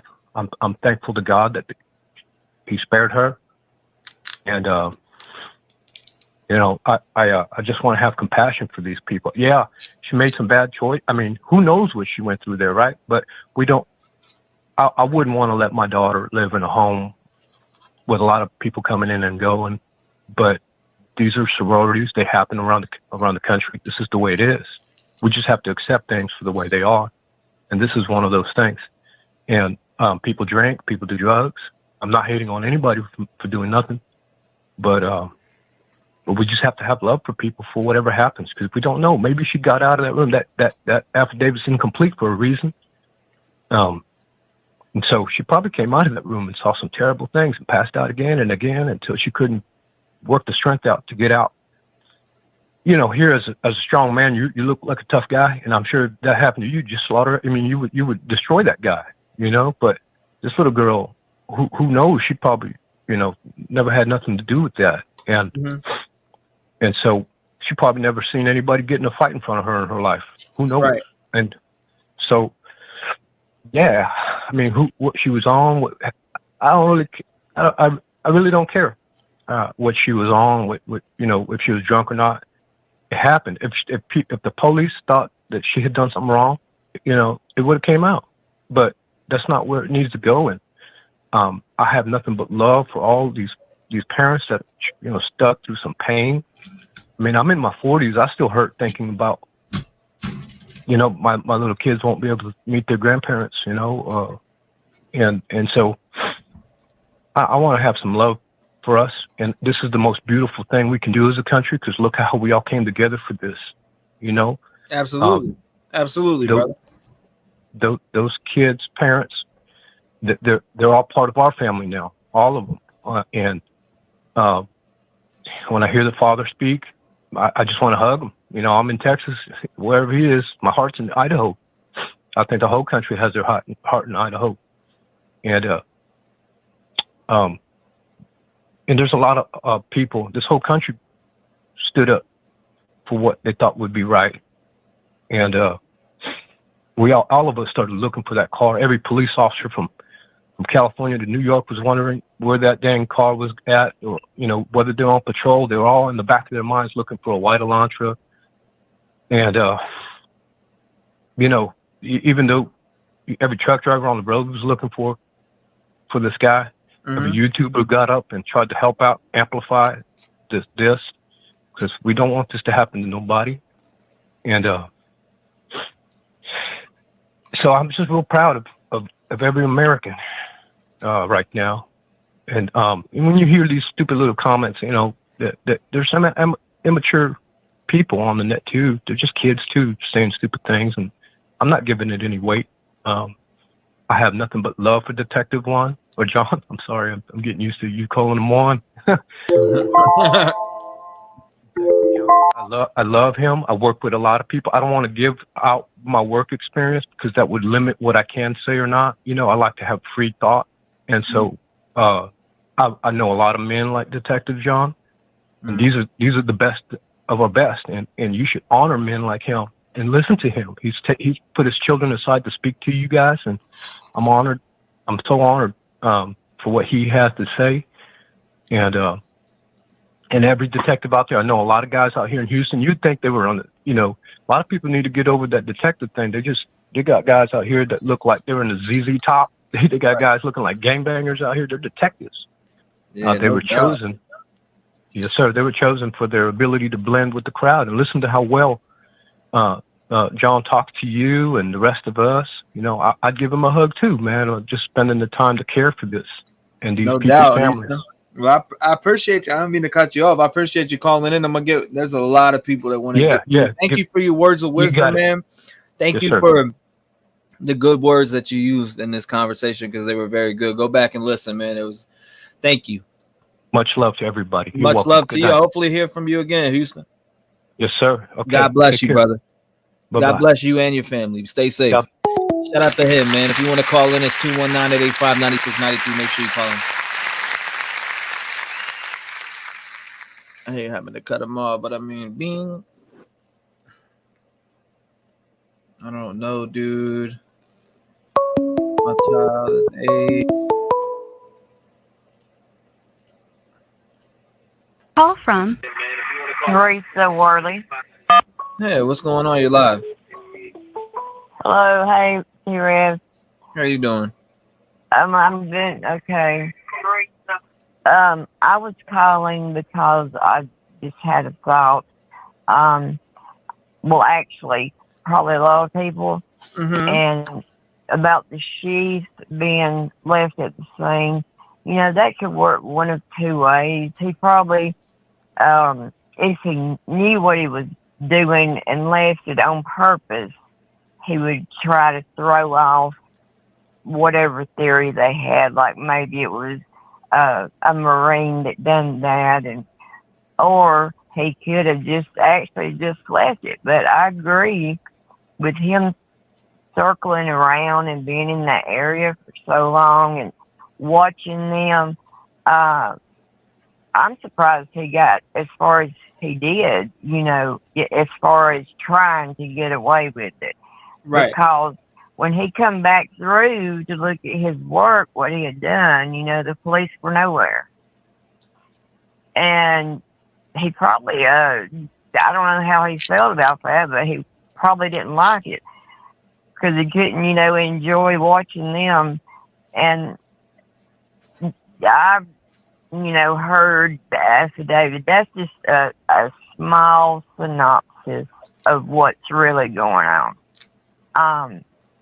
And I'm surprised this many people are involved in this.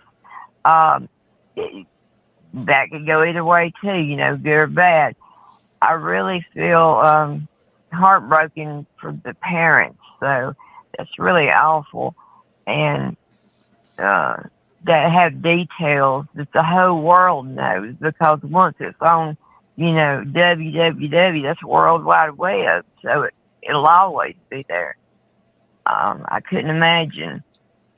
But anyway, that's what I wanted to say was about the sheep. I wondered if what your thoughts were, if he done that on purpose or if he actually forgot it when he came back. I think he forgot it, to be honest with you. I really do think he forgot it. But yeah, that was I don't know, that was God's work, in my opinion. I called it God's work. In my opinion, it's not changing. I feel like there was a struggle. He dropped it, and that was that. And now they got his DNA off of it, and that's where they jammed him. And guess what? That's going to be hard to convince the jury he wasn't there when his sheath of the knife is there, like right where you were doing what you did to these 4 poor victims. Well, I mean, I totally agree. And it was just a tiny bit is what I have heard, the buckle snap part. I don't know what the correct term is, but on the silver clasp thing, that it was just very small amount. Way back in the day, they didn't have all this stuff they can use today to really nail you at the place at the time. Like, there's so much evidence on this guy. I'll be surprised if he doesn't get life in prison.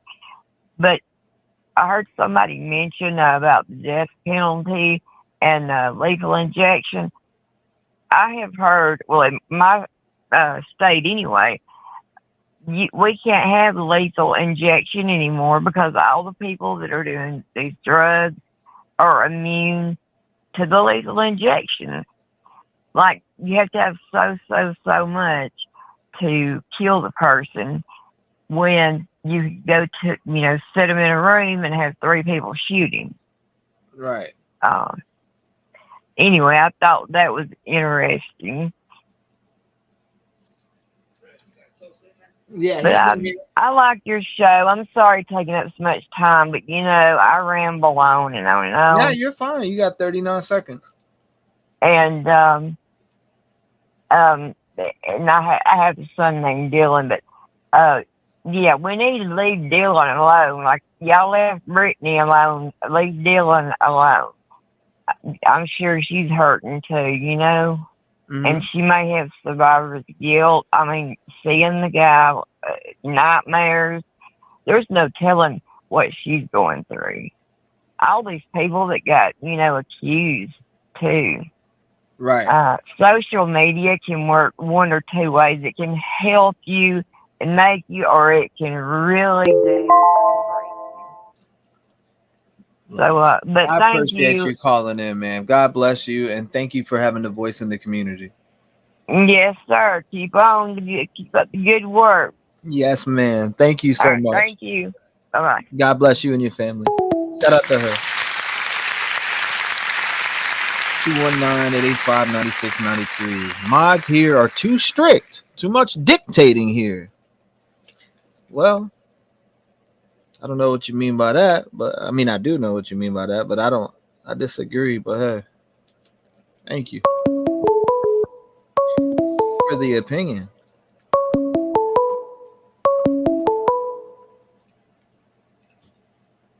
Call from Beth. Beth, what's going on? You're live.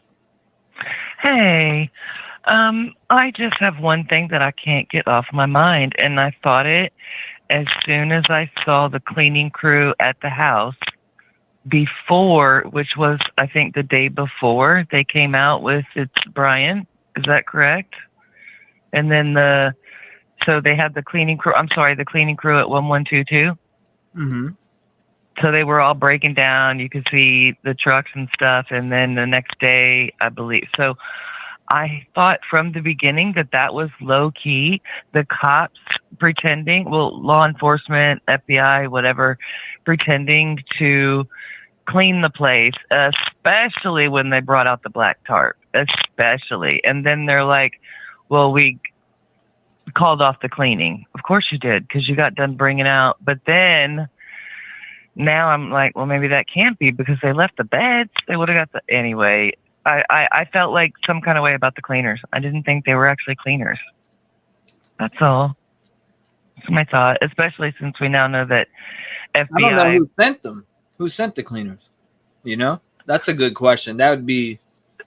I low key think it's like some not cleaner situation, not whatever that's worth. That the law enforcement or FBI. FBI is the one that like creates situations, right? So FBI is maybe needing. As far as what I they know, were the right court on. stopped them.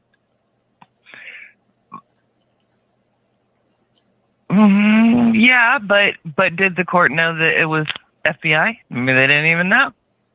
No, I have no clue, but that's just what I heard. But what I heard and what are the facts are two different things. Yeah, well, and if you just real quick, I mean, if you think about it, why would one day they're cleaning the house out? Like, why would you scrub the house down the day before we know we're about to nail this guy? Really? That just seems really, unless were they trying to clean up and ahead of the defense team wanting to come in because they know that's going to happen.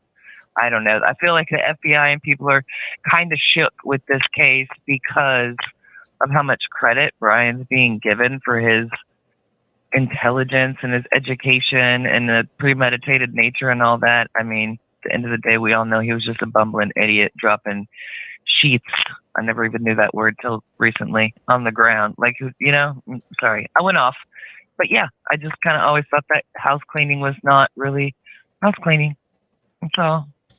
And thanks for all that you're doing. And yeah, thanks for keeping it an open forum. Yes, ma'am. Always. Thank you so much for calling in and having a voice. All right. Well, your second. I think I haven't been watching on that. Houston here too. Somebody early, just a minute ago, was from Houston. Shout out to you in Houston too, Texas. There's a lot of people that call from Texas. Thank you for being a voice in the community, and God bless you and your family, man. Thank you so much. Back at you. Bye. Bye-bye. Shout out to her. If you want to call in, numbers at the bottom of your screen. Or I can say it again, 219-885-9693.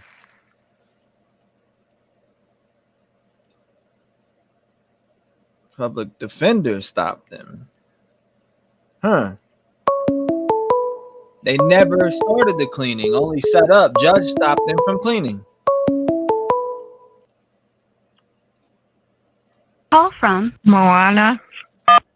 Hey, what's going on? You live? Hey, I got through. Awesome. Yes, you did. Yeah. I just wanted to say thank you for covering this and just for guest speakers, Detective Juan. I fell in love with him, just not knowing him and, not to, be all on him. But yeah, I really love hearing when he's on and just all the work that you're doing. But yeah, I just wanted to say, I think that they said from the beginning that the killer was very. Do I need to send some roses? What's that? I said fell in love with him. Is that? Do I need to send some roses? Yeah. Nah, I know. He probably spoken for it, and that's okay. He's taken. Yeah. He's got a fiance. Yeah. Okay. I'll respect. But yeah. I just just get into just hearing. You can tell he's a good person. Mm-hmm. He's got such a. I mean, you can just tell from the way he speaks, and he just gets you that way. But yeah, as far as Brian, the killer, I think they said from the beginning that he was very sloppy in the way he committed this crime, and I know they knew what they were talking about. I mean, with everything that's coming out now, him leaving the sheets behind, and just a lot of the mistakes he made. He in his mind, he might have thought he was really smart, but I know that he made a lot of. He was very messy, and the affidavit, and I think another thing, like when he turned his phone off and then turned it back on at 4 a.m, that basically to me it says, okay, that's like, well, like a clue, like, okay, I killed, I'm done. So that's gonna, to me, that's suspicious, that he turned on his phone at 4 a.m. And, yeah, and I just can't wait to, where he's got to face the jury and he has to pay for these crimes he committed. And, I feel my heart goes out to the families and, the survivors, and, it's just really sad, and yeah, just sad. And I just can't wait to see him have to pay for what he's done, even though he thought he got away with it. All his mistakes are going to come back. And I think that, his sloppiness is what got him. Yeah. He was so sloppy with this one. I mean, come on now. Yeah. You left the sheath of the knife by Maddie's bed. How dumb does it get? He's got a DME. He went to school to get a DME, dumbest motherfucker ever award or degree. I mean, he's really that stupid. Yeah. I agree. I've seen people say, well, he left it there on purpose. Yeah, fucking right. And that's just my opinion, but I respect it. Yeah. But in general, that's what I say. I'm like, yeah, right. No way that dude left the sheath of the knife with his DNA at the scene for him to be left. No way. Yeah. Yeah. I think that was the first time, just that was a mistake. And also I think he probably did go back to the house. Like they had tracked him coming back like at 9 a.m, and I think he actually went back to try to retrieve the sheath, Because they did say he was back seen again at 9 in the morning, and then he obviously didn't see any tape, or the crimes haven't even been discovered yet. So, and he might have went in there, but was spooked, and he left very quickly, because they said that the door was open. But somebody did see the door open in the morning. Right. So I think, I think he went back, and then, they said he came back again. So, but just he was too pussy to go inside. Yeah, I agree. Yeah, but maybe he did go up to, like I said, maybe he did go up to the door, and maybe he quickly went in and was too spooked and left right away, because he didn't see the sheath right away. He thought maybe it fell out on the way, but why was the door open?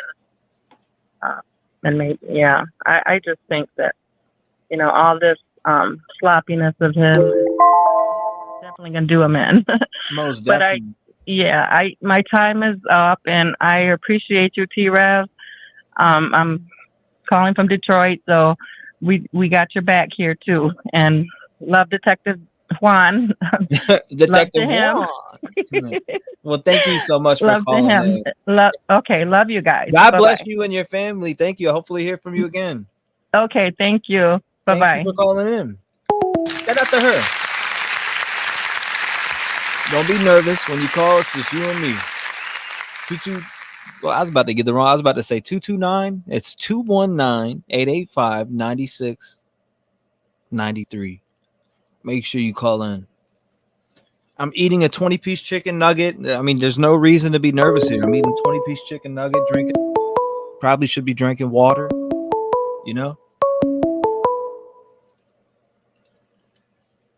Call from Vicky K. Vicky K, what is going on? You're live. You're on the line. Are you ready to speak? Let's go. 5 minutes. You're on. I'm ready to speak, I think. It's okay. It's just me and you. You got this. Oh, I got to turn off your. Oh yeah, thing? you could just mute it or whatever. Yeah. Okay, we're good. So the caller that asked for prayers for DM, I just agree with that so much. We're not in her shoes. Absolutely. We can't judge, how she reacted. I have no idea how I would react. And there are cases where people, like they said, can't talk for days. So I pray for them, and I feel bad for Kohlberger's family. I mean, they have to know the truth.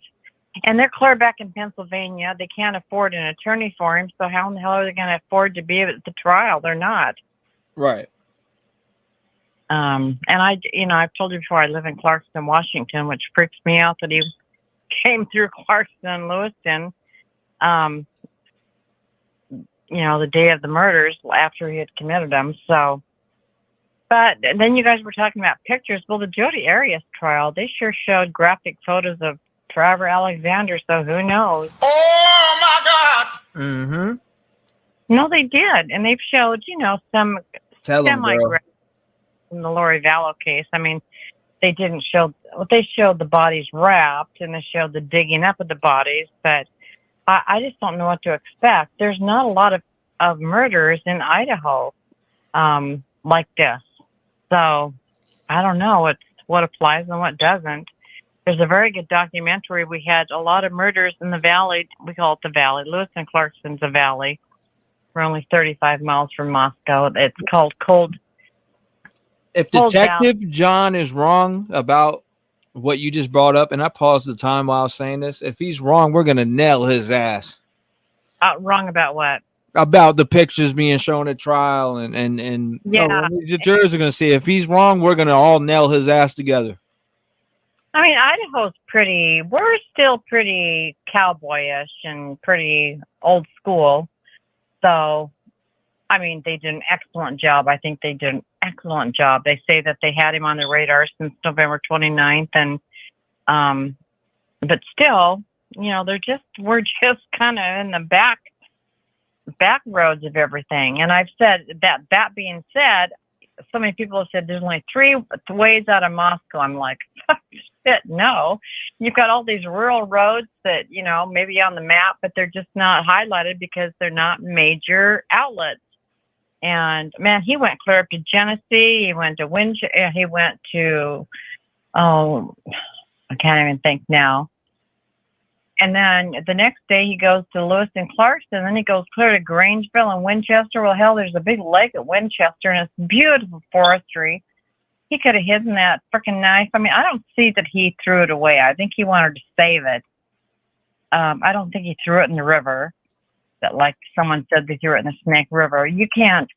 The Snake River, since they put the dam in, we're just like you're 10, 12 feet up a rock wall because the dam raised the river so high. There's not a lot of access to the Snake River from Lewis and Clarkston. But once you leave Lewiston, you've got the Clearwater River, and then you run into Grangeville and Winchester where he went. And there's a huge lake in Winchester, which is a beautiful state park, but it's all pine trees. That's where I would hide a weapon, and I'm not a criminal. So you live close to that area? Oh yeah, I grew up here, and my first nursing job was in Moscow, and I lived in Pullman, and I just drove back and forth. Oh my gosh! So you're right there. Yeah, and then I took a job. It was a travel job, and I worked at a jail that housed 684 inmates. So it was a pretty big jail, and I guarantee you that he's not having a lot of fun. So I got to ask you a question. What is Johnson like? Because he went there. Is that a rural area? Now, what do you mean? Tell me about Johnson. Johnson, Idaho? I've never heard of Johnson, Idaho. Yeah, it's said that he went out to that area. I didn't know if you ever been there or not, or been around it or seen if it was rural. I should have known about it. And then he went through Lapwai, Idaho, which we've got miles of reservation. That's all Indian reservation. But Sacagawea Park is humongous, and it's just pine trees. And if you never heard of Johnson, then it's got to be rural. I've never heard of Johnson, Idaho. And we were a camping family, and I don't know. And there was no place to really access the river unless you went south of Lewis and Clarkston. Where there's actual beaches, because once they put the dam in, all access to the river was almost like obsolete, I guess I'm going to say. But right out of Lewiston, about 10 miles, then you run into the Clearwater River, and it's so clear you would see you couldn't hide anything in that river. And then you run into the Salmon River. It's just beautiful, but there's so much forestry, and it's a 2-lane highway. So, and there's all these little really old gas stations where you could stop and you could just wander into the forest. I just think he probably just hid the weapon somewhere where I don't think he would throw it away. I think it was too much of a memento for him, but he was so stupid. Who knows? He was a freaking idiot. He definitely was an idiot. I mean, to leave that sheath behind, that just still, I don't know. Go in with the sheath, I guess. Me personally, but I don't even, my thoughts don't go that direction, Right.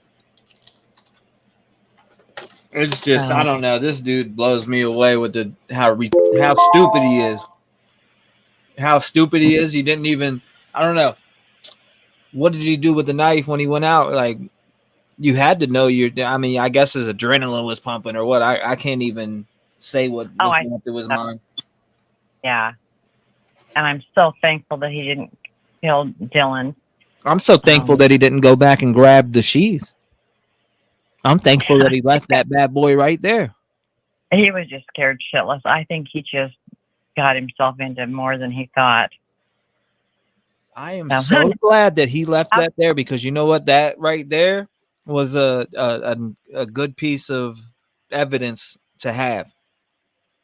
Oh, yeah. And I did super chat you earlier that Mob Crew aired about an hour ago, and it's a stunning video. I've seen your super chat on that.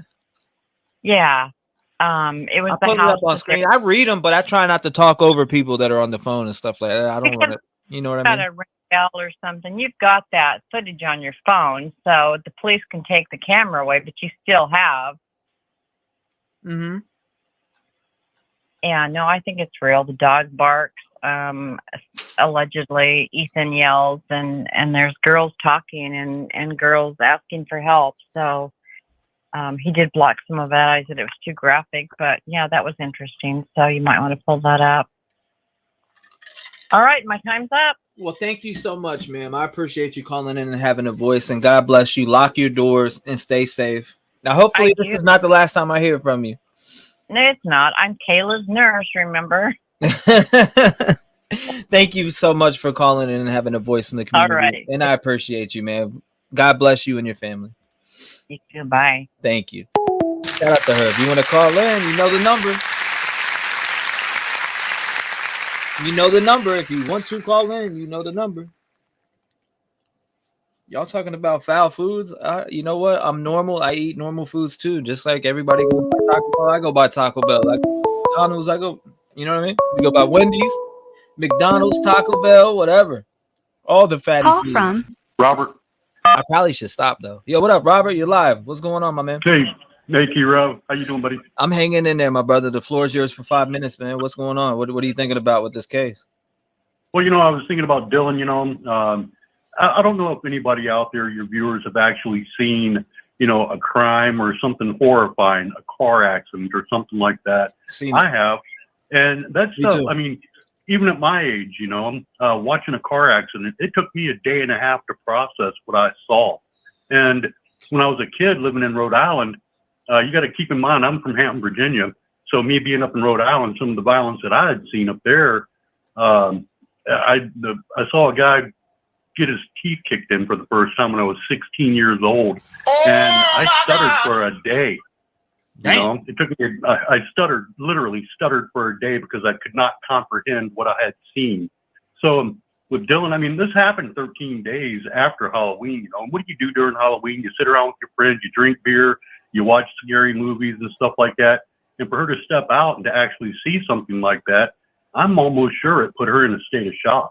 I mean, I just can't see anything other than, as far as that video that they're talking about is with the noise and the thump.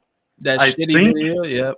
I don't know. I think it never came out. Dylan never said, "Oh, by the way," and I heard this really loud noise, this really loud thump, and that made me come out. I don't know. I haven't heard it, and from what I'm hearing from your followers, I don't think I want to. But I do know one thing, T-Rev. The next time I see that motherfucker, it better be him reading light bulb wattage, getting fire injected to his veins, You're damn right. Fuck him. Fuck him. And I'm sorry that his parents have to go through it, but you know what? You raised that motherfucker. He's one of those guys that thinks he's so smart that he beat the system. Hey, but when it actually came down to it, nope, dropped the ball. He couldn't do it. And I'm glad. The sheath, I think, was maybe, I don't know, T-Rev, do you think he walked in there? Because if he had to hang on to the sheath with one hand and pull the knife with the other. So that would have left his DNA on the sheath, right? Unless, it was clipped to his belt and it was ripped off during a struggle. I don't know. I think it was ripped off during the struggle or he dropped it during the struggle. Either one. I think it possibly was kicked off of him. Yeah. One of the two, something, and he sure didn't think about picking it back up. He didn't think about picking that bad boy back up, did he? And it was left there for a reason. I feel like, man, and I know that everybody out there ain't religion, etc. I don't go to church every Sunday, but I tell you what, that was God's work. Yeah, buddy. That sheath laying right there. Yeah. There's a lot of things that were mistakes that he had made, but man, I'm so glad he was that fucking stupid, I am. I'm so glad he was that fucking stupid. He must be in his jail cell right now just beating his head against the wall going, gee, I'm really not as smart as I thought I fucking was. That's why he has that look every time he's walking down the hall and you can see the back of his damn brain. Yeah. Hey man, I need to, with all that set aside, I need to respectfully disagree with something about you. Yeah, let's hear it. That's your YOLO hat, man. You only live once. I was married, had the time of my life, got divorced, now I'm having a better time. So YOLO, no. My man. Love you, dude. Love it, brother. Love it. Thank you for calling in, man. I appreciate you calling in. You still got 1 minute if you want to speak on anything else on the case, man. No, man, I'm good. I just like hearing everybody else's thought process. I like to consider myself to be kind of a smart person, but man, you get Detective John on there, and he straightens, he takes thoughts that I had going, and just takes it to another level, going, oh, that's it. Yeah, I get it now. So I'm glad he's on the show, dude. All right, man, I love you. I'm gonna go. Thank you, my brother. God bless you and your family, my man. Thank you, buddy. See you. Shout out to him. If you want to call in, 219-885-9693. He's pretty cool. I like him. I love you all. Everybody's unique in their own way. Everybody's unique in their own way. There's no Johnson, Idaho. You want to bet? I'm looking at it right now. I'm looking at Johnson, Idaho right now. 83. You want to hear the area code? Or not the area code, but the zip code? 83553. That's Johnson, Idaho.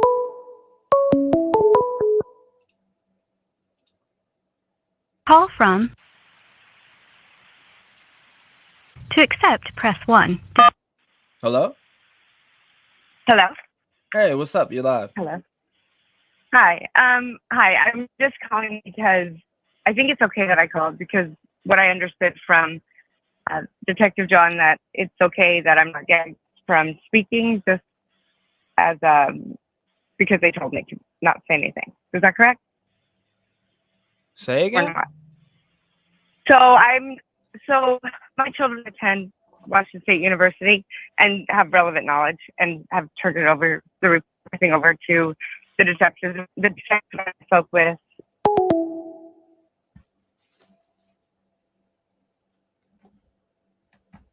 Oh my God! I don't know who that was. I could barely make out what she was saying. Call back. If you can call back, 219-885-9693. Marriage is hard even with a good person, says BB Turner. Yeah, it's a small town. Yes, Johnson, Idaho is real. Yeah, thank you, Jeff. Call from. Chris, North Carolina. Chris, North Carolina, my man, you got 5 minutes. Don't smack your mom, bro. You hear me? My man, what's going on, brother? How you doing? No, what's up, though? Hey, listen to this. This case is a joke, but I enjoy the hype, the notoriety John's getting me from all his invisible fans. First of all, listen, I offered 10 cash for his badge, not a picture of his badge off his desk. And the guy, he said, my friend, who's a judge, he was my lawyer, $1,300 an hour. Now he's a federal judge in Virginia. I can give you his name and number. I don't have to show you a picture of him sitting on the deck. But that's that. I'm done with that. You can't have 100 strange guys in your house every night of the year of the school year. And then all of a sudden, one guy freezes you into a panic that causes you to come out 3 times. If she came out once and then went back in and never came back out, understandable. He scared you to death, but she came out 3 times. And I could never describe a person in my life, eyebrows, that I never saw face to face. If you drive by me in a car and I see the back of your head, I can't go, oh, damn, Rev got big eyebrows. Mm-hmm. I can't say it. And the way that the Washington State policeman, they obtained his picture and his apartment location and all that, 100% illegal. You just can't randomly run tag numbers and hope one of them comes back to a crime. You have to have probable cause to do all that kind of stuff. You can't do it. And then the one guy says, well, I'm surprised he didn't come forward earlier having a white Elantra. If he had a 15, if he didn't have a 15, I'd understand why he didn't come forward. You were looking for an 11 and a 13. So that's why he didn't come forward. It's completely understandable. Mm-hmm. And I hope he doesn't walk. I hope he fries. But he's going to walk. Because when they say, explain the sheath that you left on the bed with your DNA on it. Oh, my dad gave me that when I came out here because, we have promise for shootings on campus. But I sold that to a guy on campus months ago. He don't have to find the guy he sold it to now. They do. And the reason my lawyer, now judge, said that you fight extradition because he knows nothing that they have. If he fights extradition, they have to explain to Pennsylvania, well, we got this, we got this, we got this, and we got this. and then he finds out what they have against it. So to just not ask for that information and fly, it's like me throwing my 2 and 3 on the table, not knowing you have 2 aces. I can wait a minute and see your 2 aces, or I can just throw my 2 and 3 on the table and go all in. It's stupid. 100% stupid. Again, I hope he fries. And everything John has said prior to yesterday was wrong until today when, remember what I said? Everything he said was wrong. I said from day one, Dylan was involved. Dylan's still involved. And the fact that they're not bringing up Brittany or Bethany, whatever the hell her name is, tells you that she's not involved. Everything is Dylan. Right back to the fact that he walked up to her and looked her in the face and then walked out the sliding door. Wouldn't take him 1 second to slit her throat real quick or stick that knife through her chest and take the same path out of the house that he did. Now, I love you to death, brother. I appreciate you. Like I said, man, I like hearing all aspects, man. You bring a different flavor to the table. Hey, one more that thing people are used to, you know. Did John grow up a poor surfer boy that owned snowmobiles? Because I don't know many places you can surf from and have snowmobiles, or a lot of places you can use a snowmobile and surf at the same time. The shit he says is contradictory. Everything he says is contradictory. He might be a detective in his life. My dad was a policeman for 31 years in D.C. I respect him if he was a police officer. But don't come on here like you're Kojak or something acting like you know the answer to everything, because you don't know shit. He doesn't know shit. That's the bottom line. Nobody knows shit. I mean, nobody. I mean, I've seen Detective John's credentials, but yeah, I see you want to see a badge, like if you want to see him show it to you. This is what I want, Rick. Like I said, I respect the police and I respect fire and I respect people that take care of animals. I will fight for you. I will fight with you. Don't talk down at people like that you've been through more than somebody else because you were a detective at this or you were. I worked in Major League Baseball for years. I don't know more about baseball than historians. Like I don't sit there to argue with. It's just. You have to take other people's. I told you, I had my troubles. That's why I have a $1,300 an hour lawyer. Yeah, I know more about drugs than most DEA agents. That you always, and my mom loves when you bring her up. By the way, she sat in the DEA office, federal office in Virginia with me, with the narcotics officer and the head of the DEA and the state's attorney Gene Rossi. Google him. My shit is factual, brother. Yeah, send me the information, brother. Send me the information. I appreciate you calling, man. It's been fun. Thank you, though, Chris. Christopher Perry, right? In the chat. Yes, sir. We always fans. You know that. Me and Mom always listening. Absolutely, man. I appreciate you, and I respect your opinion, man. I respect your opinion. Right, Thank you for calling in, my man. I hopefully hear from you again. Don't smack your mom. That's my man right there. You know, I always hit him with the "don't smack your mom." I remember him saying that, hey, time's up. It is what it is. Call in 219-885-9693. Shots fired, Detective John. Detective John, he don't care. Hey, it's his opinion. I mean, it is what it is. Call from. At least he ain't typing it in chat and he's on the phone. To accept. Yeah, what's going on, man? You live. Hey, how you doing, T-Rev? My wife's a big fan of yours, and I just barely started watching your channel. Very interesting content. You got lawyers and detectives up in here. Hey, Bill. There's all types of different, man. You got criminals, lawyers, detectives. Shit, what's next to come in a pilot? I don't know. I know, right? Yeah, we're from California over here, and we noticed that you're from Indiana, or where are you from? No, I'm from Virginia Beach, born and raised Virginia Beach. Oh, okay. Yeah, but I do stay on the line between Chicago and Indiana. I can literally walk out my house right now, turn on StreamYard, and be in Chicago within 3 to 5 minutes on foot. Oh, okay. Yeah, I saw one of your videos of you rapping, man. You got a pretty good flow. Appreciate you. I'm not really I'm not really a fan of that rap music, but I heard your lyrics and you're pretty fast, man. That's impressive. Thank you. I appreciate it. You know, obviously it started. I was watching the one of your streams, and then it went into one of your videos, and I was like, man, this guy's flowing.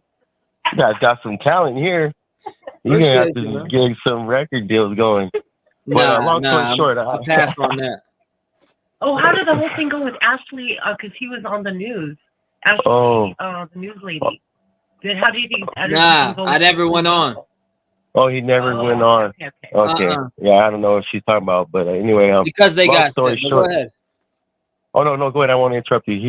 He's gonna explain to you why he didn't go. Oh, okay. What was the reason for? No, the reason I didn't go on Ashley Banfield is because he got, as soon as that we set up the date, she literally, there was, or the PCA or whatever, the affidavit, and then you had that she had to get the parents on there after he was pushed over. They had the court date that day, and they're still going over information with like Coffin Doffer, and they got a bunch of people on the show right now. So I mean, I've talked to the producer multiple times. Yeah. Same with Inside Edition too. Right. I was fascinated by. I didn't believe my wife until I actually seen the video again, and that's most likely that was the killer that called your fucking. I mean, I looked podcast. up the number and was able. I looked up the number. I did a reverse search on it. I found the name. I found the person, but no, I got no answer, no response to the text message. Right. No, none of that. So I mean, Yeah, I think Still think it's him? I don't know. I personally don't know. he doesn't know. He doesn't have a definite answer. I mean, but it's a possibility. That's just man. All I know is we tested it out in Discord to see if somebody could actually call that number back or call using that number, and it was easy Oh, I see. to clone that number.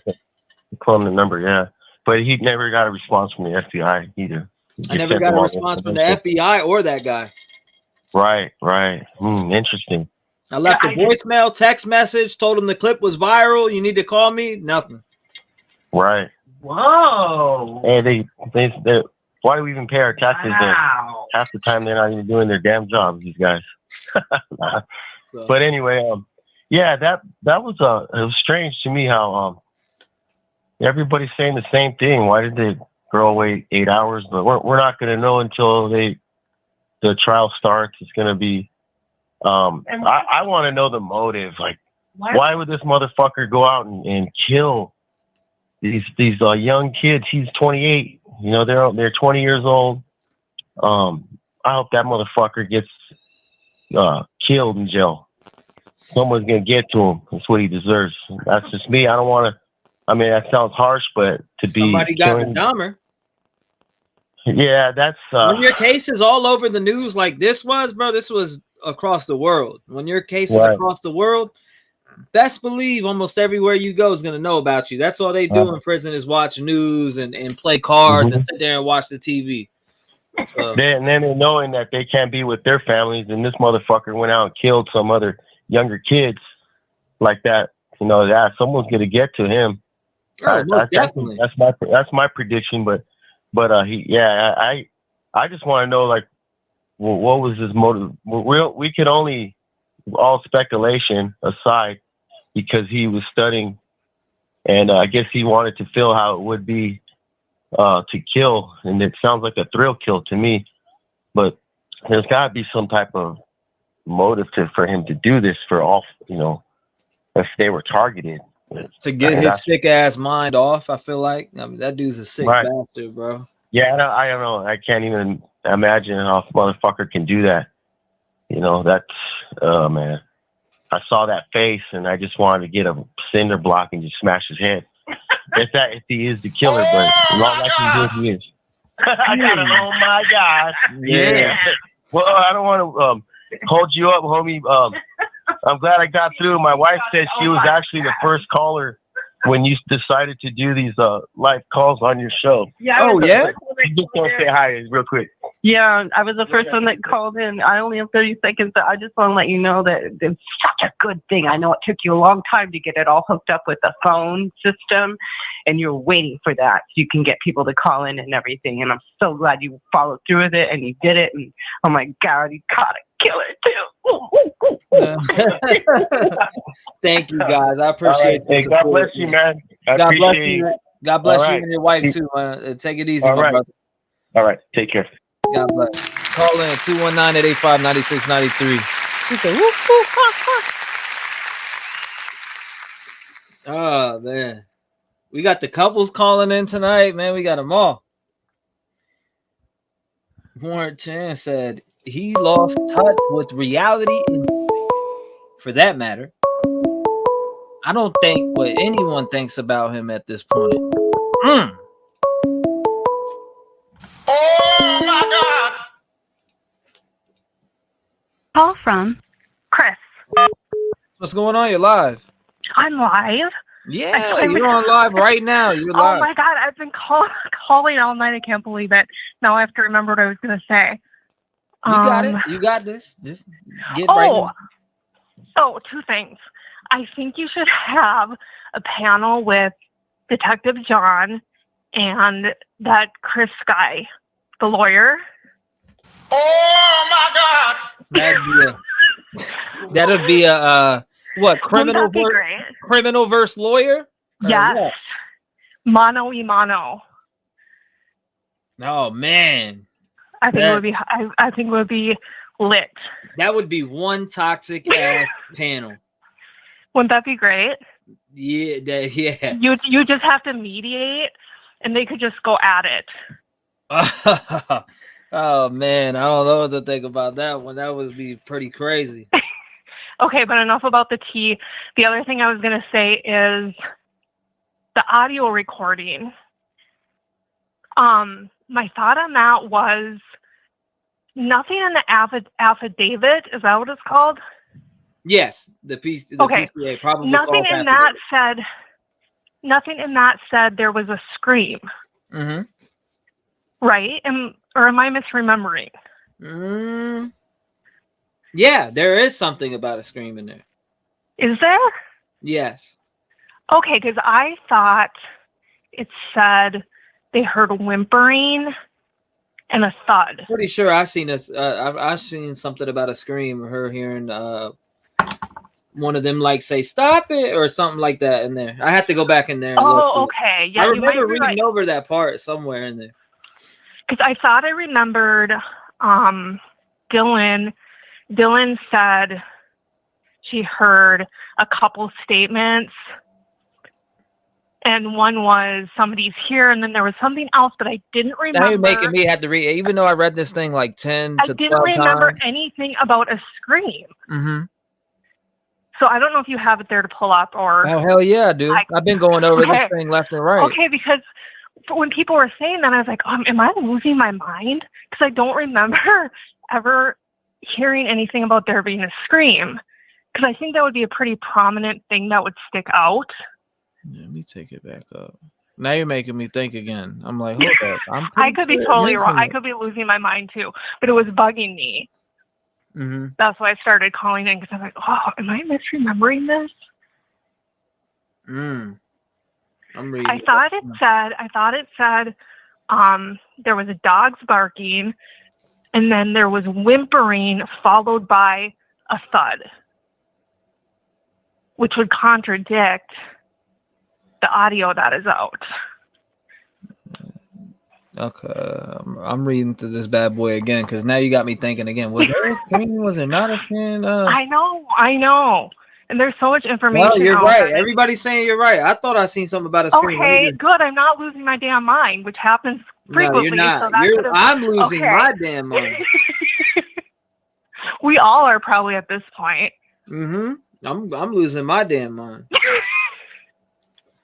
Okay, good. Okay, that's what I thought. So then you were wise. You were very wise not to play that on your show, because I think it is probably a fake then, because it doesn't line up with the information that's in the affidavit. Mm-hmm. Yeah. I mean, that's why I'm not playing it until it's what. If I find out it's legitimate, I would. Right. Yeah. 100% agree.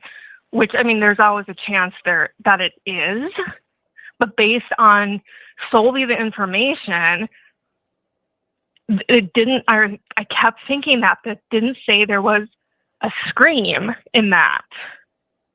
Also, I feel like if she would have heard a scream, that would have maybe pushed her over the edge to call. Like if you just, I mean, not saying that one way or another, she sure shouldn't have. I guess I can see It's the both crying sides. part, right? Right. She But thought I mean, was crying. She opened her door a second time when she heard what she thought was crying coming from Kernoodle's room.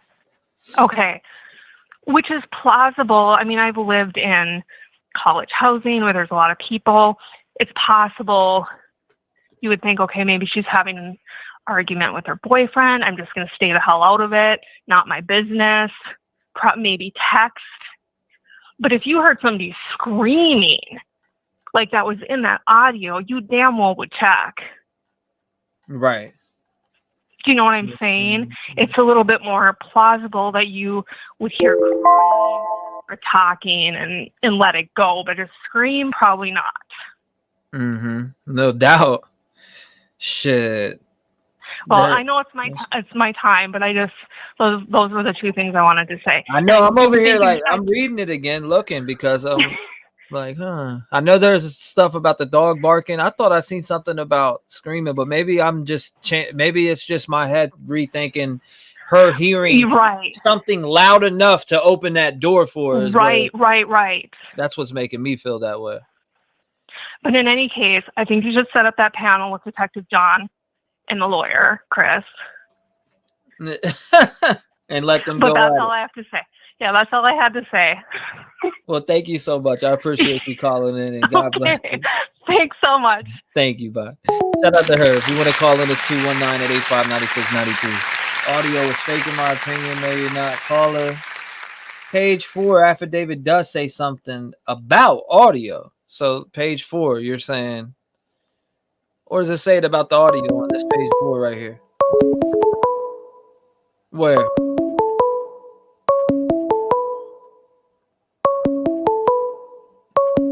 I'm looking for that audio now. Call from. Hi, this is Annie. To accept. Hey, what's going on? You live? Hey, Austin. How are you, honey? I'm great. How about yourself?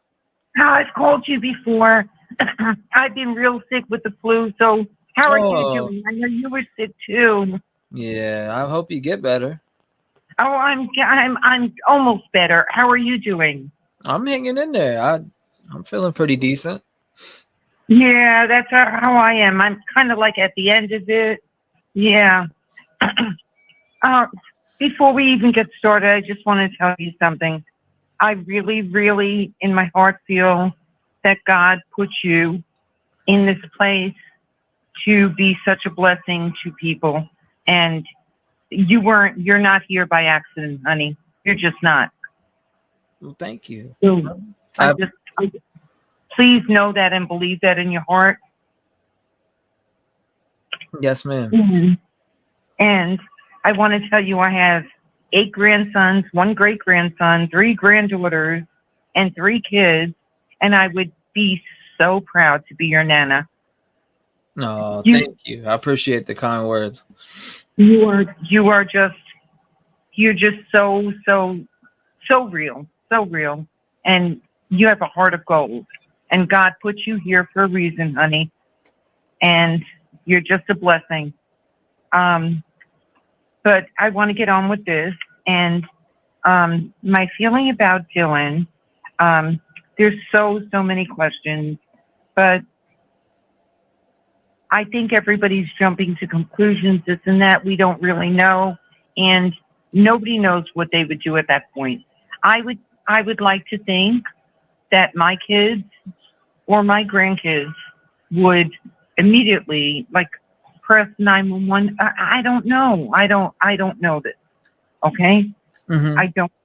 But you said something before that really it resonated with me. Mm-hmm. That God is in this and God is going to take care of it. I believe that in my heart. I don't believe in for a second that night sheet was left there by accident. No, I believe God had a hand in that. And so whatever goes on in this case, I do believe in my heart, Austin, God is going to direct this. I really do. And I know there's probably a lot of believers, people probably, I'm probably going to get bashed. I don't give a shit, but I'm probably going to get bashed because I'm putting it in God's hands. I don't care, but that's what I do. Okay. That's my belief. And, as far as, Brian, in my opinion, I think he sold his soul to the devil. I believe that too. That's work of the devil. I mean, the work of the devil. Yep. The work of the devil. And I think, you know what? It's the battle of good and evil. And in my opinion, good and evil, God prevails. If people are aware. And there's no way somebody that has the Lord, Jesus Christ, or God in their life could do this. This is somebody that is soulless. This is somebody that let the devil take over their life. Yeah, no doubt. I agree. Like I said, that's God's work with that sheath being left behind. Absolutely. Whether one of the victims kicked it off him or he dropped it, either or, he got worked. It wasn't by accident. It wasn't, right? That's what I'm saying. It wasn't by accident. Also, you can't beat science either. I'm sorry? I was like, also, you can't beat science either. No, absolutely not. Absolutely not. But you're not beating no science. I think even without that sheet, they would have got to him. Oh, I really believe that in my heart of hearts. I really believe without that sheet, he would have got. They would have got to him. Oh yeah. I mean, science is like you can't. There's no way in hell that you're going to beat science. But you know what can beat science? God. And I think he thought he had it all together. And even with Dylan, I don't know what the story is. I don't know. I don't like the way it looks. But you know what? That's not for me to say, or for you to say, or for anybody to say. It's all going to come out. I don't think something this horrendous and this hateful and this heinous to humanity is going to go unscathed. I don't believe it at all. I believe God has a complete hand in this. I just think it's all going to come out. I think that there's like so much more, honey, that we don't know. Oh, for sure. Well, I appreciate you calling in, and thank you so much. What's your name again? Annie. Annie, thank you so much for calling in. God bless you. And where are you calling in from? I'm from Missouri. Missouri? Shout out to you from Missouri, and hopefully I hear from you again. Oh, you will, honey, and I'll be your nana. Thank you so much. Now I got a line of nanas. Now you got an Italian nana. Oh yeah, that's awesome. Oh, yeah. Italian nana? You're eating good, baby. I need a nana of every descent. You're getting all the pasta and prosciutto and salsiccia and everything here. Well, thank you so much. I can't wait. Whenever you come, honey, you come here. You come over and stay at my family's house. Well, thank you. God bless you, ma'am, and I'll hear from you soon. Thank you so much. All right, honey. Love you and God bless you. Love you too. Thank you. Shout out to her. What a sweetheart. 219-885-9693. The Nana's so sweet. Oh, the Nana. Alaskan, Indiana, her Indiana. Listen to me. Indian Nana. Religion has killed tons of folks. Yeah, it has. That's a fact. Call from Alex, Connecticut. Hey, what's going on? You're live. Hi. Oh my gosh, I've been trying to get through all night. You got through. You're on. You got 5 minutes. What are your thoughts on everything? Anything that you want to break down to the people? Yeah, I definitely had regarding Dylan. Mm-hmm. Was having survivor's remorse. is a huge thing. It happened in my family. My uncle had killed my aunt and then killed himself while his son slept in the other room. Oh, I'm so sorry to hear that. Good gracious. Yeah, he was 16 at the time, and my parents ended up adopting him. And to see what he went through after that, he passed 2 years ago from liver cancer.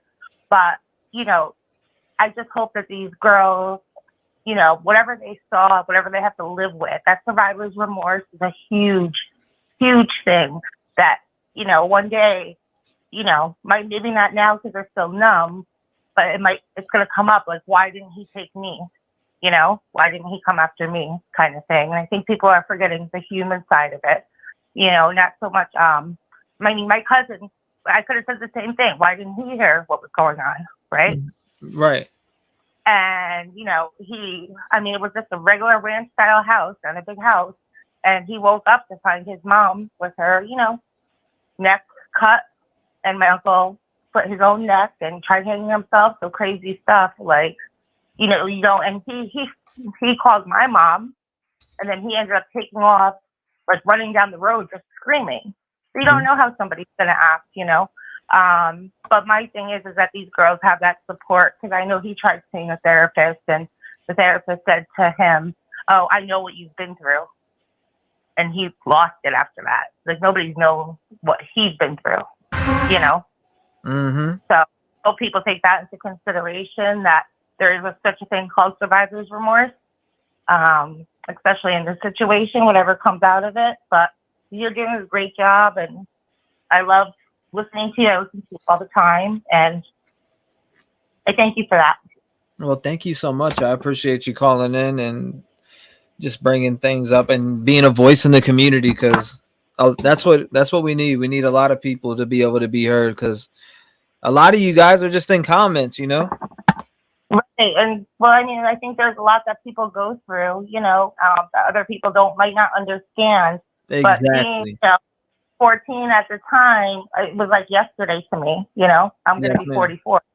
Like, you know, just like remembering, you know, my cousin calling, screaming to my mom, and then running down the road. Like, I mean, he still ran down the road. He had survivor's remorse. He didn't understand, you know, why he lived and why his dad didn't kill him.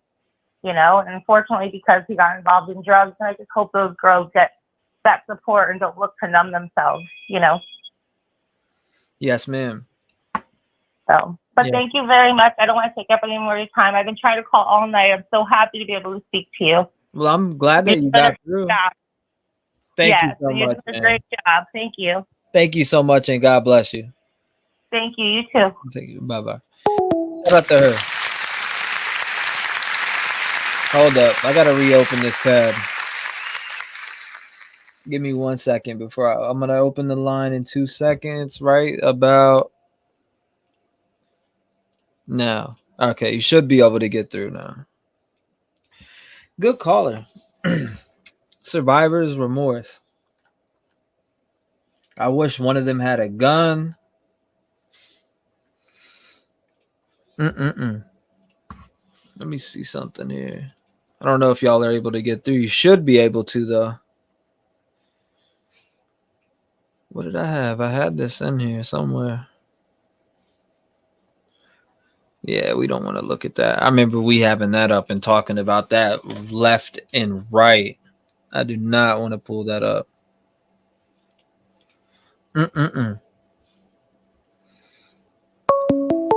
There we go. Finally. I see numbers going by, but it ain't playing. Like, I see these numbers going by, and there's no, like, I'm watching all these numbers go by. I'm about to pick one out. 605-845-702-757. Is this Donna? That's me. Is this Donna? Hello. Is this Donna? Well, you got me. I knew it was gonna be Donna. I don't know why. I had a feeling, but 5 minutes you're on the floor. What's going on? Long time no hear. Hey, I want to talk a little bit about Dylan. I've been thinking about this since Affidavit came out, and one of the things is I'm thinking he came in the second floor I think he went upstairs. The noise that she heard of, Chat says, can you mute background for them? Say again? Chat was saying, can you mute your background or something? I did. I don't have anything playing. Okay. No, I was making sure because somebody said mute background. I was just checking. Yeah, no, I don't couldn't have hear anything it. playing. I don't hear it. Yeah, I don't have anything. But anyway, I think he went into the. I think he went upstairs, and I think what she thought was the dog being played with was actually him killing the girls upstairs. She may have heard the dog barking, but my bad. I lost my train of thought when all that stuff happened. I think he came in, and I think he went into Zana and Ethan's room. I think he went in there and attacked them first. I'm sorry, I got all sideways. I think he attacked them first, then he headed upstairs and attacked the girls upstairs. But I think when he came back down, he heard crying or whimpering coming from her bedroom, Xana's bedroom. And that's when she heard him say, "Don't worry, I'm going to help you," or whatever. And I think that's when he finished her off. But because right after that, it was like she opened her door and saw him walking towards her, which would have meant he was coming out of the room that Xana and Ethan were. If you look at the rooms on the diagram, they're kind of diagonal to each other. Right. So I think he went there first, attacked them, went upstairs, attacked them, came back down, and heard her whimpering, and went in there and said, "I'm going to help you." Killed her, and then was leaving. And, because for him to have to walk towards her, that's the key word to me, towards. It wasn't by her. It wasn't around her. He was walking directly towards her. And to do that, if you look at the diagram, he would be walking towards her. If she had her door cracked, whatever. And then going to the balcony to leave. Now, he may not have seen her because it would have been dark, more than likely. It would have been dark in there. But I just find that kind of interesting. As far as the footprint outside her door, maybe he stopped there after he left Xana and Ethan's killing. Maybe he stopped there just for a brief moment and then went upstairs. But, I mean, that's kind of weird. But another thing I was going to say is, do you remember the case of Elizabeth Smart, the girl that was kidnapped out of her home? Yeah, I heard about it. I definitely heard about the Elizabeth Smart. She was like in Utah or somewhere, and she was one of several children, and she shared a bedroom with her youngest sibling, a little girl. And a man came into the house and kidnapped Elizabeth Smart out of her bedroom. Her sister was awake when this happened, witnessed the whole thing, and it was hours before she told her parents that a man had come in the house. And that's called, the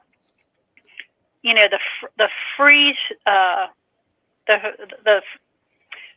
it's the freeze reaction. It's kind of like fight, flight, freeze. That is what happened to her. She went into that freeze mode where she was not able to speak. She was so scared to death, to even open her mouth, that it's your brain's way of preventing you from taking in that trauma. Your brain stops you from having absorbing that too quickly because you can't handle it. So I believe that's kind of what happened to her. I think she was terrified, so she went into that freeze mode. And even if he had begun to do anything to her, she probably would not have moved because she was literally frozen in place.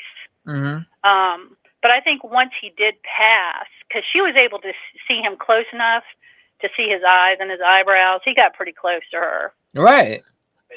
He got pretty close to her, but he may have been exhausted. He may have been, he may have been, in this grip of some kind of I don't want to say ecstasy, but some kind of like release, from the murders, you know, because that's what they do. They get all up wrapped up in that fantasy.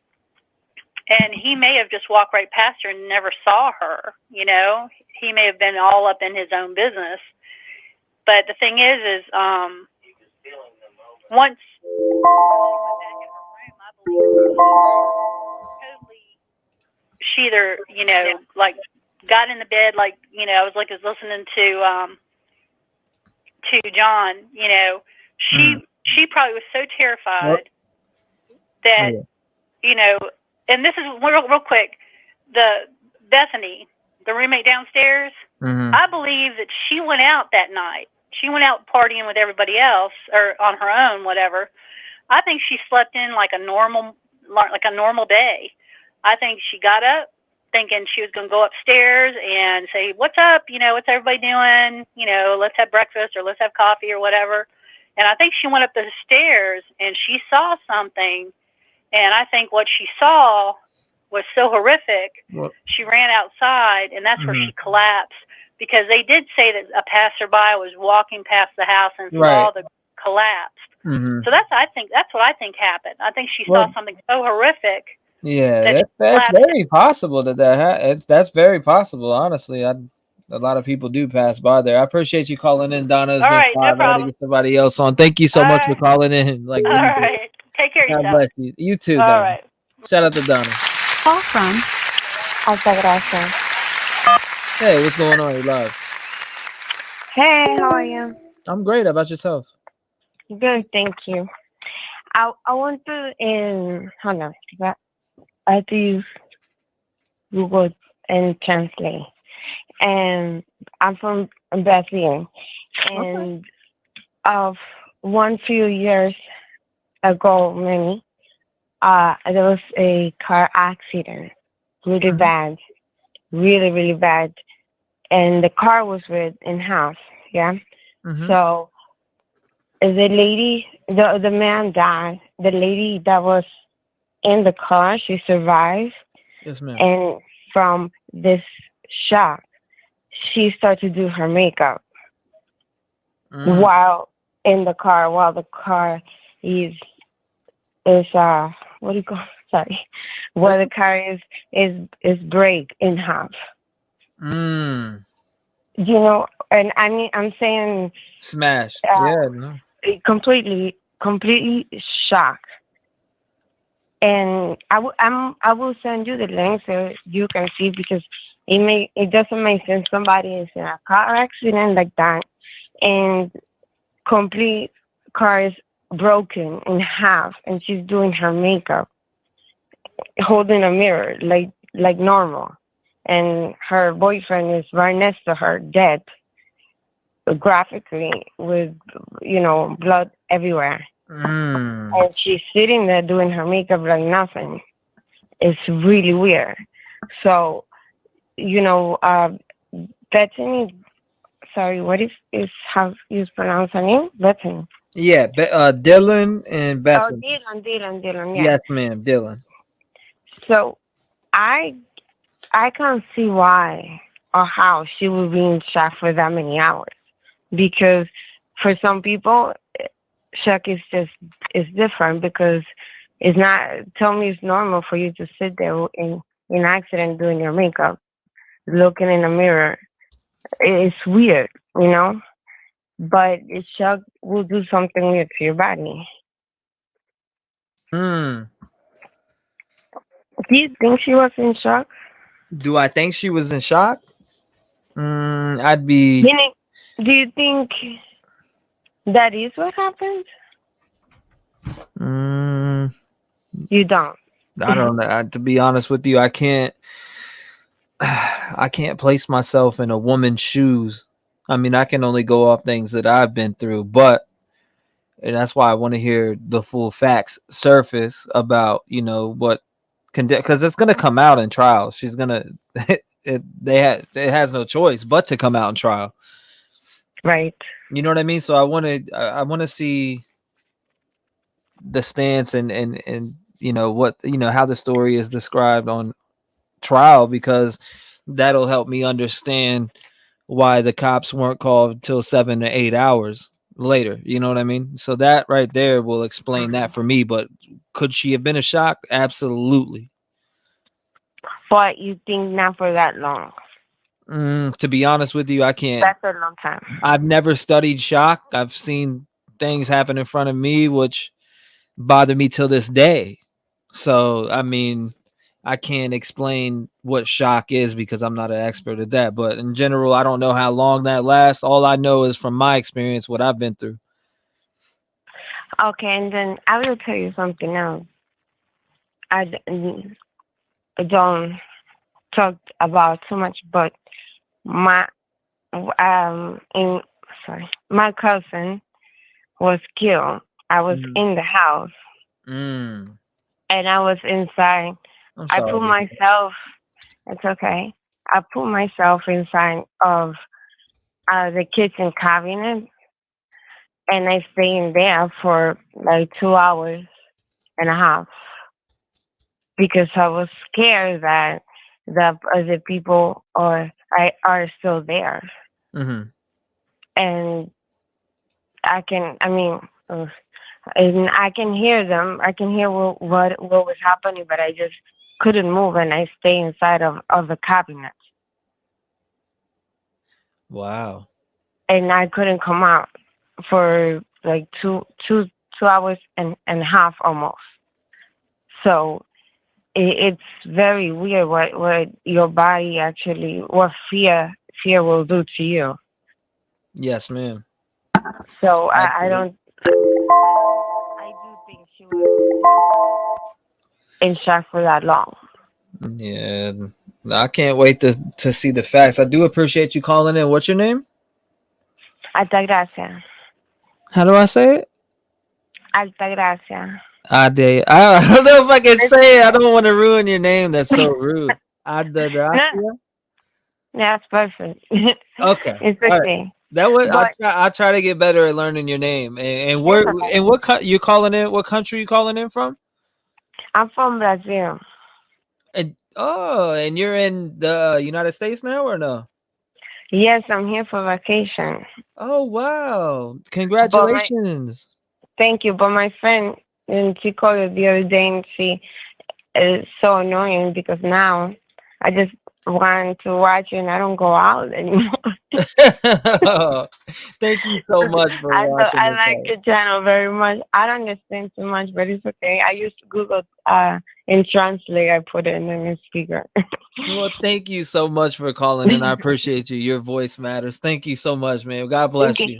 I'm going to send you that article, the good lady with the makeup, because it's interesting, and maybe you can share it a little bit. You have very good English, by the way. I mean, for somebody learning English, you know English pretty good. Thank you. It's Google Translate helping me a lot. And I listen to everybody talking about, oh my God, sometimes the accent I don't understand too much.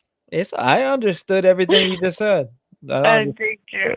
Well, thank you so much for calling in. Hopefully I hear from you again, and enjoy your trip. Thank you so much. Thank you. Have a good night. You too. Bye. Shout out to her, man. 219-885-9693. She's here on vacation. She said she doesn't even want to go out. I feel bad. I'm sorry, friend. I'm sorry, friend, if you could hear that. DM should have a lawyer. People don't understand trauma on that level. Absolutely. That's why I said I can't place myself in a woman's shoes. Not a woman. In general, I don't know if it hits us differently. All I know is my experience with what I've seen. Thank you, Anita. Let's see. Hold up. Call from Molly. Molly, what's going on? You're live. Hi, how are you? I'm doing decent. How about you? You're doing okay. I think that it's the reason that people like you so much is because you let everyone speak and you don't give judgment, which is very nice. Yeah, I think you listen judgment very well. We shouldn't pass judgment, and I mean, until there is a reason to. Exactly. And I just think that you listen well. So thank you for that. I have just been doing some research and I found something so interesting. Another YouTube channel had put something out about the face structure of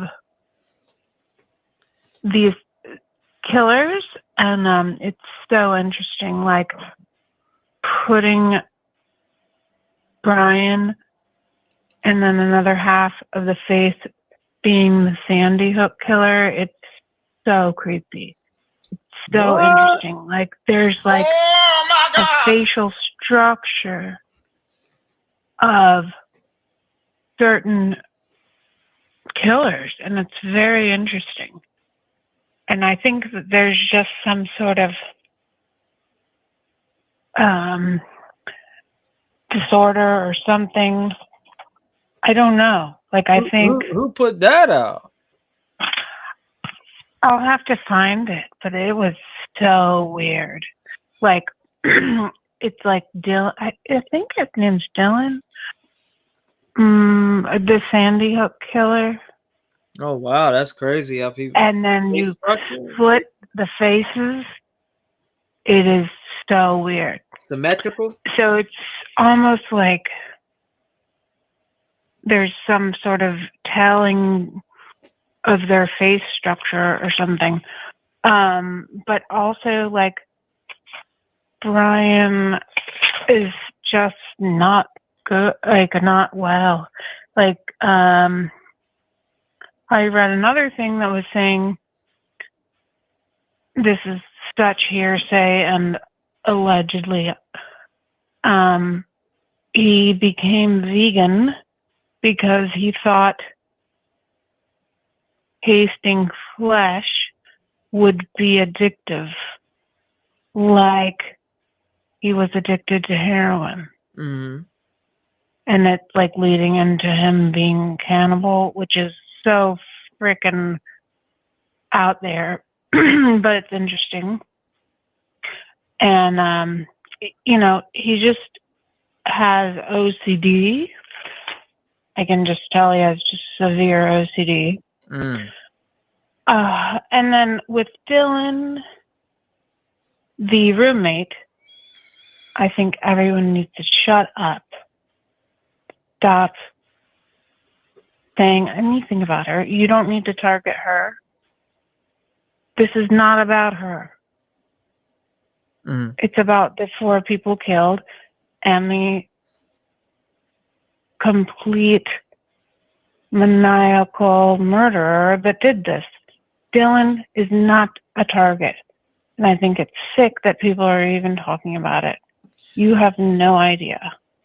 Like, well, what the circumstances are. The defense is going to eat that shit up in court, though, too. So they got to get ready for that.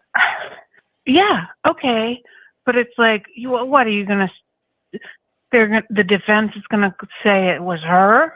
No, absolutely. I don't think they'll say it's her or nothing like that. But they're going to use, well, why did she wait 7 or 8 hours to call the police? I feel like they're going to, how the defense what is. What does that have to do with it, though? Like, right. Why would that matter? It doesn't. No, it doesn't. You're right. But they will use that. I mean, it does because she could have saved them, perhaps, but it doesn't matter in the crime that was committed. Yeah, I agree. So horribly. Mm-hmm. And therefore, a few callers ago, they said it was Halloween a few weeks ago. Right. And who the hell knows?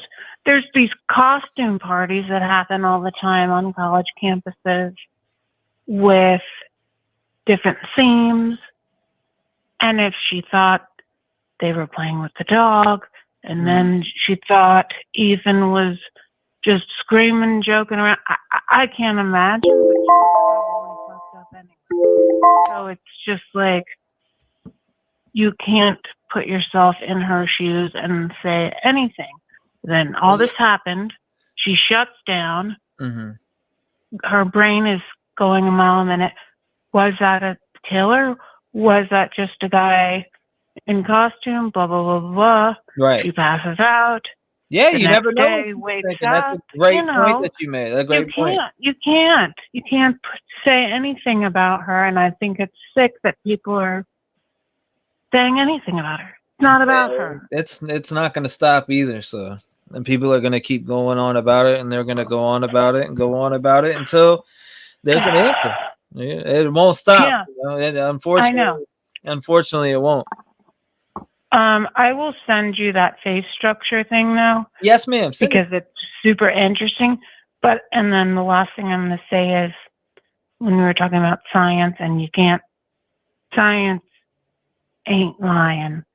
And one of my favorite quotes is from Neil deGrasse Tyson. And he says, the good thing about science is it's true whether you believe in it or not. Mm-hmm. Well, thank you for calling. Like the DNA is there. You can't fight it. Well, thank you for calling in. I appreciate you calling in, Okay. man. And God bless you and your Thanks. family. Thank you for having a voice in the community. Oh, thank you. You're so sweet. Have a good Thank one. you so Bye. much, man. Shout out to her.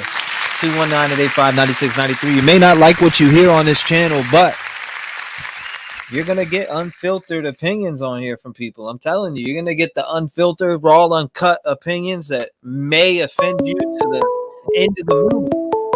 But can we overcome the negativity and turn it into positivity? Can we turn the darkness to light? Is it possible? I tried, but... Call from Kristen. Kristen, what's going on? You're live. OMG. I cannot believe I got through. Yes, ma'am. You got through. You're on the line. You got 5 minutes. The floor is yours. Awesome. Yeah. So I really just wanted to take a few moments just to talk about the affidavit. Specifically, a few things that stood out to me. DM, like Dylan, I'm not going to harp on it because I do agree. We all need to be very respectful of her and the fact that, you know, it's very traumatic what she went through. But also, it's not lost on me the fact that she's a big part of the reason I believe that he was caught so quickly. I do think he would have been caught eventually, but the fact of her witness statement, I feel like just pointed the police in the right direction early on with the video evidence plus his description. So kudos to her in that respect, I think. Also, the DoorDash delivery, that like stands out to me. I don't know like how you feel about that. I haven't really heard many people talk about it per se. Yeah. Obviously, it's a part of the timeline. But I don't know. Are you familiar with like Aphrodite on YouTube? No. I'm not. Okay. So I'm not like into like, you know, like saying psychics should solve cases or anything, but he did like a reading. I got into him with like the Delphi murders. And he did like a reading that was like eerily very on point. But anyway, he did a reading like 2 weeks after the murders happened. And one of the things he brought up was about a delivery and that somebody like let somebody in thinking it was like a delivery and then them feeling automatically that it was like an accident. Like they shouldn't have done that. Like it was a mistake. So that like really stood out to me and like the affidavit, just in the sense that like, I don't know, I just feel like something there doesn't sit right with me personally, but yeah. And then lastly was just around like the 12 times that he was like in the area, leading up to the situation, or the murders. Like it just, I think, at least me, like I think I was giving him a lot of credit, like thinking like he planned it through, and I do think it was planned to a degree, but I think it was also a case of stalking and something of that nature. Like it was just a passion kill, if you will. Obviously, I think he was trying to like outsmart the system, but or thought he was the smartest person in the room. But at the end of the day, we all are seeing through that right now. So he's about as smart as 47 days. Yeah, no. So, but yeah. Anyway, that's all I had. That dude didn't take no time to get caught. 47 Yeah. days. I mean, it did feel like an eternity when we were, I mean, on here every day, lines open, we're going. Yeah. It felt like, man, are they ever going to get anybody? There's nobody mentioned, but I just started getting this feeling 2 weeks before they arrested him. Like, yeah, they're on to somebody. No reward, no nothing. Yeah, okay, they got something going on. Oh yeah, no, I feel like for sure, for any of us that are, follow a lot of true crime and stuff, the no reward thing, that was definitely telling early on. So I definitely agree with that. And then I know that you even said, like, around right before all of this came out, like, you were like, I think it's somebody we haven't heard of yet.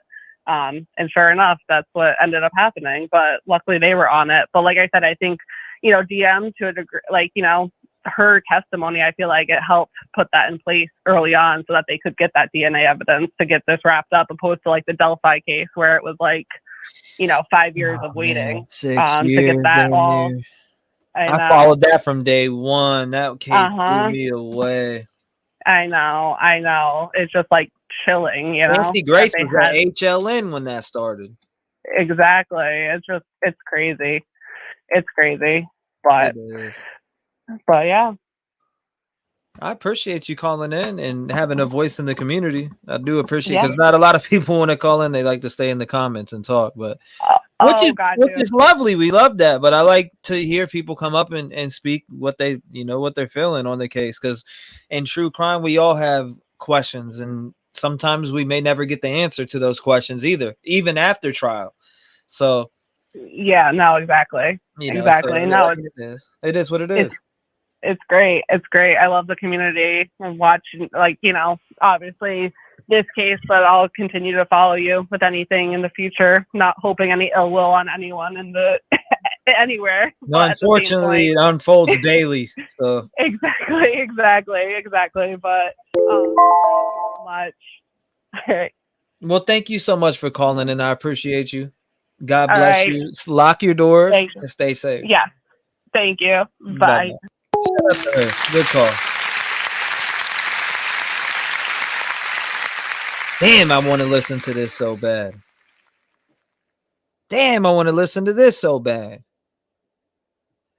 I'm sorry, guys. I kind of want to listen to this because I missed these two. How did I miss the two brand new Nancy Grace? Idaho Ford jaw-dropping details emerge in Idaho student murders.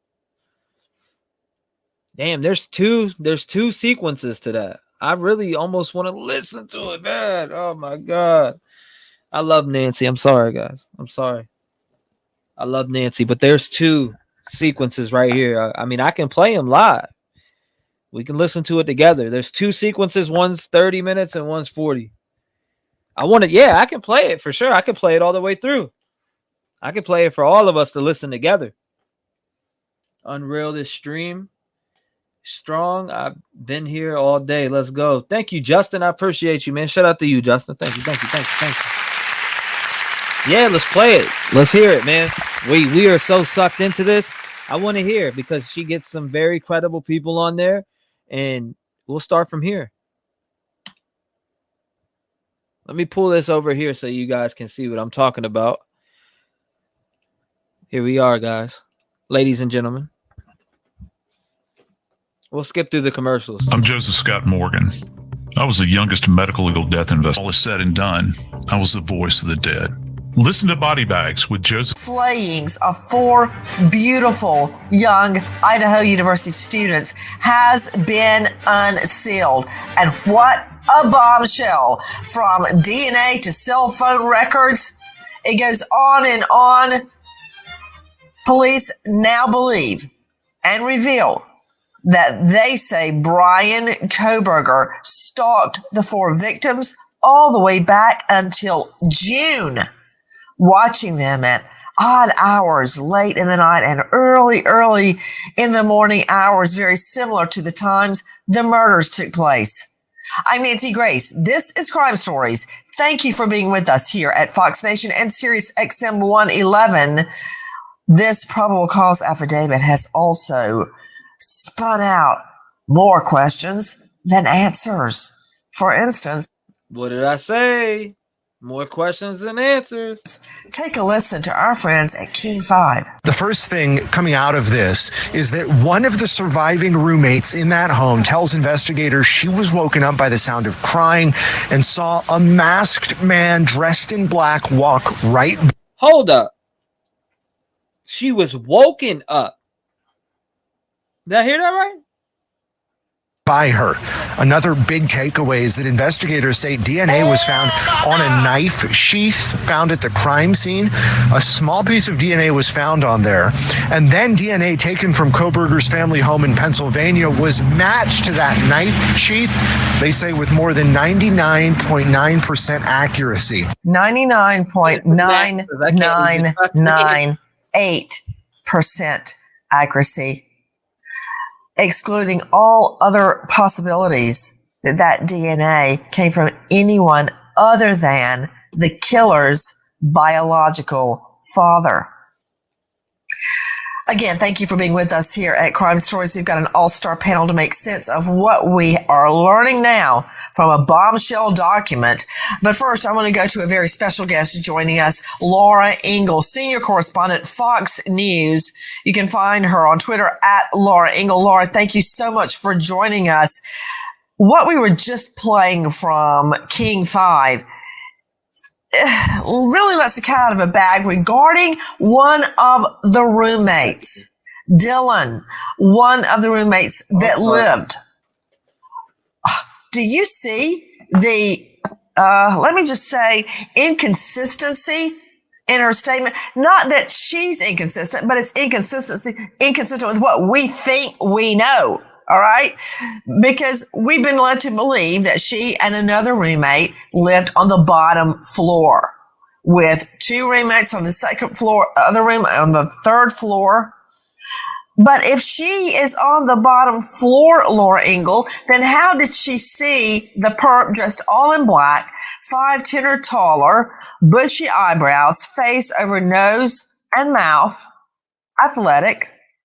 How did she see him go out the sliding glass door if she's on the bottom floor? You're right. I mean, this probable cause affidavit gives us these new chilling details of these ambush murders. I mean, things that answers a lot of questions and leaves a lot unanswered still. So the person identified in the probable cause affidavit, only identified as DM, that we realize is one of the surviving roommates, Dylan Morganson, describes 3 times in that night. Remember, police originally told us that the 2 surviving roommates slept through it all. And, you know, the 911 call didn't come till just before noon that day, that there was an unconscious person at the residence. But now we see that this surviving roommate came in contact, but saw the suspect in the house, but first heard a noise thinking that it was maybe Kaylee playing with her dog, then heard what sounded like crying. She opened her door 3 times, and on that 3rd time, she says that she saw a suspect dressed head to toe in black, wearing a mask, only revealing bushy eyebrows, walk right by her, and then exit through the kitchen to the sliding glass door and exit. That only makes sense if she came upstairs from the ground floor, which is where we heard she was sleeping, or there's another bedroom that we maybe didn't know about, that she was on that 2nd floor. That's a huge question going along with if she encounters this person at between 4 and 4:30 a.m., why a 911 call was not made until nearly noon. But my question, Nancy, is this. Remember, the call was, there's an unconscious person. Did the other roommate, did she pass out? Did she go into hiding? Was she in that frozen state of shock that she said that's what she stood there in shock when she saw the person? You can only imagine how terrifying that would have been. But why that time gap? That is one of the biggest takeaways of this probable cause affidavit, why that call was not made. You're hearing the voice of Laura Ingle, senior correspondent with the Fox News Channel, joining us. She has been on the ground from the get-go on this case. Laura, if you would you go through, and to me right now, this is the main fly in the ointment after hearing about, reading that probable cause affidavit. Would you explain everything you know to this juncture about what the roommate, Dylan Morganson, said. And we learned this from probable cause. And remember, there may be a lot more, and there may be a very easy explanation about what we're talking about to answer this question. Was she sleeping on the second floor? Was she somewhere other than the bottom floor? Why didn't she call 911 immediately? Did the defendant see her? There's no indication that he did. So many questions, but remember, a probable cause affidavit is literally, think of a skeleton. What all it's missing. The eyes, the eyebrows, the skin, the face, the hair, everything. It's a bare bones outline for a judge, just enough evidence so the judge will sign an arrest warrant. Okay? They don't give the judge the whole file that explains everything. They give a bare bones affidavit. They get that warrant and bam, they go make the arrest. But for everybody else, I want to hear Laura Ingle explain what we know right now about DM. That's how she's referred to in the PC affidavit, Dylan Morganson. What exactly did she say, Laura Ingalls? She told police, and one other nugget here that I didn't know either, and I don't think anybody did, is that Xana Kernodle received a DoorDash order at the residence at approximately 4 a.m. That is new. And that she was awake, according to her phone records, at approximately 4:12 because her phone, Xana Kernodle, who lived on the second floor, was likely awake using the TikTok app at approximately 4:12. Okay, whoa. Laura Ingle, you got me drinking from the fire hydrant. Again, too much, too fast. Because I want to cross-reference something. His car, a white Elantra, was spotted by other surveillance video in the King Road area between 3:29 and 4:20. Videos from the King Road area that night. Or is it 4 to 4:25? Actually, I think it's both. So what we're hearing right now about the DoorDash and the TikToks fit in perfectly with the surveillance video from the King Road area. You just have to lay on one layer after the next to build this case. Okay, back to Laura Ingle. All right. Slow it down, lady. Tell me again everything we know about roommate DM. So when we go to page 4 of the probable cause affidavit, DM stated that she originally went to sleep in her bedroom. Yeah, Cody, I agree. He didn't leave evidence behind. If he left evidence behind on purpose, then he's already got his DME. Dumbest motherfucker ever. On the southeast side of the second floor. DM stated she woke up at approximately 4 a.m. by what she stated sounded like Goncalves playing with her dog in one of the upstairs bedrooms, which was located on the third floor. And that is what I'm referencing. That is the first time I have seen or heard that her bedroom was on the second floor. Or wait a minute, could she have just been sleeping there on a sofa? Sure. But it says in the affidavit, he stated she originally went to sleep in her bedroom on the southeast side of the second floor. Yeah, that's what it says on page 4 at the top. DM stated she was awoken at 4 a.m. She thought she heard Kaylee playing with her dog upstairs on the third floor. A short time later, DM said she heard who she thought was Goncalves say something to the effect of, quote, "There's someone here." A review of the records obtained from a forensic download of Xana Kernodle's phone showed this also could have been Kernodle, as her cellular phone indicated she was likely awake and using the TikTok app at approximately 4:12. So I'm not sure if they're saying that voice could have been, "There's someone here," coming from her phone. Nonetheless, that is what she heard. And then she states to police that she looked out of her bedroom but did not see anything when she heard the comment about someone being in the house. She stated she opened her door for a second time when she heard what she thought was crying coming from Kernodle's room. She said she heard a male voice saying something to the effect of, quote, "It's okay, I'm going to help you," end quote. Then, at approximately 4:17, a security camera located on King Road, which is immediately to the northwest of 1112 King Road, picked up a distorted audio of what sounded like voices or a whimper, followed by a loud thud. A dog can be heard barking numerous times starting at 4:17 a.m. That security camera, which is next door, less than 50 feet from the west wall of Kernodle's bedroom. And then finally, the most chilling part, DM stated she opened her door a third time after she heard the crying and saw a figure clad in black clothing and a mask that covered the person's mouth and nose walking towards her. Described the figure as about 5'10" or taller, male, not very muscular, but athletically built with bushy eyebrows. The male walked past DM as she stood in a, quote, frozen shock phase. The male walked toward the back sliding glass door. She then locked herself in her room after seeing the male. She did not recognize the male, and this leads investigators to believe the murderer left the scene. You are hearing Laura Ingle, senior correspondent with Fox News Channel, breaking down what we know about DM's testimony, what we know she saw, what she heard, what she experienced the night her roommates were murdered. Can take out loans in your protect your identity. The brand new cold case that I've Investigator with the Fulton County Medical Examiner's Office in Atlanta.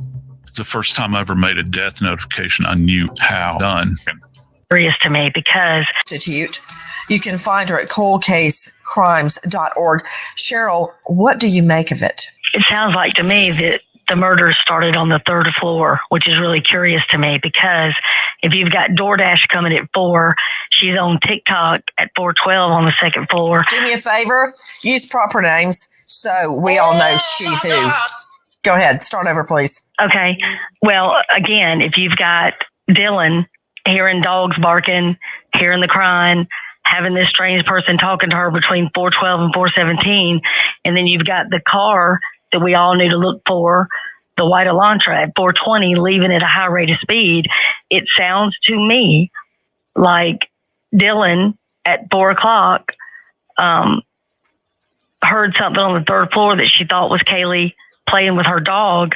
But again, whatever was occurring on the second floor between 4 and 4:12 to me is critical. So it sounds like this started on the third floor with Kaylee. Straight out to Joe Scott Morgan joining us, professor of forensics, Jacksonville State University, and star of Body Bags with Joe Scott Morgan.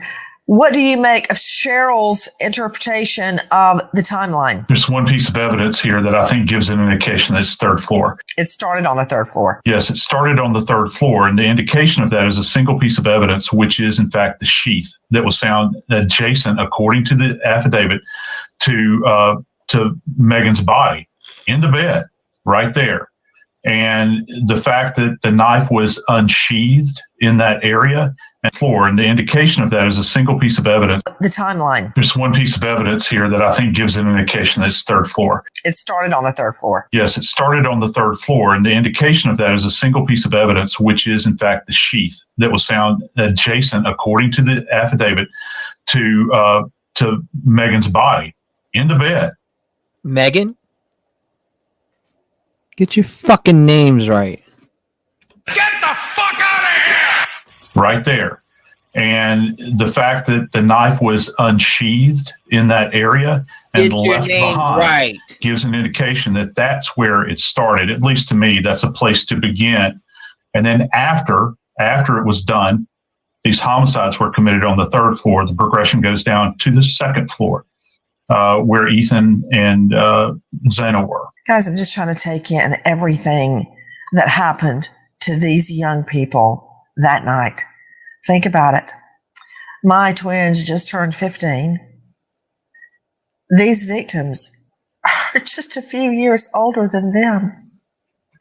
In their beds. No idea what was to befall them. And now we hear Bryankohberger had been around them on their perimeter over and over and over, watching them, stalking them. In the last hours, Kohberger in court. Take a listen to our cut 245, King 5. Bryan Kohberger was in court. He was in an orange jumpsuit, but was not in any type of handcuffs or shackles that we could see. He just said a few brief words responding to judges' questions. And here's what came out of this morning's court appearance. He was formally charged with 4 counts of murder, 1 count of burglary.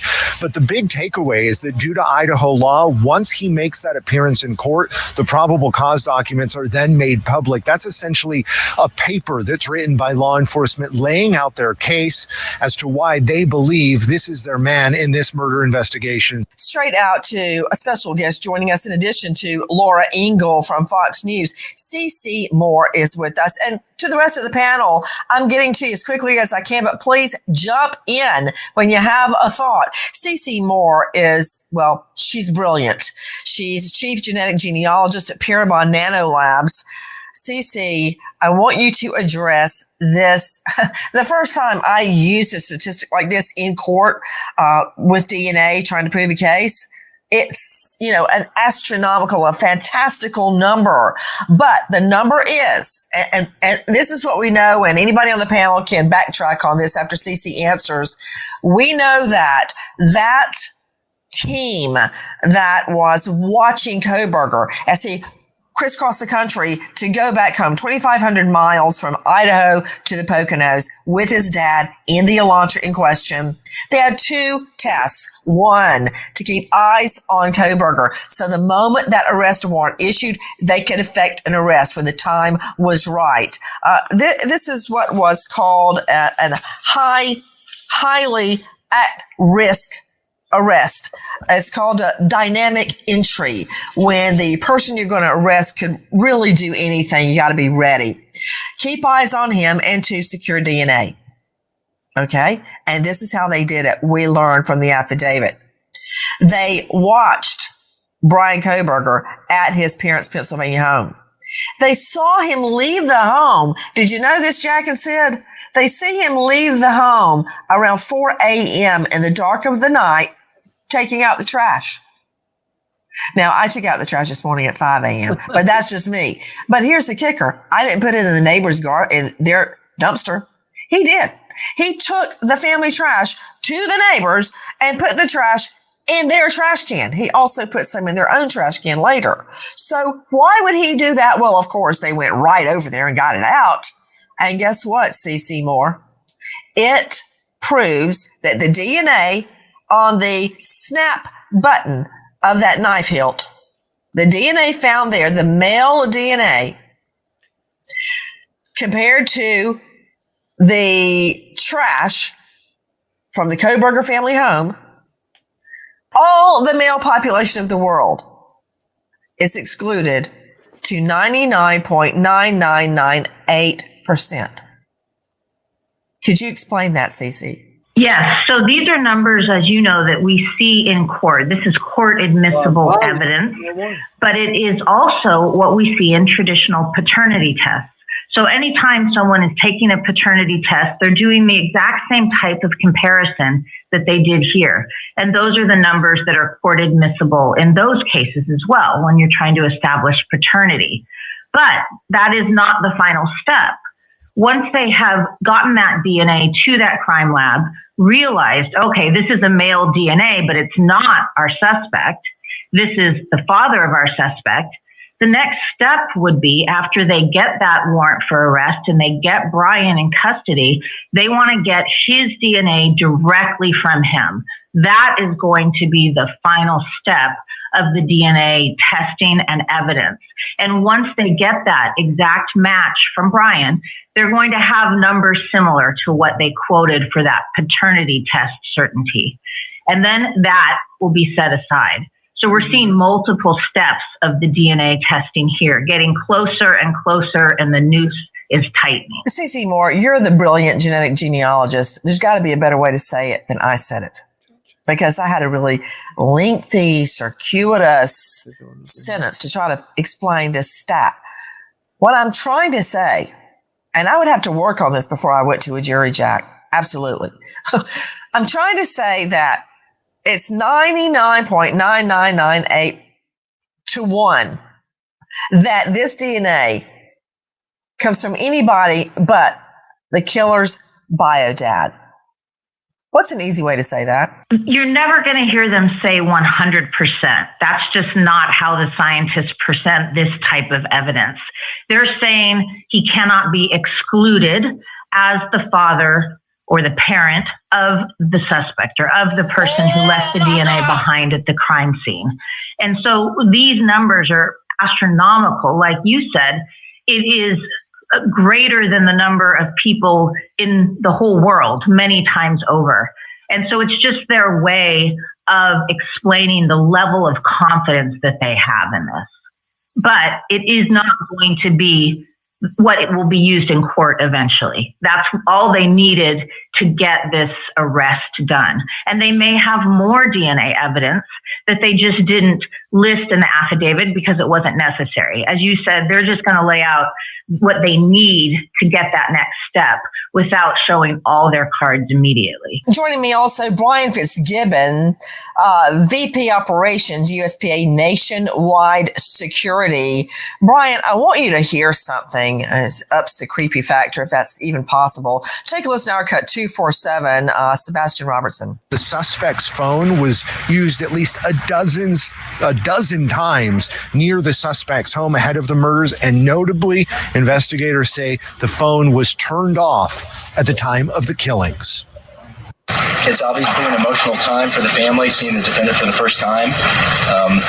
This is the beginning of the criminal justice system, and the family will be here for the long haul. The suspect's phone was used at least, and I emphasize at least, 12 times near the victim's home, beginning back in June up until November 13, the day of the murders. Can you just imagine that, Fitzgibbons? Well, I'll tell you, Nancy, it's similar to him leaving behind the sheath. That data exhausts from these 12 trips that he took to the murder site previously that they were able to obtain through that historical cell site location information is going to be a key part of this case. And it's important for everybody to know that that cellular analysis survey team that the FBI has, that data that they have is very precise, very accurate. That look back period where they're able to see Kohberger's phone in the vicinity of the King Road residence is going to be tremendously impactful as this thing moves forward. Joining me, in addition to Laura Engel, Cheryl McCollum, Joe Scott, Brian Fitzgibbons, joining me right now, Chris and CeCe Moore. Chris McDonough is with us, Director, Cold Case Foundation, former homicide detective. I found him on a YouTube channel, The Interview Room. Chris McDonough, I want to go to you because you've carefully examined all around the victim's King Road home. What do you make of what Laura Engel is telling us about the possibility that roommate DM Dylan Morganson was on the second floor? And what do you make of the defendant being around their perimeter 12 times at very odd times of the day and night? And significantly, Jack, is that he has his cell phone on all the time, except he turns it off a couple of hours at the time of the murder or puts it on airplane mode. I love it when they do that. Jump in. Well, a couple things jump out, Nancy, right away. Is his undergraduate degree is in psychology and cloud-based forensics.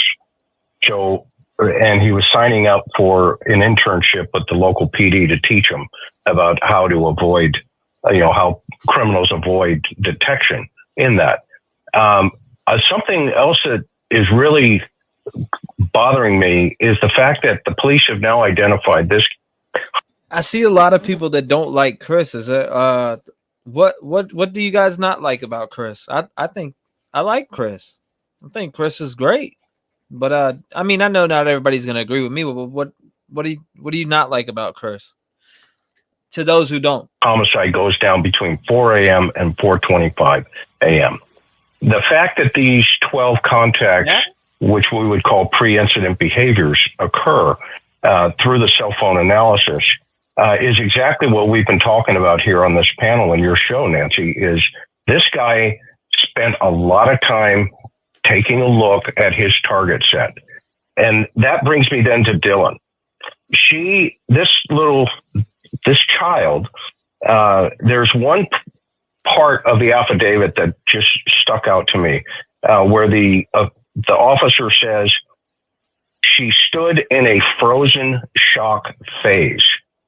What that told me, writing many affidavits through my career, is this is just the tip of the iceberg, and we're going to get those explanations as to why there was a delay, as well as the hideous statement by the suspect that she hears. It's okay. I'm going to help you. I did the little boy in Southern California in 1998, Matthew Checky, in the bathroom. The suspect stood behind him and says, "You know me. I'm here to kill you." I got chills when I read this statement from this witness, because I can only imagine the shock, the fear, the terror in her mind. And then later to find out there's a footprint at her bedroom door from this suspect. So did he come back in after she closed the door to finish the deal, or get the sheet that he left behind on the third floor? Something you said, Chris McDonough, I think needs to be emphasized even more so. Everyone is ready to put a lynch mob on the roommate, DM, Dylan Morganson, for hiding in her bedroom. She's a child. I think many of these victims were very sheltered. This was the first time they had lived away from home. And when she says, "I was in a frozen shock state," you refer to a case I know very well, the case of a little boy in California named Matthew Checky.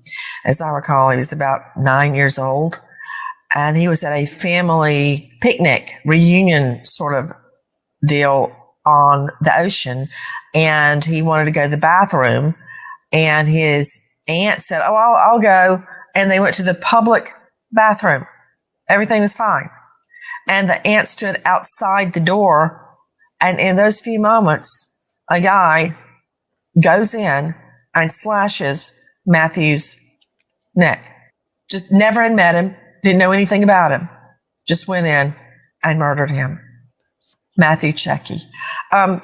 Straight out to Dr. Bethany Marshall, psychoanalyst joining us out of Beverly Hills at drbethanymarshall.com. Dr. Bethany, everyone is screaming the PC doesn't show the motive. Well, it doesn't have to, number one. And number two, that is not the state's burden to figure out, wow, why would you do such a thing? We could talk about that at the water cooler. The state's duty is to get the right person in the right jurisdiction and try them according to the Constitution and get a true verdict. That is the state's duty. They're not shrinks. But while we're on it, what do you think? I'm beginning to wonder if this, he would do these odd experiments, questionnaires, if this was just another one of his bizarre experiments with human guinea pigs. Or was he so immersed in the world of murder that it consumed him? I think you just explained the whole motivation right there. He was immersed in the world of murder. But let me roll out one simple fact here. There are 8 factors that are associated with serial killers. When you look at their history, childhood abuse and neglect, torturing animals, I could go on. But one factor is voyeurism. Almost all serial killers stalk their victims, and they are voyeurs, meaning they're like peeping Toms. And they don't just look and, scroll TikTok and Instagram. They look and masturbate, Nancy. Let's just be honest here. They are in a sexual frenzy while they are stalking their victims. That is it right there. So the crime began last June. It wasn't just when he was plunging a knife into his victims. That was just the cherry on the ice cream sundae right there. The crime started in June when he selected these 4 victims. Victim selection is so important to serial killers. That's where the excitement is. Watching, stalking. It depends what type of shady past you have, Richard Payne. Like if if you are a CR or a SO in any way, then that shady past is never forgiven. And if you are a CA or a SO, get the fuck out of here! Looking, masturbating, peeping, learning everything about the victims, inserting themselves into their crime. And it was during this time that he put out these strange, odd questionnaires, wondering, asking even a prison population, what were you thinking before, during, after the crime? How did you engage in victim selection? Because he was engaging in victim selection. So while we might find semen at the crime, I think what we're going to find is all the sexual activity and motivation occurred before the crime. And then killing them was just like the final coup de grace. That was the end of it. So this is a sad thing about this case is the crime went on for months and months and months, and there was no way to detect it, and there was no way to have detected it. We're just putting the pieces. I meant CM, by the way. Get the fuck out of here! Together after the fact. And just a quick comment about the poor roommate who saw him with the, the bushy eyebrows and the athletic build. Yes, she's just a child. She had no idea. She didn't know what we know now. She had no way to put the pieces together. She's just a little girl who shut her door and was used to people coming in and out of that house because remember, this is a college town, so kids come in all hours of the day or night partying and even just sitting up on their beds and talking. And yes, she was scared, but it was 4 a.m. Of course, she locked the door and went to bed. That is no surprise.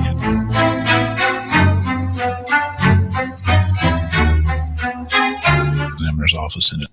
Sometimes I see that get the fuck out of here button will scare a lot of people off. Like I said, if you're a SO or a CR, never. Why? Never could I. They have no understanding. And for me, I would have to give voice to those things, to describe them, to make them make sense, if you will. When all is said and done, I was their advocate. I was the voice of the dead. I speak for those that can no longer speak for themselves. Listen to Body Bags with Joseph Scott Morgan on the iHeartRadio app. The Loudoun County Magistrate with me, former FBI agent Dale Carson at DaleCarsonLaw.com. Dale, I want you to take a listen to Dale, come on. Judge Megan Marshall, the Loudoun County Magistrate in our cut 250A. Count 2 alleges that you committed the felony offense of murder in the first degree. It alleges that the defendant, Brian C. Kohberger, on or about November 13th, 2022, in Latah County, state of Idaho, did willfully, unlawfully, deliberately, with premeditation, and with malice aforethought, kill and murder Madison Mogen, a human being, by stabbing Madison Mogen, from which she died, in violation of Idaho Code 18-4001, 4002, 4003, and 4004. The maximum penalty for this offense, if you were to plead guilty or be found guilty, is death or imprisonment for life. Do you understand? Yes. To Dale Carson, I don't know if you've ever worked in any death penalty cases, but the law is very clear based on case precedent. It's not in the Constitution, but it is a result of the Sixth Amendment right to counsel. When you have a death penalty case and you are selecting your defense team, the defense team, if the state is appointing lawyers, has to be made up of at least one, if not more, death penalty qualified lawyers. Explain. Those lawyers are specially trained to deal with these kinds of cases, and they have very thorough training. It takes probably a year and a half of additional training in order to represent people charged with a capital offense, an offense that could end up in the death penalty. And these cases take quite a while to pursue and prosecute. And the defense team also has the same requirement. So this is something, if he in fact goes to trial and he's not given a deal to plead to life instead of the death penalty, then the result could well be that the trial will take a number of years to process. I don't know if it's going to take a number of years, but I could easily see it taking a year. Remember, this is Idaho, not California or New York. This case is going to go to trial. COVID is not a threat at this juncture anyway to striking a jury. COVID has put the skids on jury selection for years now, but we're in a different phase. Jurors are being called to the courthouse. We're not on hold because of COVID. Another thing, take a listen to our cut 251. Again, this is Judge Marshall speaking. And Mr. Kohberger, would you like to represent yourself, hire a lawyer, or see if you qualify for court-appointed counsel? I have court-appointed counsel. Court has reviewed your application for attorney at public expense. I do find that you are indigent and do qualify for court-appointed counsel. I will appoint Ms. Taylor to represent you in this case. So you may wonder where all your tax dollars go. To people like Bryan Kohberger, we're going to pay for his death penalty defense team. Now, before he even left Pennsylvania, a defense lawyer was in place for him, and it is defense attorney Ann Taylor. Now, what Dale Carson said is absolutely correct. To achieve further death penalty qualifications to defend or prosecute a case like that, the most common way of getting that training is to sit a second or third chair when another lawyer that's qualified tries a DP case, death penalty case. I'm pretty sure, if you could check it, Sid, that the mode of death will be the needle in Idaho, death by lethal injection. Straight back out to Laura Engel, senior correspondent joining us from Fox News. Laura, again, thank you for being with us. Laura, what do you believe will happen next? Well, his bail was denied in that court hearing, and then he'll make his next appearance on the 12th of this month. So that is the next time we expect him back in court. And as we continue to pore over this affidavit, not only the probable cause affidavit, when you go back and you look at that Indiana State Police body cam footage of when he was stopped, and we've seen it, we can't help but study it because we hear him and we see him. And if you look closely at one of those traffic stops by the Indiana State Police as he was traveling with his father from the state of Washington to Pennsylvania, where we were camped out outside of the jail where he was held, you can't help but notice there is a mark on his right wrist. And we've looked at that closely. It looks fresh, so I don't know what that means.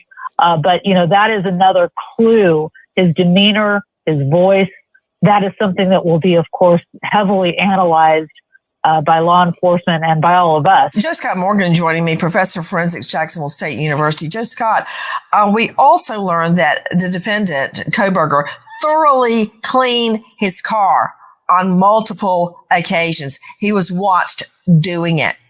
You think he got rid of all the evidence? If so, why? And if not, why? No, absolutely not. There's no way. I don't care how much he thinks he cleaned it. He did not do a sufficient job compared to what they're doing to it in the garage right now at probably the FBI in Pennsylvania at one of their evidence collection sites. They're taking this car apart, literally. They're taking the seats out, carpet, headliner, everything, and they're going in with every possible agent that they have at their disposal. And I don't mean FBI agents. I'm talking about chemicals that they can place. We're talking about luminol, maybe Blue Star. They're also going through here with probably evidence vacuums as well, right, which goes down to a different strata, can pull things up that this guy would have missed. And to you, CC Moore joining us, chief genetic genealogist at Parabon Nanolabs, was the best way, and I'm not saying it's going to work, but what do you expect to be the attack by the defense on the DNA? Well, they're not going to use anything that was found from investigative genetic genealogy if that is still in play. I think it is. I think they just left it out of the affidavit because it was just a lead generator. It's not evidence. So they're going to focus on those astronomical numbers that you mentioned. They're going to say this DNA on this sheath or whatever else they may have in their evidence from DNA is from this person in the stats will be something like 1 in 300 trillion chance. And then maybe they'll find some of the victim's DNA and all that work that they are doing on his car. I was saying, how is the defense going to attack the DNA analysis? Well, the defense is going to have a difficult time with all of this evidence adding up. Come on, Cece, put it out there. They're going to have to pull an OJ. They're going to have to come up with some crazy theory that the blood was planted, that it was tampered with, that it has been somehow compromised. That's the only way. You can't fight with 1 in 300 trillion. Well, that sheath could have been placed there. And it's there we go. See, didn't take long. You know what, C.C. Moore? I shouldn't have asked you that question because in order to catch a varmint, you got to think like a varmint, and you just don't think like a defense lawyer. All right, so let's talk about what a type of DNA on that sheet. In a nutshell, that DNA is likely to be touch DNA, a few skin cells, and they're going to say it could have been transferred, it could have been there for a different reason, and it doesn't necessarily place him at the crime scene. You know, Cece, I only hope that's what they argue. They're going to say this was a party house and kids were coming in and out all the time, and Kohberger was likely a guest or just some random person that came in to party with the kids, and that's when the DNA was left. On a knife. Okay. See, I hope that's what they argue. Brian Fitzgibbon's with us, a VP of Operations at USPA Nationwide Security. Brian, I'm just trying to, if you want to win, you don't just put your case up. You lay awake at night and you think, what are they going to do? How are they going to try to attack me? And you go through each witness and each piece of evidence with a fine-tooth comb and you figure out, what's my problem? Where's my crack? How can I shoot them down before they can kill me? Hey, I don't know if you remember. Do you remember Reagan came up with the Star Wars defense, how we're going to shoot down missiles that are coming toward the U.S.? And everybody at the time thought, wow, impossible. It is possible. And this is how you win a trial. You shoot them down before they can torpedo you. What is the defense going to do, Brian? I think one of the pieces that they're going to attack is the cell phone data. Not all cell phone data is created equal. I think in this case, there was definitely a flex in the affidavit showing that FBI team involved here and the precise locations they were able to grab from Kohberger in that historical data. But that's a definite that they will attack that in the past, and certainly in some high-profile cases in the past, cell phone data can be misleading. So I think that there's definitely going to be an attack on that. Oh, yeah, you're right, Brian Fitzgibbons. They're going to be all over that cell phone data. We wait as this case unfolds. Goodbye, friend. Thank you, James. My friend, the economy is crazy right now. All-time high. All right, so let's go back. There's another one right here. Let's jump into it. Bang, bong. Here is the next one. This is the I'm Joseph Scott Morgan, or wherever. To arrest and assign the chief public defender. What we courtroom as or wherever you get your podcasts. Here we go. Shout out to my friend from South Africa, James. Thank you, James.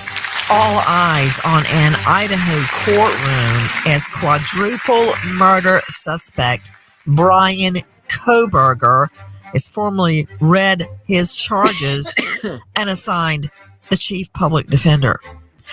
What we know now is what has been released in a probable cause affidavit sworn to by law enforcement in front of a judge or magistrate based on that bare bones skeleton outline of the evidence.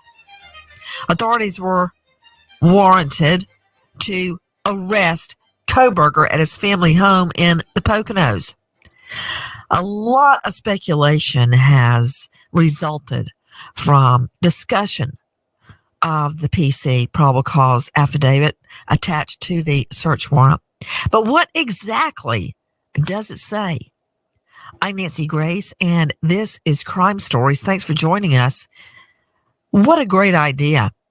Let's carefully listen verbatim to the probable cause affidavit that resulted in the active, as it is called, arrest, that is for at-risk defendants that could possibly flee or attack in the early morning hours in the Poconos.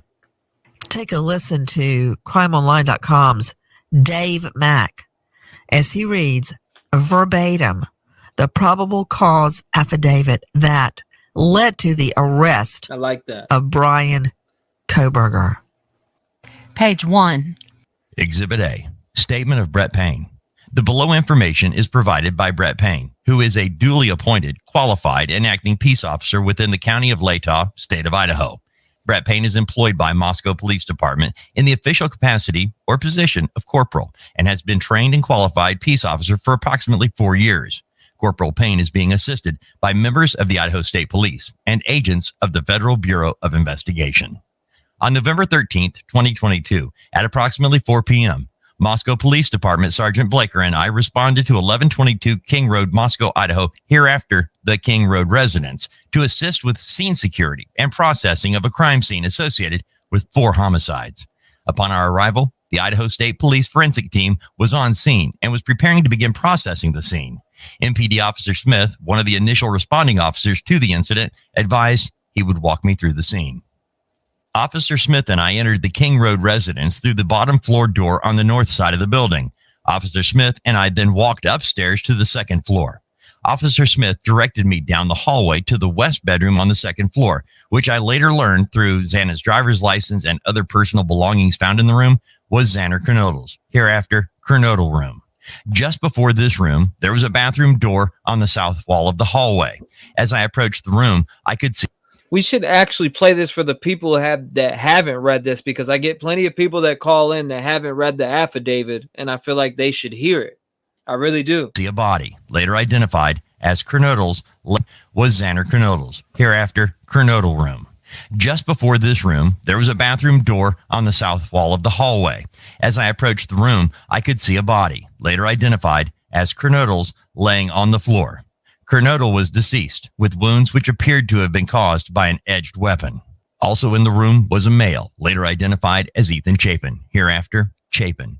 Chapin was also deceased with wounds later determined, autopsy report provided by Spokane County Medical Examiner, redacted information, dated December 15th, 2022, to be caused by sharp force injuries. I then followed Officer Smith upstairs to the third floor of the residence. The third floor consisted of 2 bedrooms and 1 bathroom.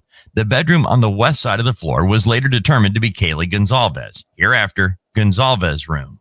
I later learned from a review of Officer Nunez's body camera, there was a dog in the room when Moscow police officers initially responded. The dog belonged to Gonzalez and her ex-boyfriend, Jack DeCoeur. I found out from my interview with Jack DeCoeur on November 13th, 2022, that he and Gonzalez shared the dog. Officer Smith then pointed out a small bathroom on the east side of the third floor.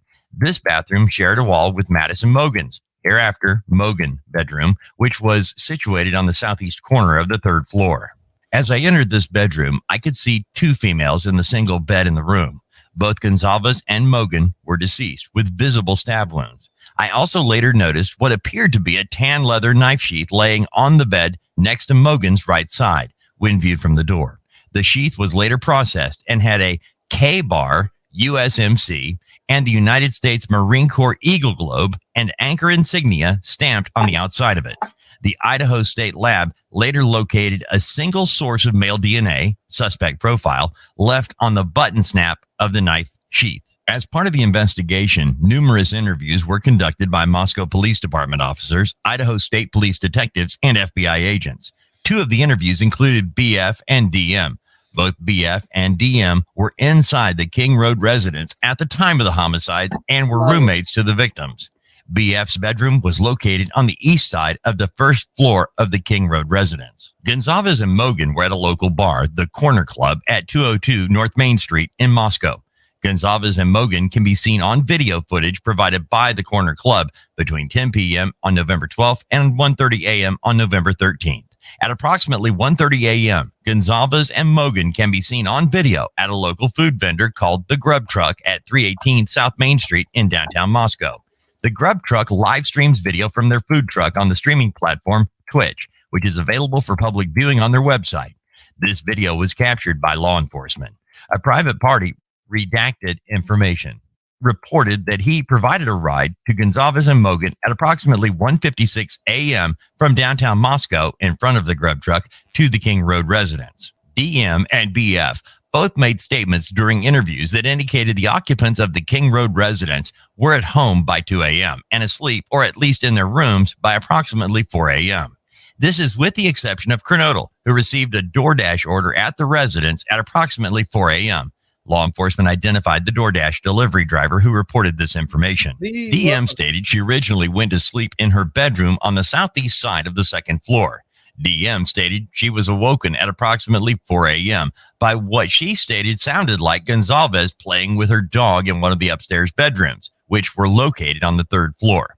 A short time later, DM said she heard who she thought was Gonzalez say something to the effect of, quote, "There's someone here," unquote.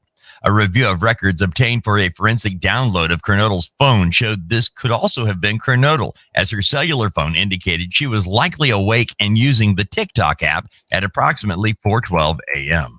DM stated she looked out of her bedroom but did not see anything when she heard the comment about someone being in the house. DM stated she opened her door a second time when she heard what she thought was crying coming from Kernodle's room. DM then said she heard a male voice say something to the effect of, quote, "It's okay, I'm going to help you," unquote. At approximately 4:17 a.m., a security camera located at 1112 King Road, a residence immediately to the northwest of 1122 King Road, picked up distorted audio of what sounded like voices or a whimper followed by a loud thud. A dog can also be heard barking numerous times starting at 4:17 a.m. The security camera is less than 50 feet from the west wall of Kernodle's bedroom. DM stated she opened her door for the third time after she heard the crying and saw a figure clad in black clothing and a mask that covered the person's mouth and nose walking towards her. DM described the figure as 5'10" or taller, male, not very muscular, but athletically built with bushy eyebrows. The male walked past DM as she stood in a, quote, "frozen shock phase," unquote. The male walked towards the back sliding glass door. DM locked herself in her room after seeing the male. DM did not state that she recognized the male. This leads investigators to believe that the murderer left the scene. The combination of DM's statements to law enforcement, review of forensic downloads of records from BF and DM's phone, and video of a suspect video as described below leads investigators to believe the homicides occurred between 4 a.m. and 4:25 a.m. During the processing of the crime scene, investigators found a latent shoe print. This was located during the second processing of the crime scene by the ISP forensic team by first using a presumptive blood test and then amino black, a protein stain that detects the presence of cellular material. The detected shoe print showed a diamond-shaped pattern, similar to the pattern of a Vans-type shoe sole, just outside the door of DM's bedroom, located on the second floor. This is consistent with DM's statement regarding the suspect's path of travel.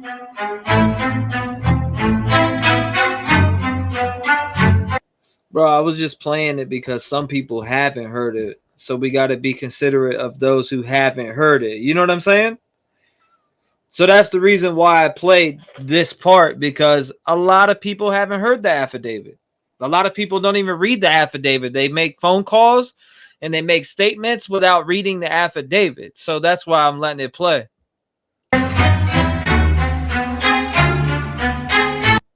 There's no better time than the new year to resolve to protect your identity and finance investment account. So join today. /iHeart. In Atlanta. In my zone 7. Possibly could. Dead. I speak for those that can no longer Dave Bryankohberger. Casts or wherever you get your Crime Stories with Nancy Grace. I got you. Bryankohberger has formally read his charges.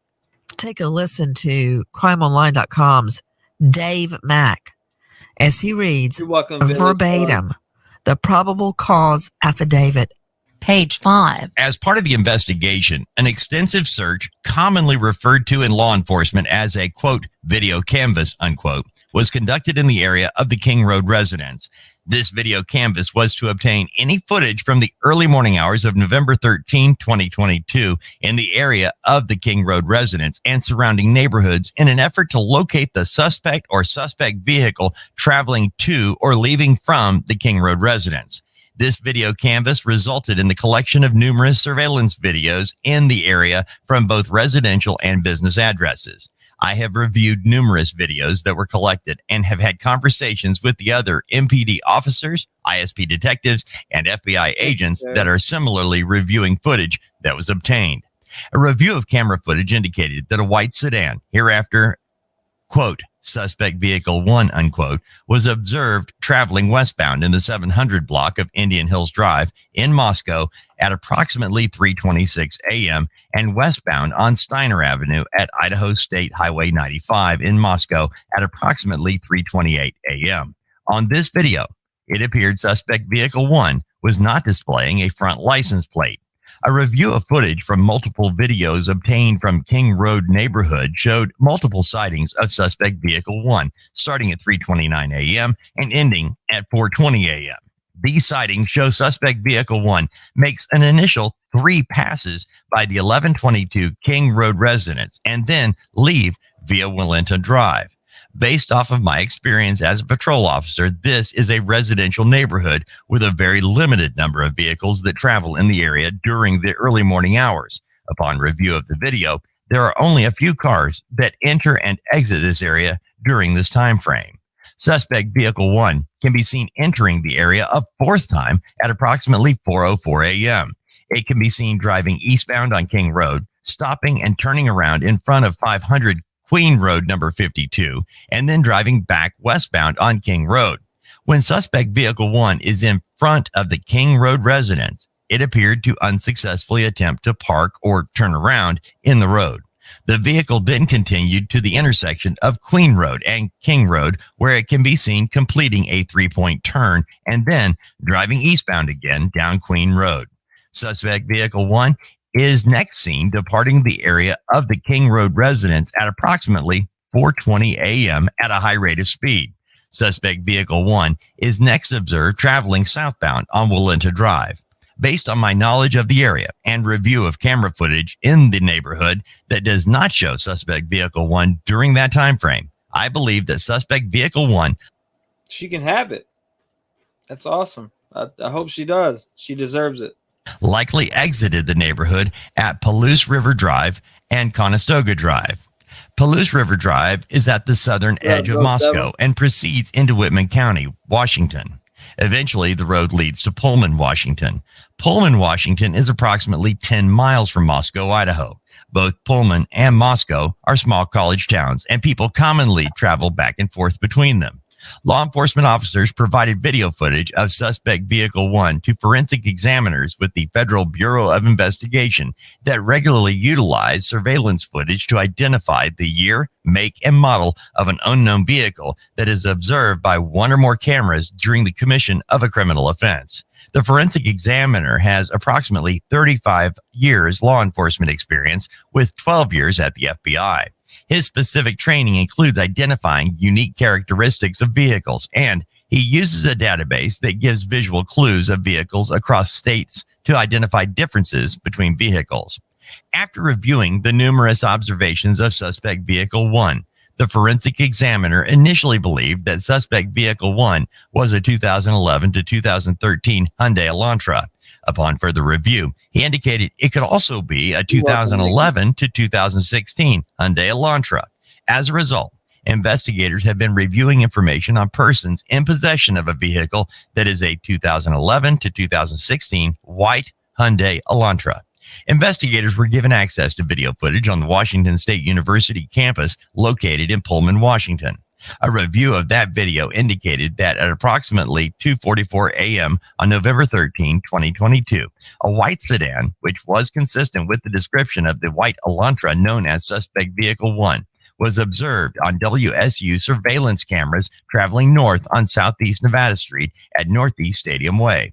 At approximately 2:53 a.m., a white sedan, which is consistent with the description of the white Elantra known as Suspect Vehicle 1, was observed traveling southeast on Nevada Street in Pullman, Washington towards State Road 270. State Road 270 connects Pullman, Washington to Moscow, Idaho. The camera footage from Pullman, Washington was provided to the same FBI forensic examiner. The forensic examiner identified the vehicle observed in Pullman, Washington as being a 2014 to 2016 Hyundai Elantra. At approximately 5:25 a.m., a white sedan, which was consistent with the description of Suspect Vehicle 1, was observed on 5 cameras in Pullman, Washington, and on WSU campus cameras. The first camera that recorded the white sedan was located at 1300 Johnson Road in Pullman. The white sedan was observed traveling northbound on Johnson Road. Johnson Road leads directly back to West Palouse River Drive in Moscow, which intersects with Conestoga Drive. The white sedan was then observed turning north on Bishop Boulevard and northwest on State Road 270. At approximately 5:27 a.m., the white Elantra was observed on camera traveling northbound on Stadium Way at Nevada Street, Stadium Way at Grimes Way, Stadium Drive at Wilson Road, and Stadium Way at Cougar Way.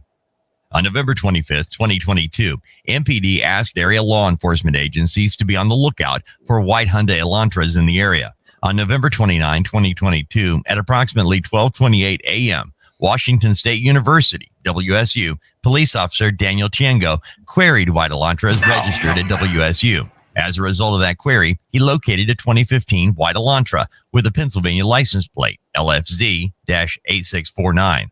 This vehicle was registered to Brian Kohberger, hereafter Kohberger, residing at 1630 Northeast Valley Road, apartment 201, Pullman, Washington. 1630 Northeast Valley Road is approximately 3/4 of a mile from the intersection of Stadium Way and Cougar Way, the last camera location that picked up the white Elantra.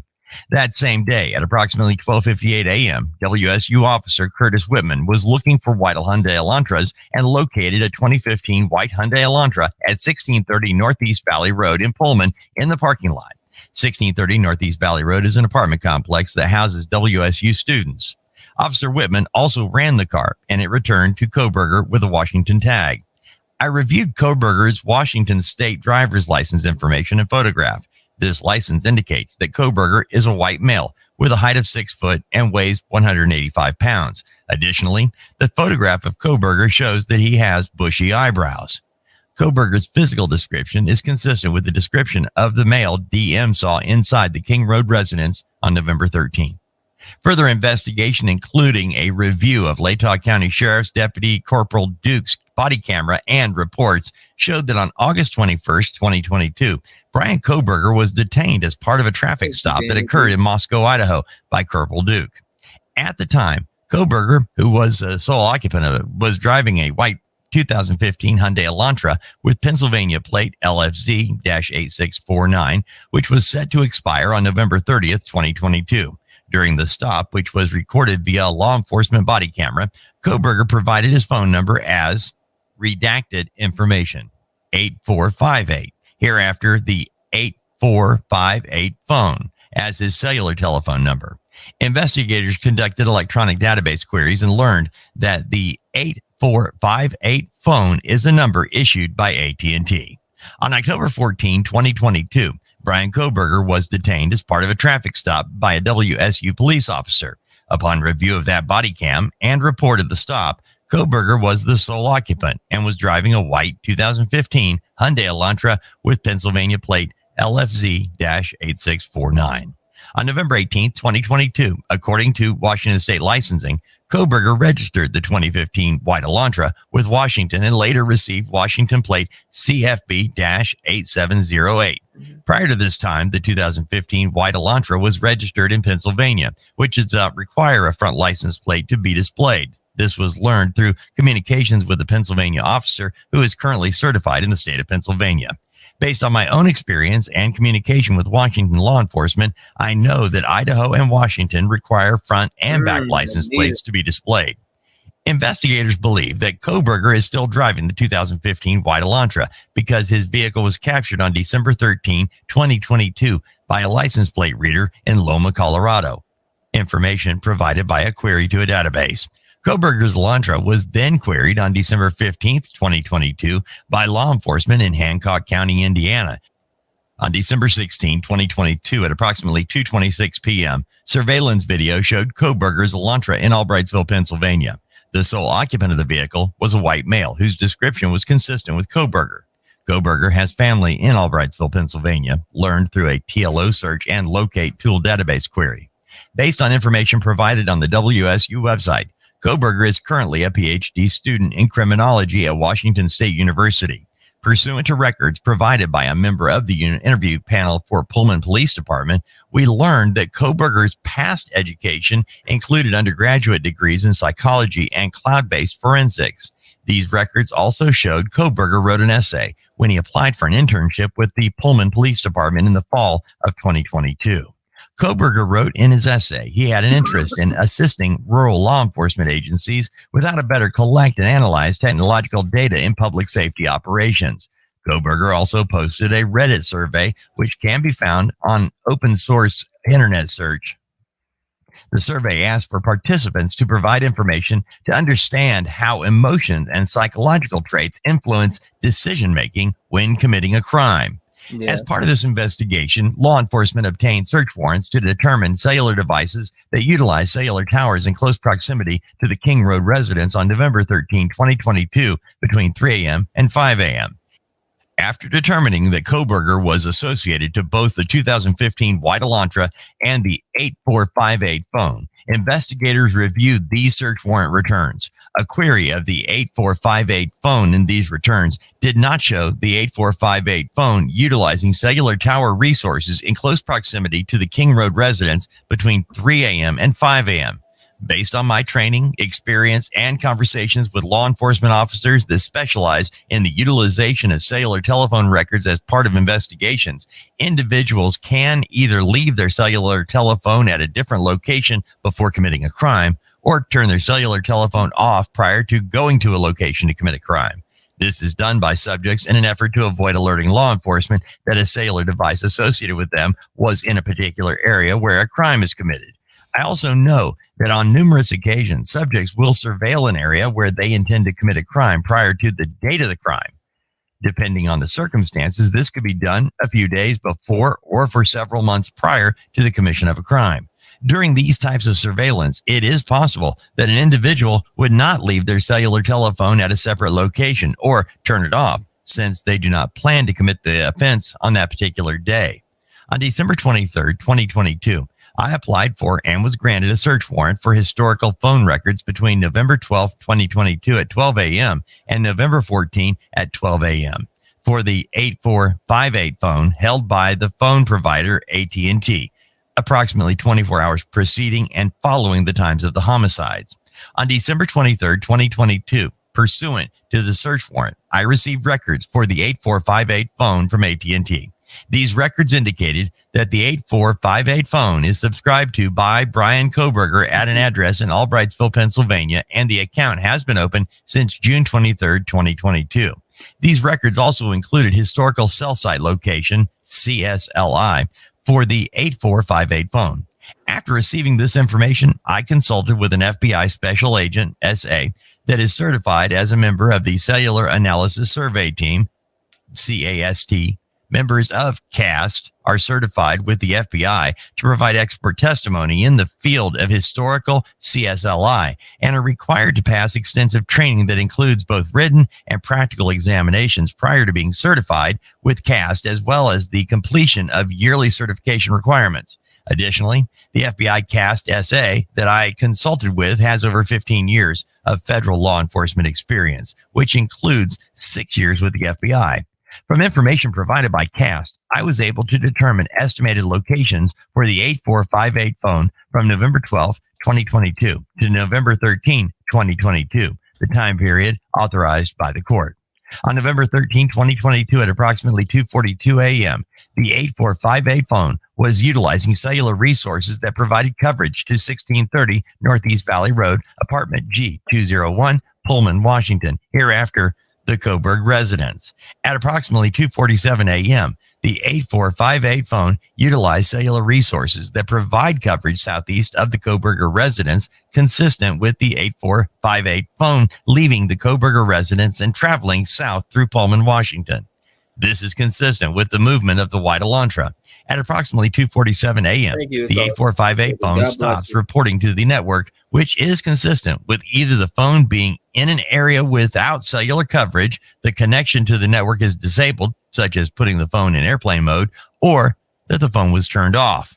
The 8458 phone does not report to the network again until approximately 4:48 a.m., at which time it utilized cellular resources that provide coverage to Idaho State Highway 95 south of Moscow, Idaho, near Blaine, Idaho, north of Genesee. Between 4:50 a.m. and 5:26 a.m., the phone utilizes cellular resources that are consistent with the 8458 phone traveling south on Idaho State Highway 95 to Genesee, Idaho, then traveling west towards Uniontown, Idaho, and then north back into Pullman, Washington. At approximately 5:30 a.m., the 8458 phone is utilizing resources that provide coverage to Pullman, Washington, and consistent with the phone traveling back to the Kohberger residence. The 8458 phone's movements are consistent with the movements of the White Elantra that is observed traveling north on Stadium Drive at approximately 5:27 a.m. Based on review of the 8458 phone's estimated locations and travel, the 8458 phone's travel is consistent with that of the White Elantra. Further review indicated that the 8458 phone utilized cellular resources on November 13, 2022, that are consistent with the 8458 phone leaving the area of the Kohberger residence at approximately 9 a.m. and traveling to Moscow, Idaho. Specifically, the 8458 phone utilized cellular resources that would provide coverage to the King Road residence between 9:12 a.m. and 9:21 a.m. The 8458 phone next utilized cellular resources that are consistent with the 8458 phone traveling back to the area of the Kohberger residence and arriving to the area at approximately 9:32 a.m. Below is a depiction, not to scale, of the possible route taken based off of the cellular site locations. Investigators found that the 8458 phone did connect to a cell phone tower that provides service to Moscow on November 14, 2022. But investigators do not believe the 8458 phone was in Moscow on that date. The 8458 phone has not connected to any towers that provided service to Moscow since that date. Take special pod. Based on my training, experience, and the facts of the investigation thus far. For people asking about this vape, it takes special pods. You literally don't have to change coils. You take this pod out when it's burnt after 2 weeks, throw it in the trash. I believe that Kohberger, the user of the 8458 phone, was likely the driver of the White Elantra that is observed departing Pullman, Washington, and that this vehicle is likely suspect vehicle 1. Additionally, the route of travel of the 8458 phone during the early morning hours of November 13, 2022, and the lack of the 8458 phone reporting to AT&T between 2:47 a.m. and 4:48 a.m. is consistent with Kohberger attempting to conceal his location during the quadruple homicide that occurred at the King Road residence. I didn't see a THC.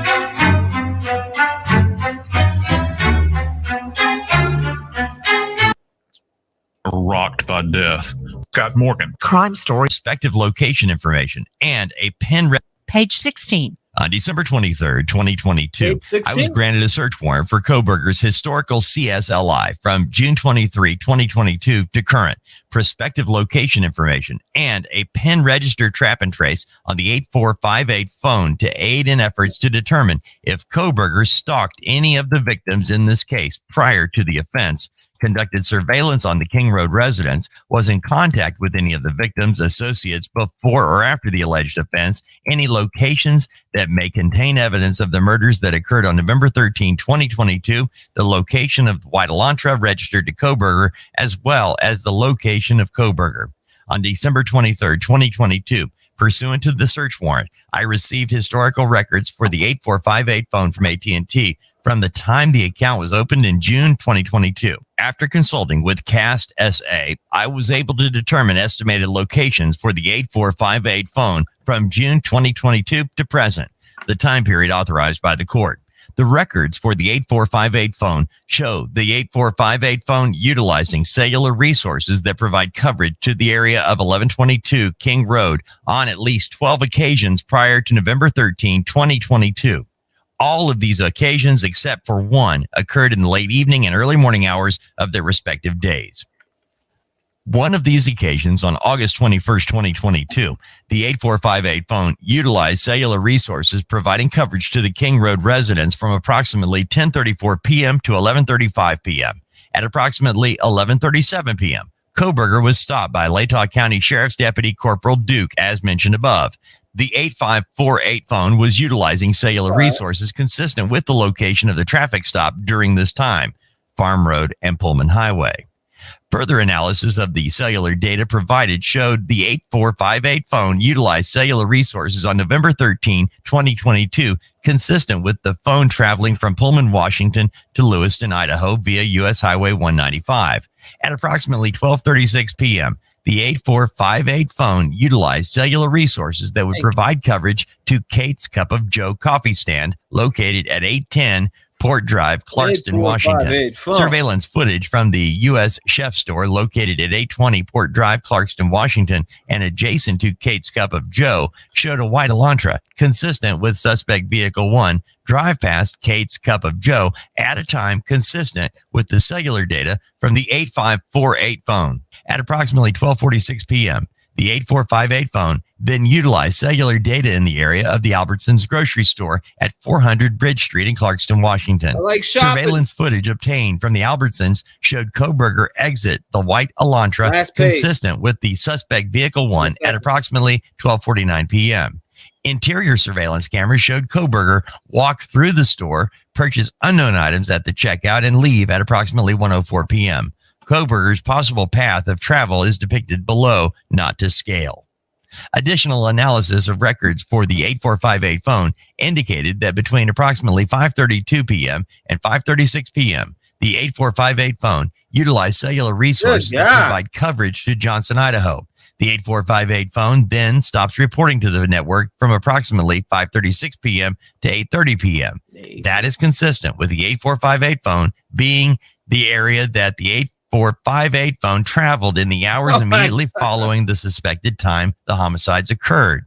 On December 27, 2022, Pennsylvania agents recovered the trash from the Kohberger family residence located in Albrightsville, Pennsylvania. The evidence was sent to the Idaho State Lab for testing. On December 28, 2022, the Idaho State Lab reported that a DNA profile obtained from the trash and the DNA profile obtained from the sheath identified a male as not being excluded as the biological father of suspect profile.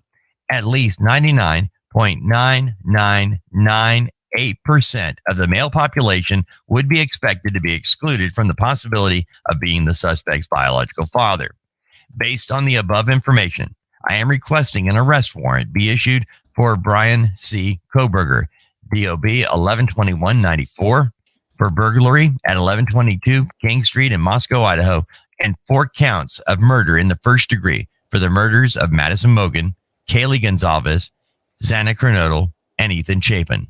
I declare under penalty of perjury, pursuant to the law of the state of Idaho, that the foregoing is true and correct. Thanks for reading that verbatim. And there you have it. That's the probable cause affidavit. Yeah. Exactly. One drunk mother. As it was written, exactly as it was sworn to in front of a judge that allowed the arrest of quadruple slay defendant Bryan Kohberger. Nancy Grace signing off. Goodbye, friend. The economy is crazy. All right, so hold on. I'm about to open up the lines. 1 second. What do we got?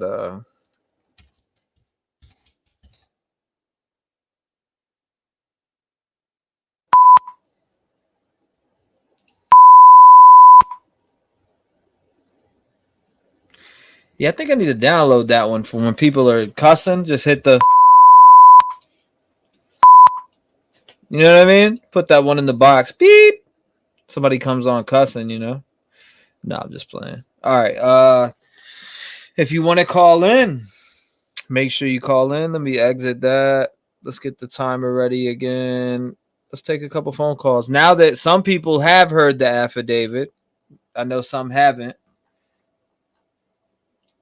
Make sure you call in. Thank you, Austin.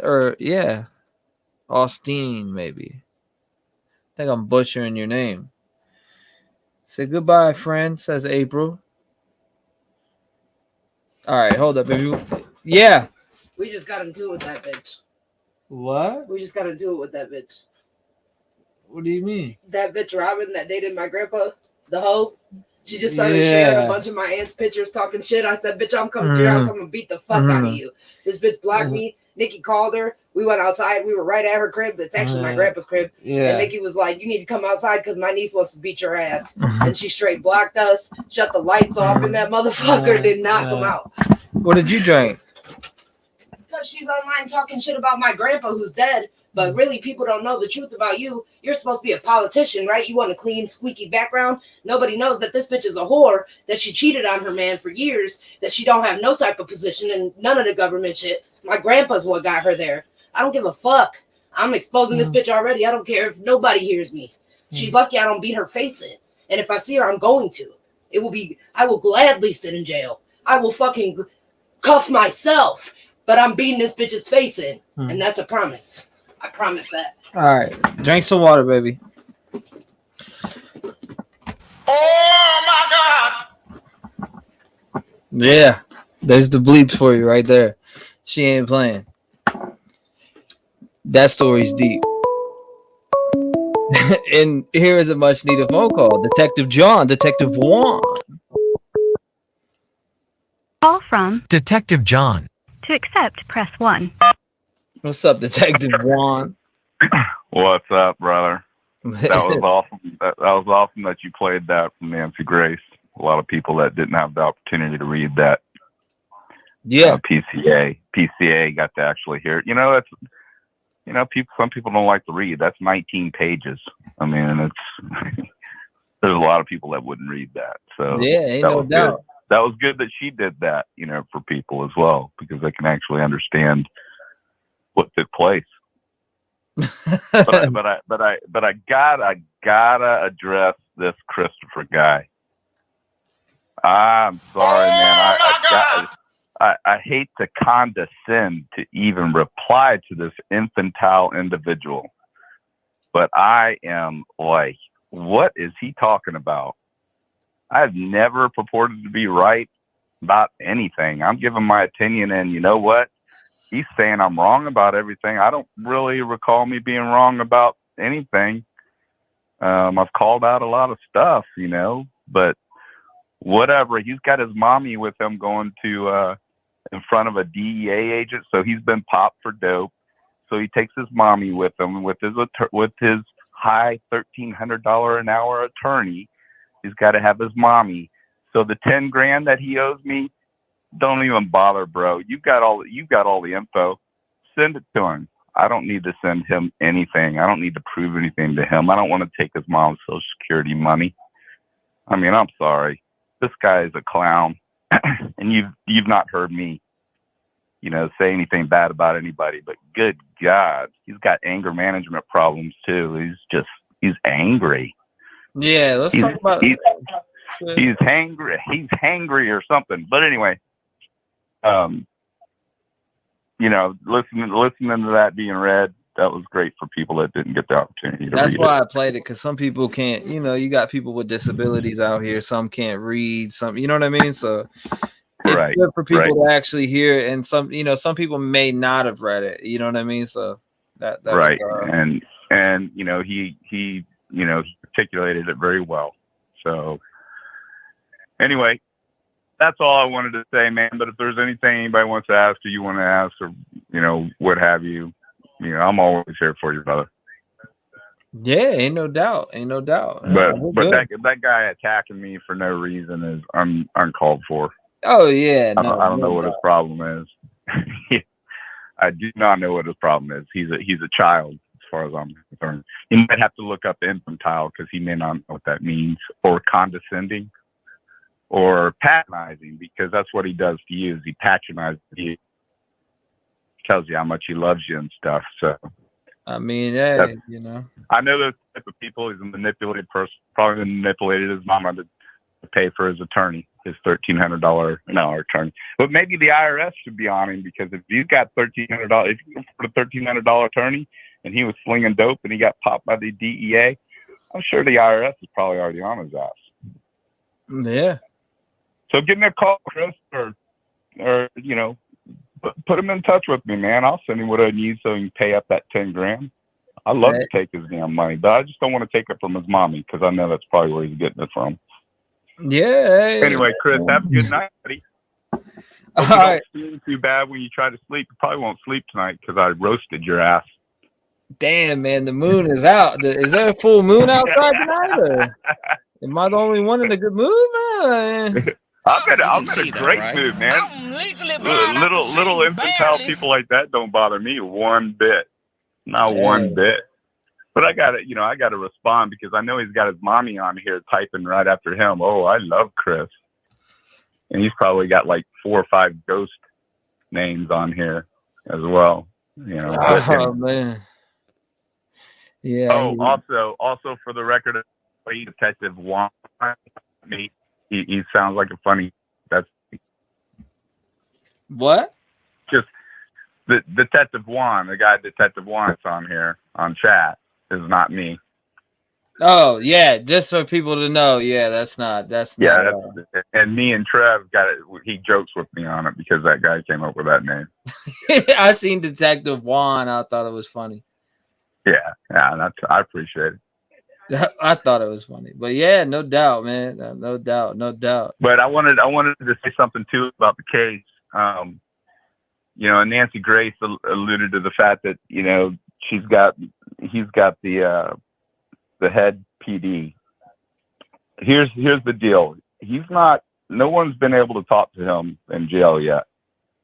So at some point, attorneys are going to be able to make appointments to go talk to him.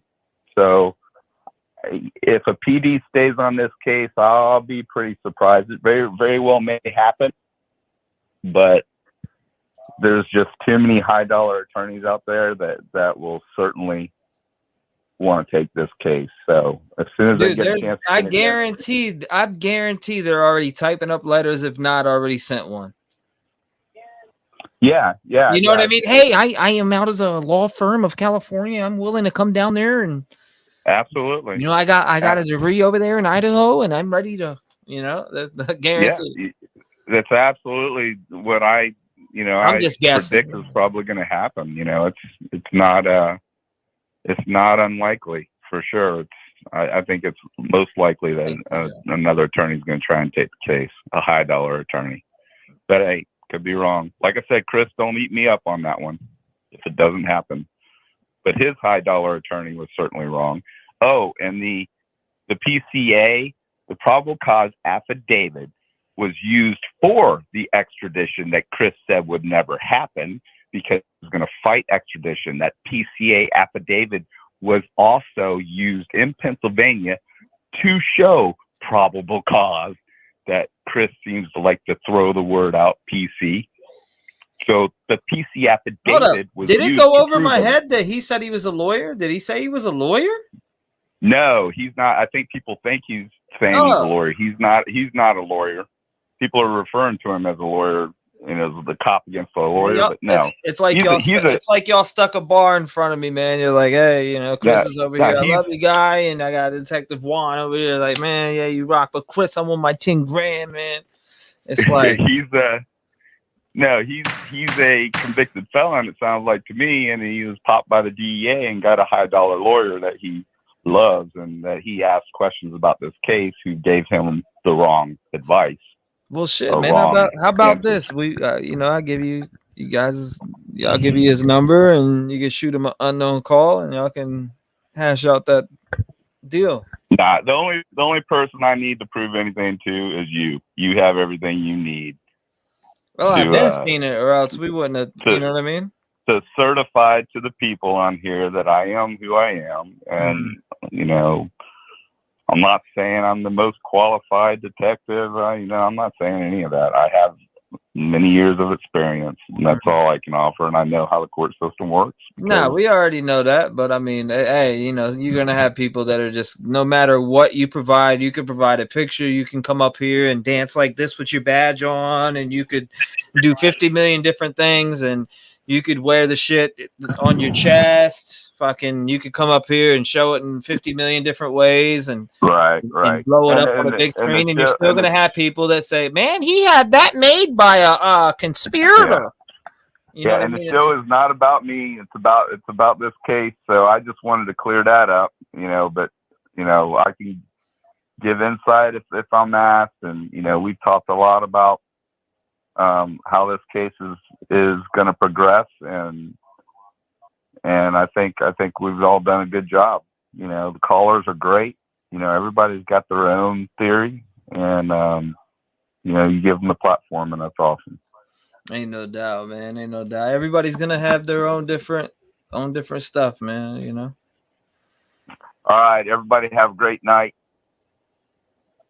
Appreciate you calling in, brother. God bless you, my man. God bless you, man. I'll talk to you All right. soon. See y'all. Bye. No doubt, brother. Later. Whoa, what is going on out here? Detective Juan. Yeah, Detective Juan. Man. The smoke is real. Juan, screw all the others. Thank you for your service. Night, John. Call from Gio. Gio, what's up? You live? Oh my God, I got through. Hi. Yes, you did. What's going on? I'm just calling to tell people to leave that little girl alone. We're looking at this through the context of our homes. She's away from home, probably for the first time. I don't know how old she is from the other girls. And this might be the first time she lived on the second floor. She might have lived on the first floor. Somebody wakes her up. She's hearing these noises. She goes out and she goes, look, doesn't see anything. She does this a couple of times. If she's anything like my granddaughter, once she finally went back to sleep, she sleeps all day. So I think that's the reason why it took so long for someone to call 911. Because at first I was like everybody else, why did it take so long? A typical young kid, you stay up all night. People were up in the house. People were getting food. In this house, this is probably normal. A lot of them had boyfriends. There's probably people coming in and out that house at all hours. And the noises that she heard weren't necessarily super threatening. You're just hearing something. I do this all the time. I hear something. I stop. I listen. Don't hear it anymore. I go back to what I'm doing. There wasn't constant screaming, running up and down the steps or anything like that. So probably when she went back to go to sleep, it's 4 o'clock in the morning. She probably went to sleep for several hours, got up, and then probably looked around and saw things and didn't realize what happened. You're not going to think just because that your roommates got killed. It's not like she saw the actual act. She just was hearing noises. Right. So they really need to give her a break. I don't expect when I hear noises in my house that my family has gotten killed. I would think maybe she heard noises like that before, and it was like, all right. Yeah, like I said, if she was really sleeping, she probably was waiting to see if she could see somebody downstairs to tell them to cut that noise out. I'm trying to sleep here, but this is a house where people came in and out all the time. And she's probably encountered men coming in and out of the house at all times. Yeah, no doubt. That, I mean, we've seen from body cam footage that they had random people over all the time. I mean, yeah, there was people coming in and out, like you said. Absolutely. And we know that there were people up at 4 o'clock in the morning. Right. So this is not unusual for her. Yeah. No. And I mean, I had to change my whole way of thinking when I thought about it, that no, we can't blame her for not notifying someone, not calling 911, because to her it wasn't life-threatening. Even the crying that she heard, she probably thought that Xana and Ethan had a spat. Yeah. Or something. And she listened to make sure she's not hearing him slapping her around. And it's like, okay, they'll work it out, and went back to sleep. How was she supposed to know a man snuck in the house killing everybody? Yeah, no doubt. Mm-hmm. She's very lucky herself. Yeah, no doubt. I don't.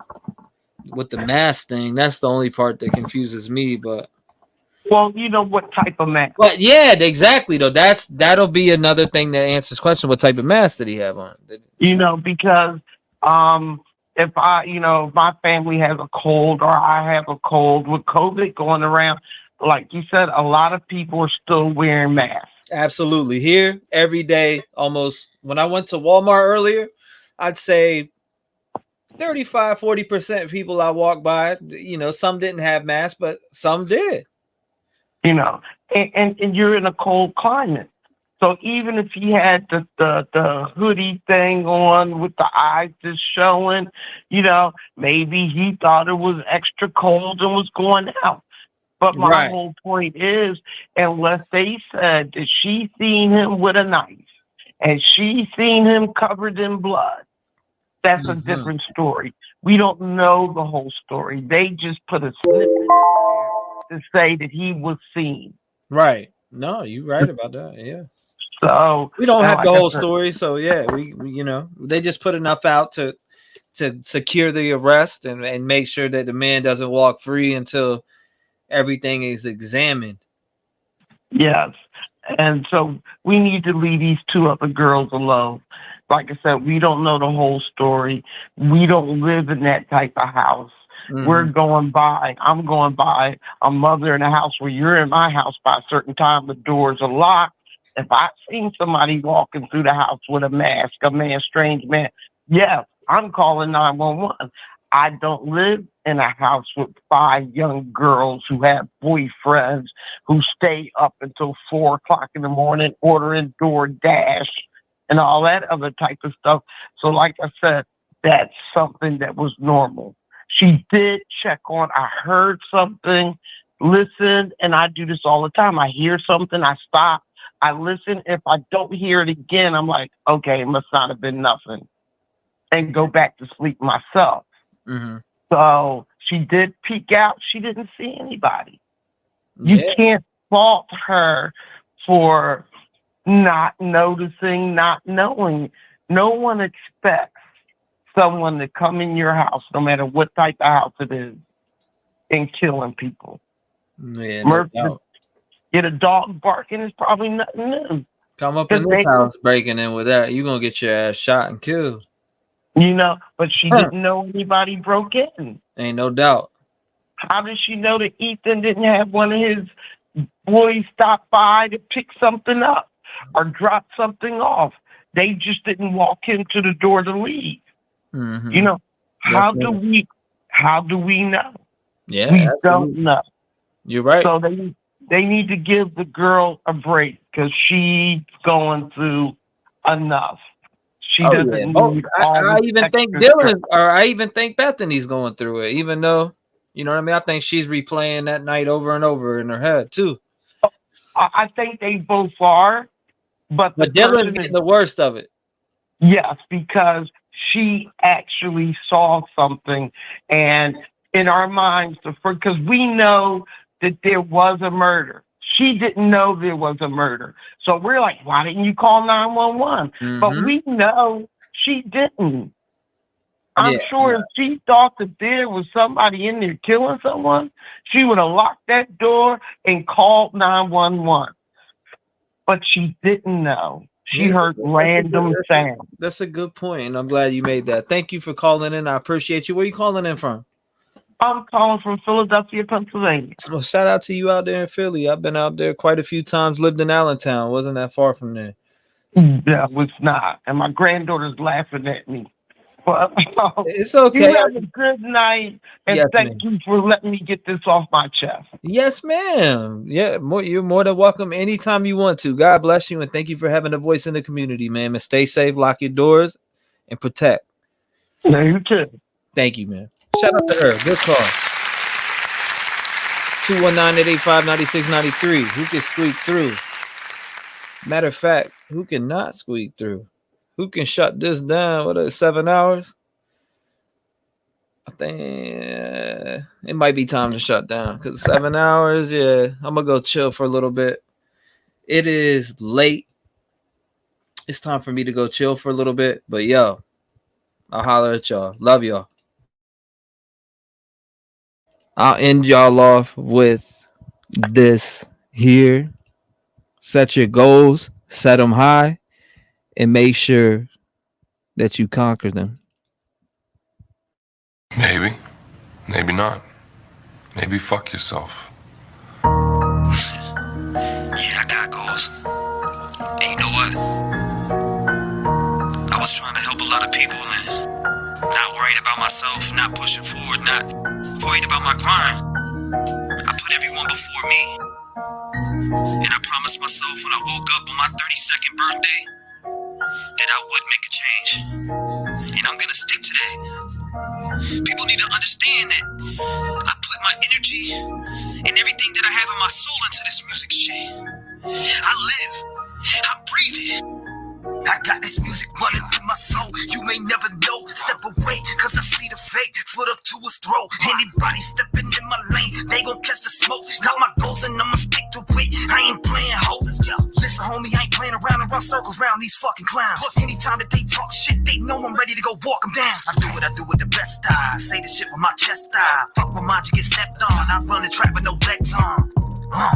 Pump the gas up like an Exxon. Pump the brakes before your ass gets flexed on. The mic is my weapon, these words are my bullets. And you'd be foolish to try to test me. I cock it and pull it. They be hating, let's face it. They try to turn me to Satan. I got a cross on my chest. God's got my back with the fakeness. I spit my shit with conviction. You rap that shit, you ain't living. You signed a deal with the devil. I'd rather go to a prison. I'll break them down in the sentence. With this pen I was given, have a quick intermission. My hands are certified like physicians. I'm not pausing for the wicked. I'm above and I'm winning. They just wanna see me fall, but I stay breaking down the fence.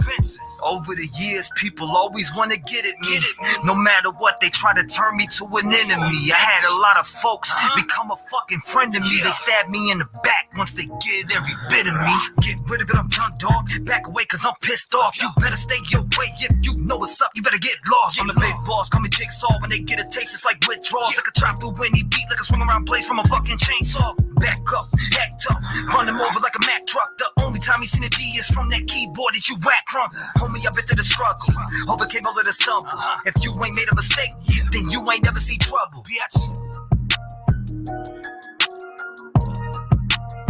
G-Ball, you gotta stop doing this.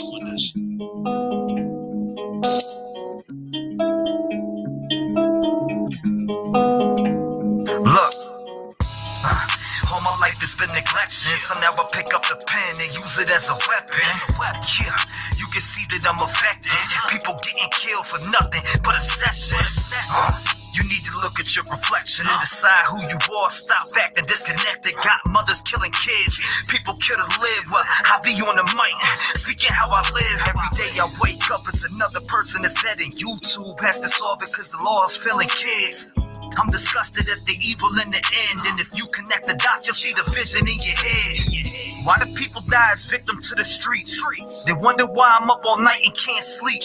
I'll be the voice for everyone who can't speak. L.E. failed kindly, and now Sammy is free. AWP. did a good deed, and y'all be talking all that shit while they just do it for free. 16 days for 35 minutes. Y'all tried to throw them off and just want to play the victim. Reaching out to YouTube channels for clout.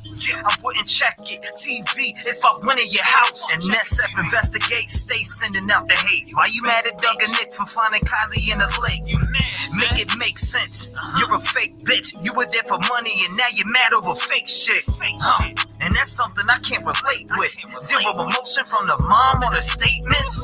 All I seen was the devil in her eyes. Tony died, you're a fake. I can see it through your lies. God sent me on your stream like the FBI. You've been grooming little kids. I can see your whole disguise. It get mail calling Ronnie up on the line. Why you lie to the people and say you gon' do it live?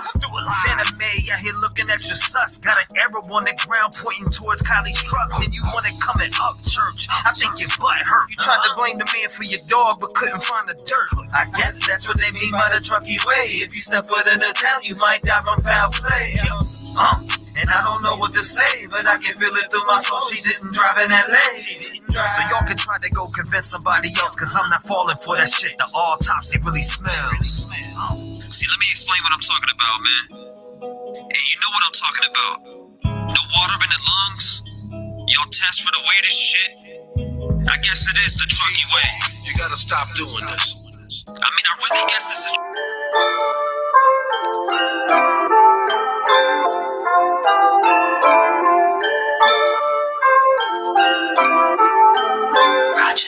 I bust my mom through the dope and my uncle smoked the crack. I just had to leave home and I never went back. It really hurt my soul and tore me down like a branch. Now I'm out here trying to make a difference with my plans. Every night I be praying to God, hoping I make it. Pounding the pavement, but Satan always has to say shit. He always tries to stop me, he just don't want me to make it. I be battling with demons and I'm looking at their faces. I can overcome anything, I've been through a lot. I seen people get shot at and stabbed on the block, but that will never end my hustle, cause the struggle will stop. As long as I keep pushing, I will rise to the top. We gotta make a change in these streets, cause people die over beef. I wanna help these little kids to follow and live their dreams. I used to be out here slinging these packs to make a G. Now it's time to reach up and conquer all my dreams. I've been all up in these streets and I'm going through the struggle. I was living out here, trying to make a hustle. Watch my mom do dope, my uncle smoke crack. I just had to leave home and I never looked back. I've been all up in these streets and I'm going through the struggle. I was living out here, trying to make a hustle. Watch my mom do dope, my uncle smoke crack. I just had to leave home and I never looked back. See, I grew up as a kid watching mom doing drugs. She was with a different dude all the time, making love. See, it messed with my mind, so I started doing drugs so I can patch up the hurt. That's why I started getting buzzed. Then I started selling bud, 10 pounds out the trunk, getting shipments in the mail so I could make a couple bucks. I was hustling, putting packs together for the customers. I did some time in jail and realized I was fucking up. Sometimes we need to learn a couple lessons to change. I count my blessings, talk to God, and I continue to pray. I practice my craft and strive to be something that's great. I miss my kids so much, I start to cry when I think.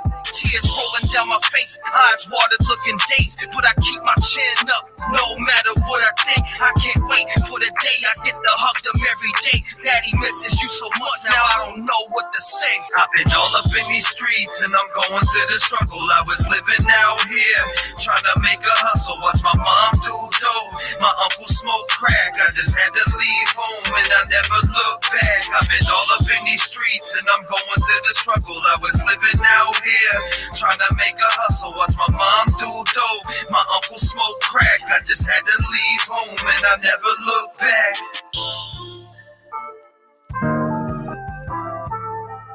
Hey, look, you know, sometimes we're all at our breaking point, and sometimes we want to take our life. You know what I mean? Like, I was at that stage this summer, and I happened to find Upchurch's music, and it lifted me through my dark stage and what I was going through in my mind. If I can find peace, you can. And I'm making this song for you. Yeah, you.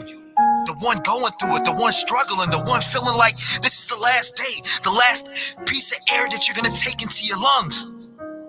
This is for y'all, man. I love you. I have a lot I need to say to you. I don't know what's in my mind, but is it really the truth? I be going crazy like I'm trapped in a prison. I'm about to take pills. Now I'm looking like a fool. Every day I wake up, I'm sitting here depressed. Nobody wants to listen. I got a lot on my chest. All these thoughts that are running through my head won't get out my mind. Now I'm laying here in bed. I'm about to lose control. Yeah, this is taking a toll on my body. I feel lonely in my mind like nobody can find me. Now I'm lost in a maze, heart full of pain.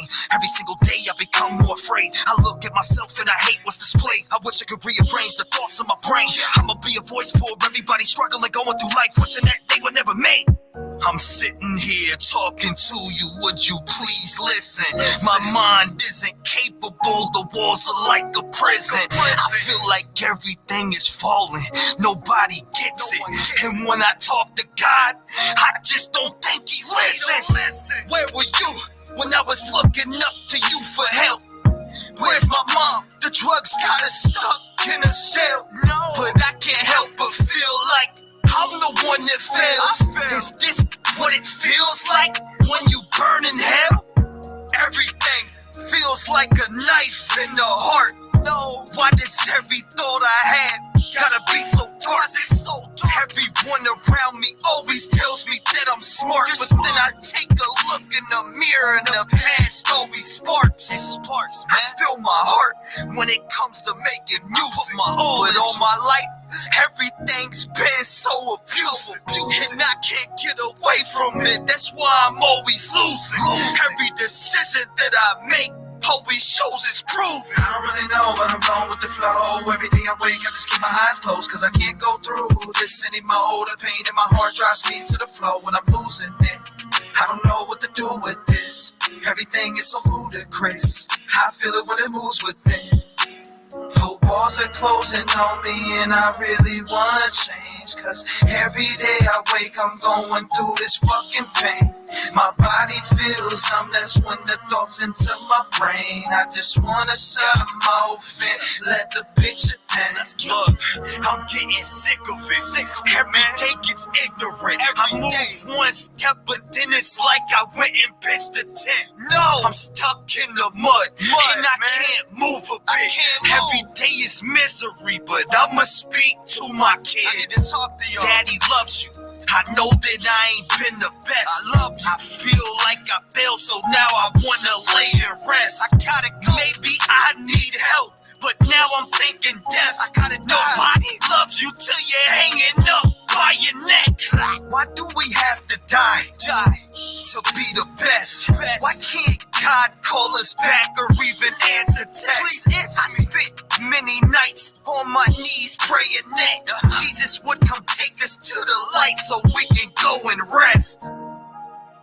Look, man, if you ever think you're gonna kill yourself and you feel like you're falling down, don't ever hesitate to reach out to get help, because you can be that person. I was that person, and if I can do it, you can. I love y'all, man. Rap Gang 2020.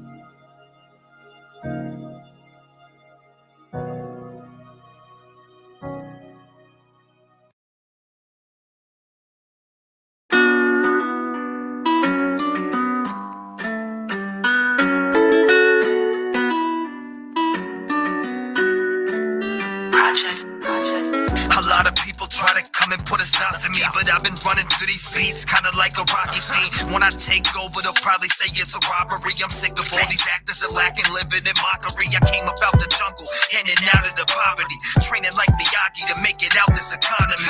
My whole life, I've been trying to change. It's been a long time coming, cause I'm sick of the pain. Waking up with no food and no water to bathe. I had to shower at the neighbors for a whole year straight. What you know about looking at your mom in the face, snorting lines of meth instead of paying the rent, now it's late. I used to wake up every morning to a fiend in the house. Then one day I packed my bags and moved straight out of town, cause I'm the soldier with the drills. I stay laying it down, send them through them cold chills like a draft in your house. Let's go. I'm in the field, I'm a sergeant with the drills. When I get up on the mic, they know I leave a cold chill. I'm like a storm when I spin a windmill. I'ma take off to the top, you try to stop me, yo, that can't be. I'm in the field, I'm a sergeant with the drills. When I get up on the mic, they know I leave a cold chill. I'm like a storm when I spin a windmill. I'ma take off to the top, you try to stop me, yo, I'm reaching for the top. Going through the struggle like I have as a kid is the reason why I get emotional when using my pen. I just wanna make make it out and make a life for my kids and get married and just have a family, cause my heart's full of sin. I done did a lot of dirt, robbing grown adults since I was 13, taking stacks of money and disappearing within the streets. I'm going crazy back in heat, grab a pan, I'm cooking beef. I'm glad I left town, cause if I didn't, it was murder scenes. I was young and very toxic as a little teen, carrying around dope, selling it to a couple fiends. People coming to my window at night, phone ringing off the Richter for a ball of some white. I used to be that hustler, making moves on a bike. If anybody looked wrong, I was ready to fight. Don't get it twisted, cause I changed it, now I'm living my life. I'm the sergeant with the drill, sending chills to the mic. Let's go. I'm in the field, I'm a sergeant with the drills. When I get up on the mic, they know I leave a cold chill. I'm like a storm when I spin the windmill. I'ma take off to the top, you try to stop me, yo, that can't be. I'm in the field, I'm a sergeant with the drills. When I get up on the mic, they know I leave a cold chill. I'm like a storm when I spin the windmill. I'ma take off to the top, you try to stop me, yo, I'm reaching for the top.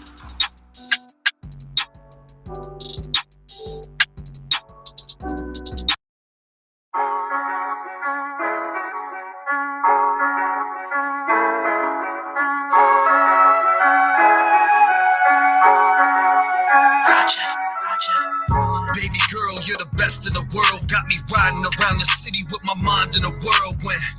I would never have nobody else but you, cause everything you do to me proves to me that you're the truth. I need a girl that is riding for me, not one that gets up and runs out the door and just leaves. And that is you, that is you. I can see it in your eyes, and when we're laying in the bed, that's why I'm holding on you tight.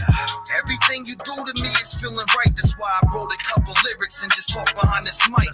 Tell you everything that I'm feeling. You're my life, grab the keys, let's hop in the whip. It's time to take a ride, let's get it, baby.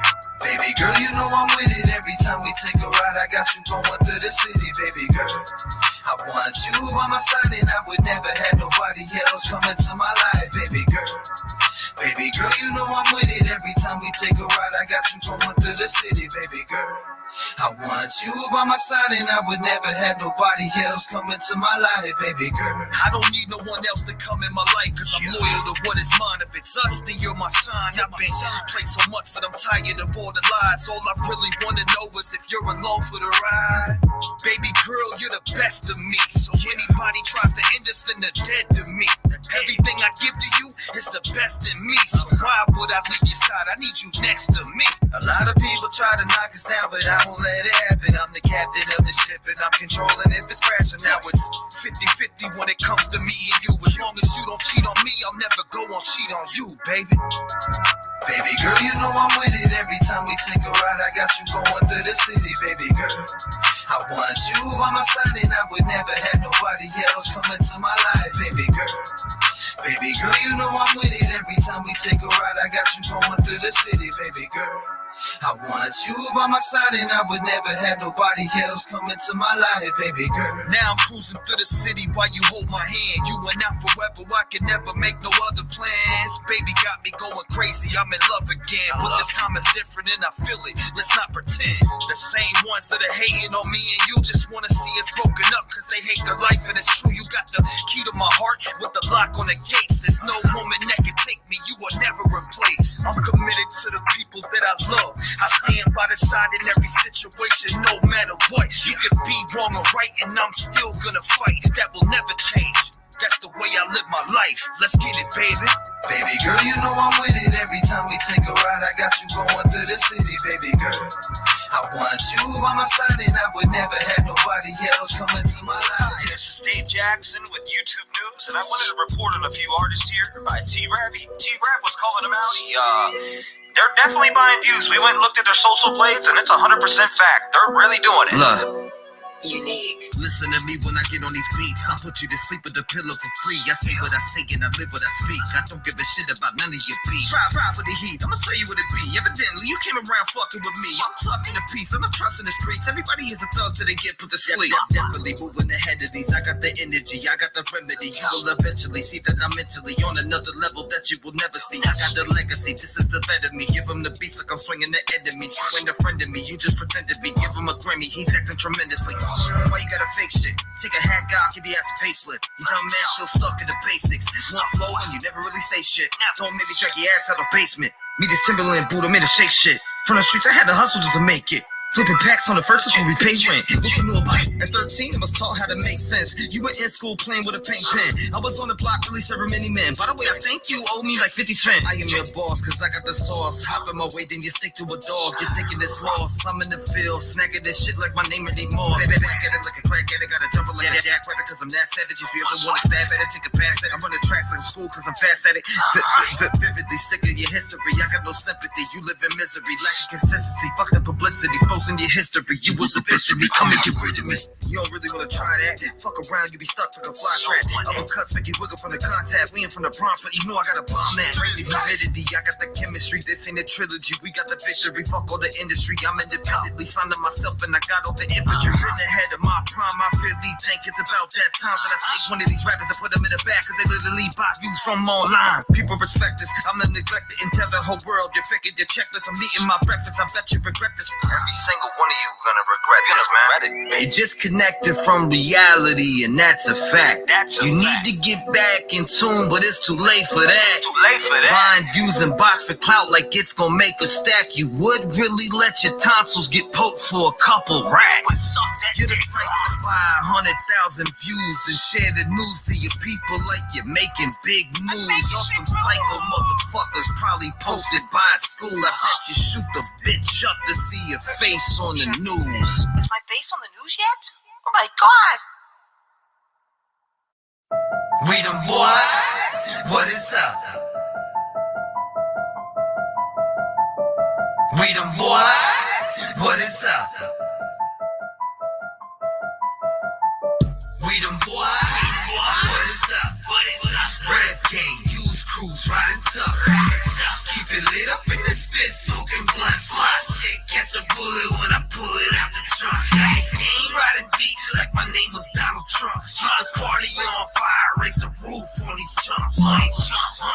They know I like to stay crunk. You go by them boys, always staying turned up. Baby boy, stay saying he a gangster. The only time you raised your arm was in class during English. Teacher, please. That shit's funny to me, cause I've been turning shit up past 500 degrees. No Little Wayne, I'm here to bring the pain. I'm talking smack down, homie.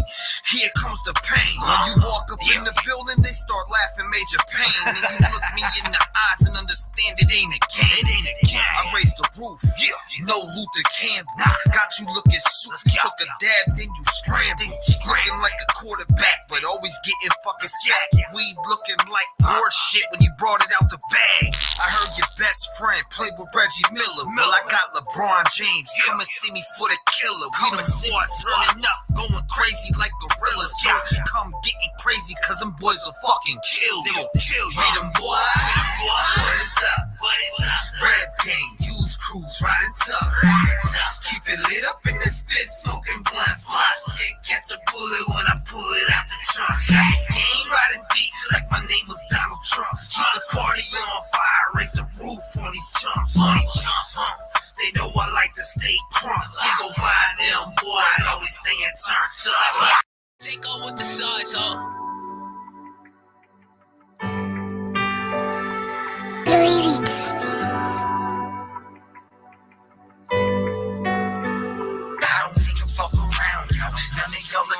Claiming you're my homie, but you praying on my downfall.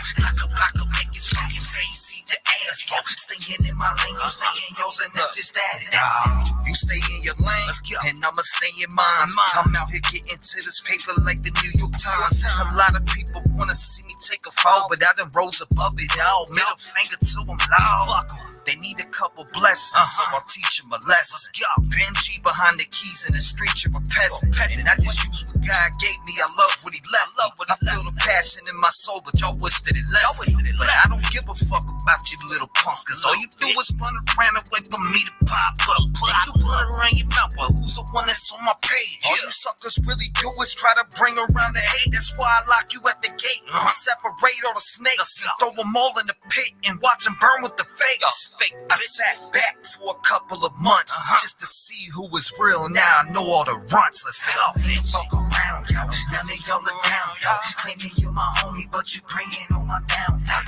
Block up, make his fucking face, see the ass, yo. Stinging in my lane, you stay in yours, and that's just that. I ain't gonna fuck around, yo. None of y'all are down, yo. Claim me you're my homie, but you praying on my downfall. Block a make his fucking face, see the ass, yo. Stinging in my lane, you stay in yours, and that's just that. I go to bat when it comes to my kin. I had your back, you left me hanging like a fucked up friend. Now I'm focused on myself, I never folded on the shelf, and I ain't never giving up. That's what I always told myself. Stay working on my health, one step at a time. I got goals and I'ma reaching for the cost of the grind. I don't care what it costs. Best believe I raised the bar for myself. I'm in a different weight class. Fuck everyone else. And fuck all of them. Where were you when I was struggling like last week? Where were you at? Couldn't post no new music for like 12 weeks. Now it's like, yo, I learned one lesson.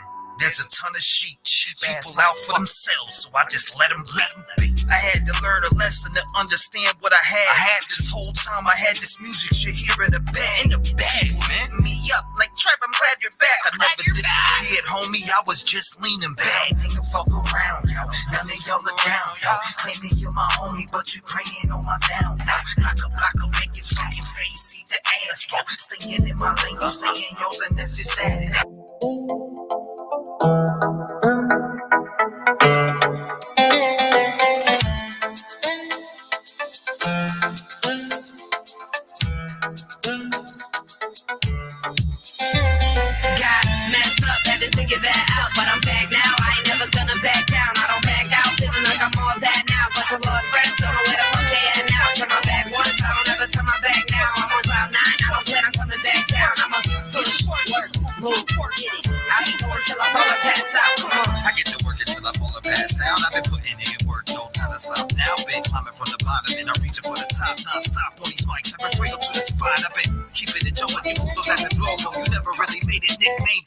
Tony roll back up, cut you out the pocket. And when I start to make a move, I'm leaving dust like a rocket. They don't cook to make a move. Got them all in the groove. Everybody dances when I'm playing the tune. Baby hits the stage, she's shaking the whole room. Turn it up to the left, to the right, make them jump, show up. Take the hate outside, no must, no winner, it's bad for your health, no luck. You fake on my face, that just means I'm a chump. Fake friends, I keep them close like a snap for a lunch. You mess with my baby, but I'm packing a punch. Take a sip of this juice if you really want some. Cause I'm sick of all these fakers trying to lash out of us. Messed up, had to figure that out, but I'm back now. I ain't never gonna back down. I don't back out, feeling like I'm all that now. But your lost friends don't know where the fuck they at now. Turn my back once, I don't ever turn my back now. I'm on cloud 9, I don't plan on coming back down. I'ma push, work, move, get it. I'll be going till I fall or pass out. Come on. Till I fall or pass out, I'ma kick it in the spot like it ain't hot in my town. I'm a boss, I'ma get it even when the sun's down. Bitches sucked on me before, I want them hoes to try now. Any bitch I ever did the wrong way was low down. Serving big bars, bitches have to keep it low cal. Ain't gon' mention all the names and all the bars I hold down. When it goes up, that's when all the bullshit goes down. I'ma keep working and moving, I'm never stopping. I've been going since a young and it's really no other option. I've been in this for a minute, a trapper, but I be rocking all the bullshit been behind me. But that don't mean I forgot it, go. Get them up, though, turn them up. Me and baby in the club that they showing us mad love. Nothing bigger for the album, I call it a slam dunk. Going up, and I'm showing these hoes what I'm made of. Look, I ain't gotta talk to them, gotta fuck with them. Game full of clone hoes, I'm instructing them, ducking them. If I can't duck, then I'm crushing them. So I'm going to the rap game that I'm rushing. Messed up, had to figure that out, but I'm back now. I ain't never gonna back down. I don't back out, feeling like I'm all that now. But your lost friends don't know where the fuck they at now. Turn my back once, I don't ever turn my back now. I'm on cloud 9, I don't plan on coming back down. I'ma push, work, move, get it. I'll be going till I fall or pass out. Come on.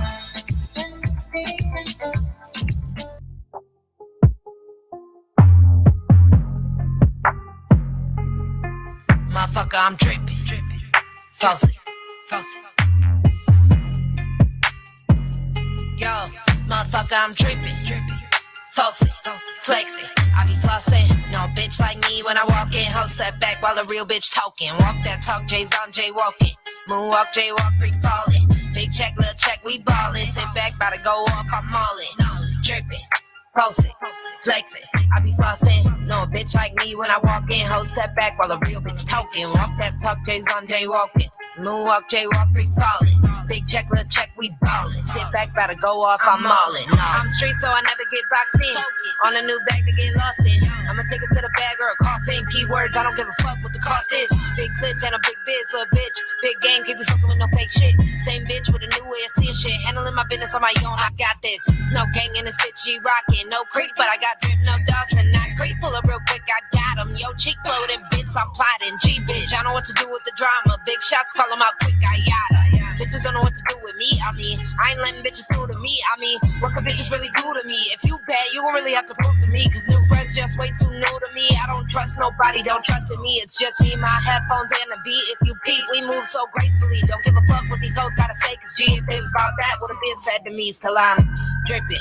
Post it, flex it, I be flossing. No bitch like me when I walk in, hoes step back while a real bitch talking. Walk that talk, J's on J walking. Moonwalk, J-walk, free falling. Big check, little check, we ballin'. Sit back, gotta go off, I'm allin'. Drippin', post it, flex it, I be flossing. No bitch like me when I walk in, hoes step back while a real bitch talking. Walk that talk, J's on J walking. Moonwalk, J-walk, free falling. Big check, little check, we ballin'. Sit back, gotta go off, I'm allin'. Hit the club with some more money, finna hit the block and come back with some more money. Got some bitches hanging out back that'll roll from me. Hoes funny, what you know about that on the low money? I'm a boss, y'all don't get that. Got a loose screw, get back. Get sweat back, taking off like a jetpack. Knock heads back, you can call that a setback. I'm a murderer, I ride this beat. I ain't even gonna deny it. Y'all know I've been studying, I'm ready for whatever. If you bitches ever think you wanna try it, Goblin, I've been mobbing, lay heads nodding. Yeah, you know I got them vibing. Bitches always talking about somebody causing problems in the streets, but that ain't making you a profit. I've been dripping. Post it, flex it, I be flossing. No bitch like me when I walk in, hoes step back while a real bitch talking. Walk that talk, J's on J walking. Moonwalk, J walk, free falling. Big check, little check, we ballin'. Sit back, gotta go off, I'm allin'. Drippin', post it, flex it, I be flossing. No bitch like me when I walk in, hoes step back while a real bitch talking. Walk that talk, J's on J walking. Moonwalk, J walk, free falling. Big check, little check, we ballin'. Sit back, gotta go off, I'm allin'. I'm allin', I'm allin', I'm allin'. Sit back, about to go off, I'm allin'. Drippin', faucet, I be flossin'.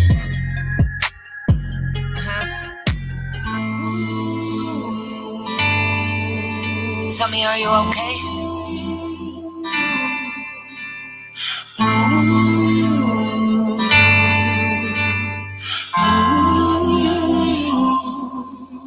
Tell me, are you okay? Better than I was before. I can't answer now cause I'm still not sure. I'm still fucked up from the things I've endured. And when the pain hits, wear it like an open sword. You poke that mine, now I'm finna open yours. I don't judge yours, so don't disrespect my lord. Words hold will, every bad intent's a curse. And cause I said that, I don't really know who's worse. I'm in it right now, all I see is open doors. And in my future, all I see is open shores. So when I pop out, everybody hears my roar. But in my free time, I'm still looking at the floor. My heart hurts, I don't know if I can handle more. Fighting for my own music and I'm still at war. If nothing else, then it really kinda shook my core. I broke free from the chains, take off, I soar. Yo, I ain't living life for someone else. I put myself up, trying to take me off the shelf. I've been through hell, now I'm busting out the shell. I've been held back, now I'm busting out the cell. Always did well with the hands I was dealt. No more sitting around feeling sorry for myself. Will I stay on? Only time will tell. Now if I could only learn how to love myself. Go, go, go, go. Gotta go hard, gotta show them my own side. Go, go, go, go. Cause we be on a suffer, we're feeling so high. Suffer, it might just fly. Cause we be on a suffer. Gotta go hard, gotta give it all I got. Yo, little things always feel so big. Won't obsess over things unsaid. Old events can't change, won't be undid. Plus it taught me how to handle this real life shit. Now I'm popping off on a mic like this. So if you ask me, every little weave you spit was a gift. So I'm grateful for the shit you did, even if it meant the fake little friendship dead. Yo, I don't need nobody. If you haven't heard before, I'm a motherfucking G. When I step through the door, everybody stop and look, trying to find out what I'm on. I've been at this for a while now. Big vet and I'm fresh up out your contract. Who's next? Said somebody this a snow gang. Who's next? I'm a motherfucking threat now. Big threat, big threat, big. You are who you've been looking for.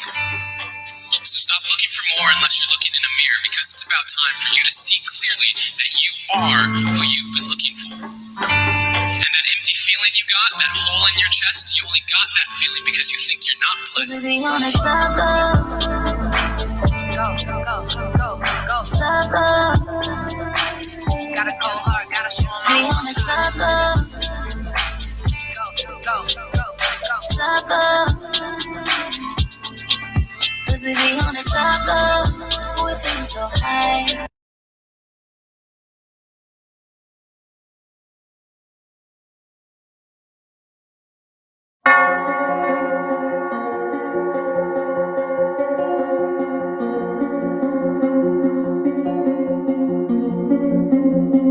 Pull up, hop out, flex, hop out the frame on these bitches, open that bag up, toss it, make it rain on these bitches. I pull up, flex, I go insane on these hoes. I can't stand the way the industry portraying these hoes. They got that flex, yeah, flex, yeah, flex, yeah, flex. I pull up, I flex, hop out, flex, pull up, I flex, yeah, hop out, flex.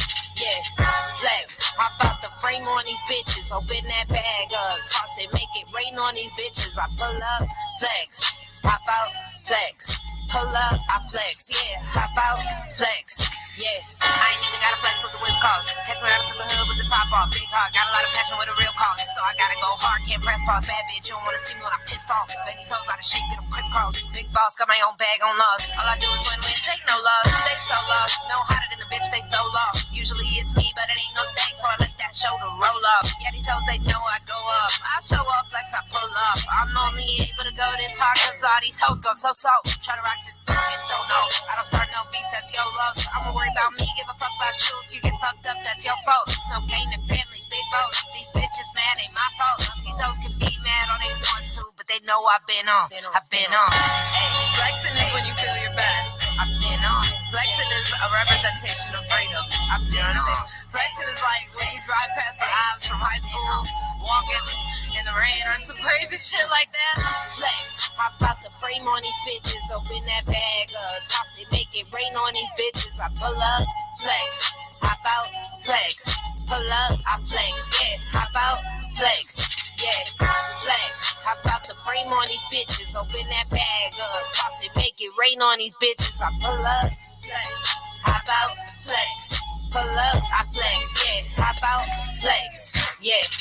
Hop out, make them flex when I step. Grab the rap game by the neck. I say this shit on my chest. Put the flame to anyone who really claims a threat. When I say I'm up the back, that means I'm cashing a check. Let's listen.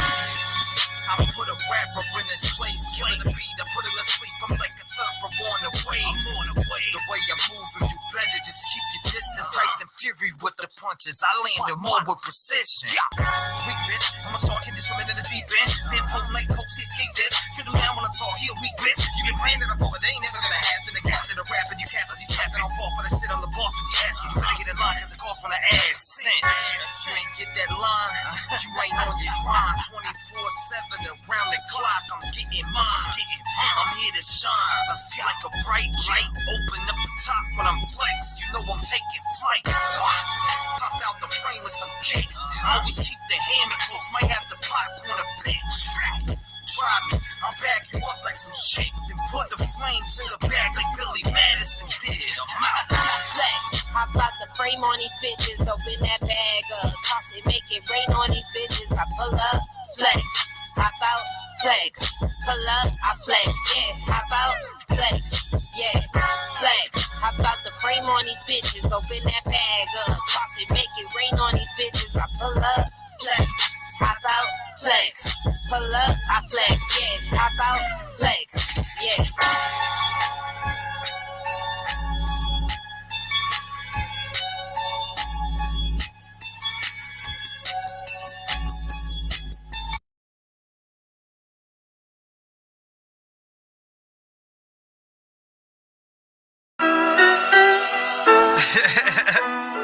Hey, yo, Project, man, we made a hit on this one.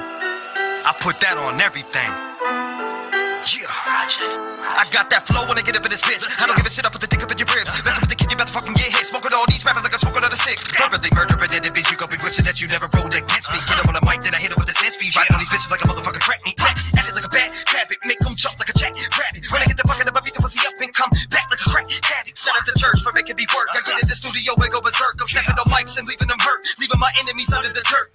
So these bullets will hit you. You fuck with my family, I'll murder you simple. I'll put you to sleep like the lean that you're sipping. I don't give a shit about none of your bitching. You keep all the bricks and the money you're pitching. I'll keep cooking all of these rappers and catching. This shit is easy as 1, 2, 3. I love everyone who supports my dream. I got project on the beat, passing me all these beats. I'ma beat that shit up like a pussy and make it leak. Make you lean, make you rock, make you move, make you drop. Flow potent like a rock. Take a listen, give me props. I got project on the beat, passing me all these beats. I'ma beat that shit up like a pussy and make it leak. Make you lean, make you rock, make you move, make you drop. Flow potent like a rock. Take a listen, give me props. Give me props when I get up in the spot. Sitting in the studio chilling with my pops. Everything I make when I get behind the mic, I tear it up when I run in the spot. Show me love when you're riding with the ops. Middle finger waving to the motherfucking top. Till you ever hit you know me, I'ma leave you in the past and leave you dead when you should be dropped. People be hating on top of the bait and I'm breaking the fight. They calling me Satan. I'm destined for greatness. You trying to come take it, I'm snapping off for the beat when I make hits. Fuck with the kid, you about to catch a facelift. Look at all these motherfucking rappers in the basement. Thinking they can fuck with me, they crazy. I'm here on the mic and I'm about to go ape shit. Thought I was playing with this in the game. I'm running this shit with the ankle that's sprained. I smoke with these rappers like I am disaster. You better go pray. Somebody call a pass. I got the project on the beat and we taking it to the top. I spit my rhymes, he sends a beat and I'm making it something hot. I got project on the beat,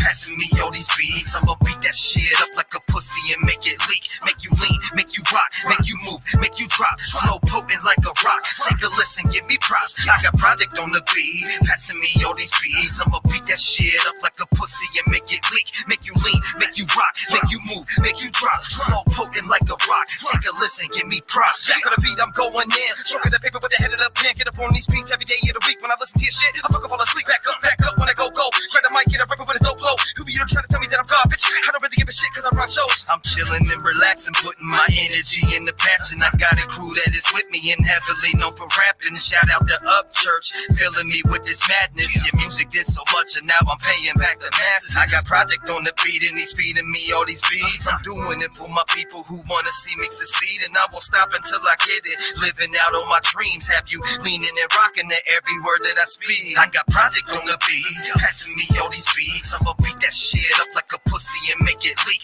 Make you lean, make you rock, make you move, make you drop. Flow potent like a rock. Take a listen, give me props. I got project on the beat, passing me all these beats. I'ma beat that shit up like a pussy and make it leak. Make you lean, make you rock, make you move, make you drop. Flow potent like a rock. Take a listen, give me props. Yeah.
Yeah, I've been with the shits. Yeah, and they been on my dick.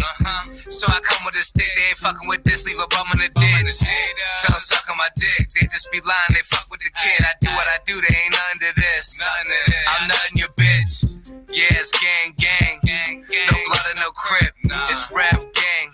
We taking your block and we running your shit. Yeah, I know that you mad. Cause I know that you whack. And I know that I'm cracked. No holding it back. You know it's a fact. Yeah, I'm nice with the shit. Put a knife in your rib.